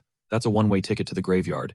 They step inside and a sickly sweet stench instantly triggers Lucas. Some random thug dares to aim a piece at him, big mistake. Lucas practically vaporizes the dude's skull on the spot. That heavy aroma, it's laced with knockout gas. Lucas barks an order to freeze, promising to rip the head off anyone who twitches. One clown tests his luck. Crack. Lucas flatlines him with a single flawless shot. But just as he's about to go full John Wick, the final boss enters the chat. Enter Martina, the undisputed matriarch of the gang. She immediately backpedals, apologizing for the trash-tier hospitality shown to her VIPs. The girl rocking the eye patch steps up, bowing her head for the chaotic welcome. Gabriel snaps, calling Martina psychotic. Who invites people over for a chat and drops a literal ambush? Lucas completely brushes it off, claiming no VIPs caught astray, so they're still good to parlay. He casually flexes that he could slaughter every single soul in the room, but that sounds like way too much paperwork. Plus, Martina's street cred is massive.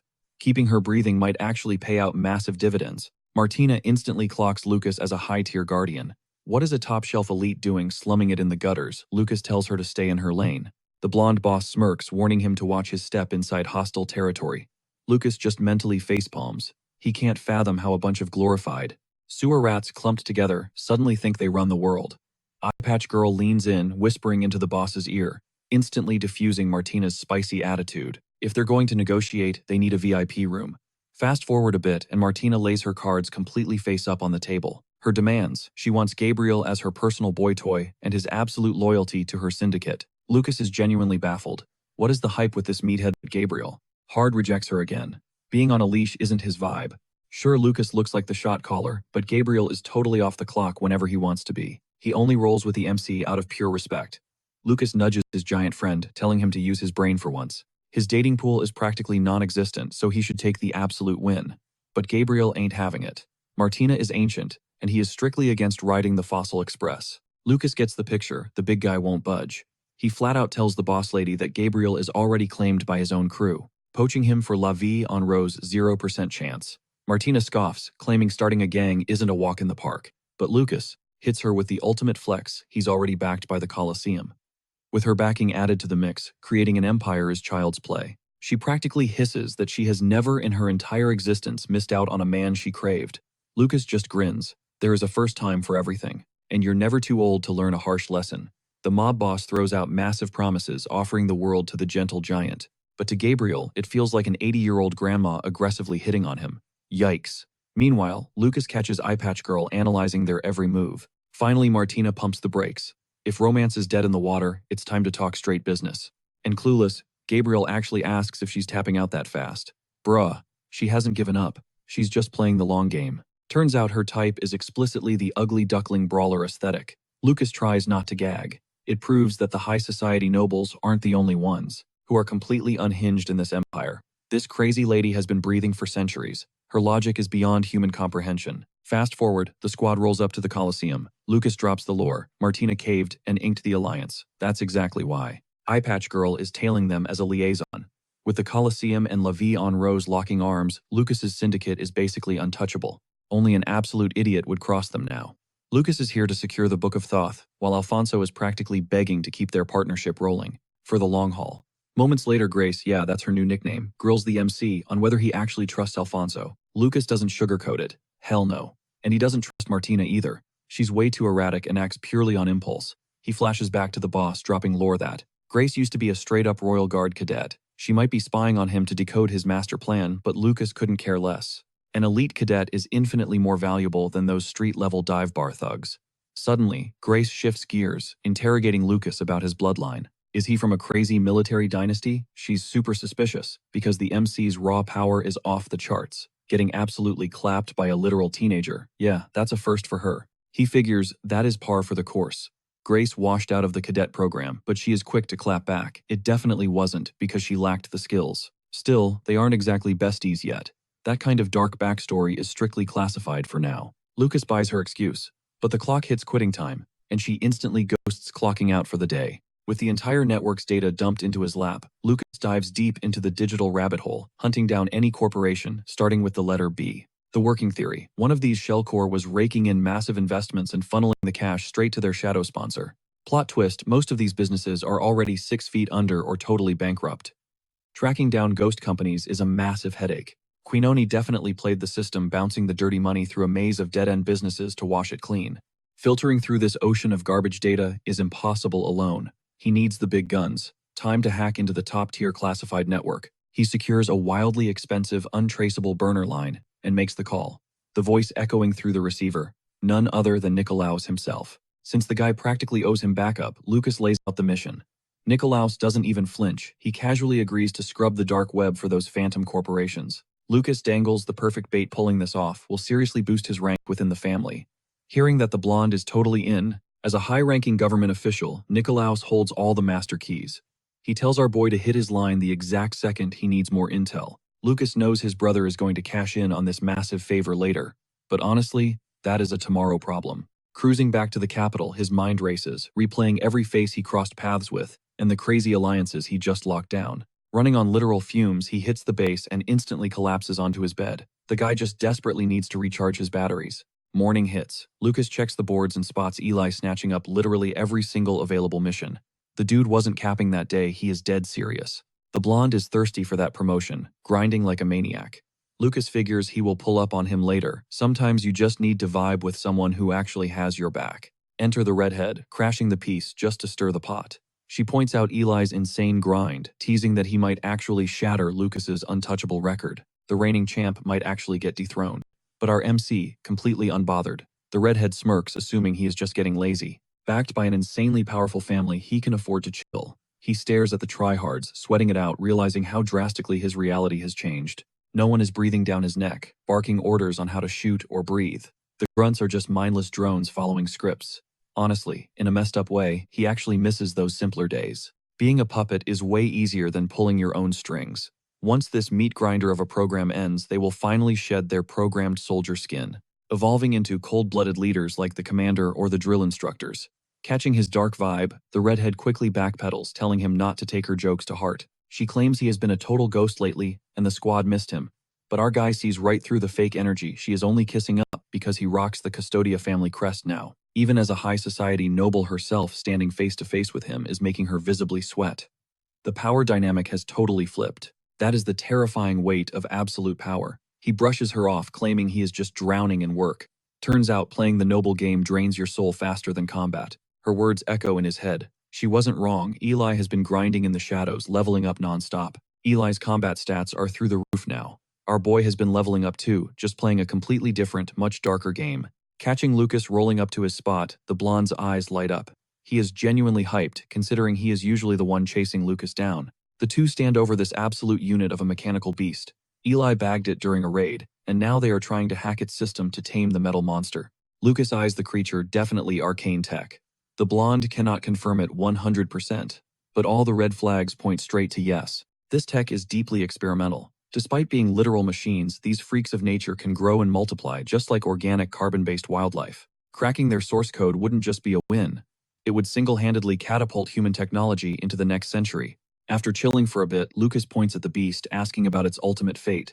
Eli shrugs. They are probably going to scrap it and rip out its metallic guts for reverse engineering. But shifting gears, Eli pulls something out. A gift. And not just any random loot, this is a hyper-rare weapon ripped straight from the Acesians. It is forged from the living tissue of an ancient apex predator from this very planet. Lucas takes one look and thinks this masterpiece belongs locked inside a bulletproof museum display. Out of nowhere, Eli whips out a heavy blade and violently slashes at the gift. But the weapon doesn't even scratch. It absorbs the brutal impact like it was nothing. And here's the craziest part. The living metal violently reacts, reinforcing itself and healing the damage in real time. It is straight up black magic. This insane artifact is the blonde's way of celebrating Lucas, leveling up into the Custodia family. Translated from the ancient tongue, the blade is called Eternal White. There is literally not another one like it in the entire cosmos. Eli jokes, telling him not to drop it. Our guy safely holsters the legendary drop, throwing a genuine nod of thanks. Oh, he is definitely going to spam this in his next fight. Later that night, bathed in shadows, Lucas stares deeply into the Eternal White. It hits him. Everything in this universe has an expiration date. Nothing actually lasts forever. That is exactly why humanity is so obsessed with chasing eternity, whether it is untouchable fame, endless life, ride or die friends, or just a quiet, drama-free existence. He is not trying to get all in his feels, but let's be real, this is the first time anyone has ever gifted him something. A gift from a real bro, packing insane value in both cash and loyalty. His deep thoughts are violently interrupted by his burner buzzing. A secure text from Nicolaus drops. The guy actually cracked the code and found the ghost corporations, and the plot thickens.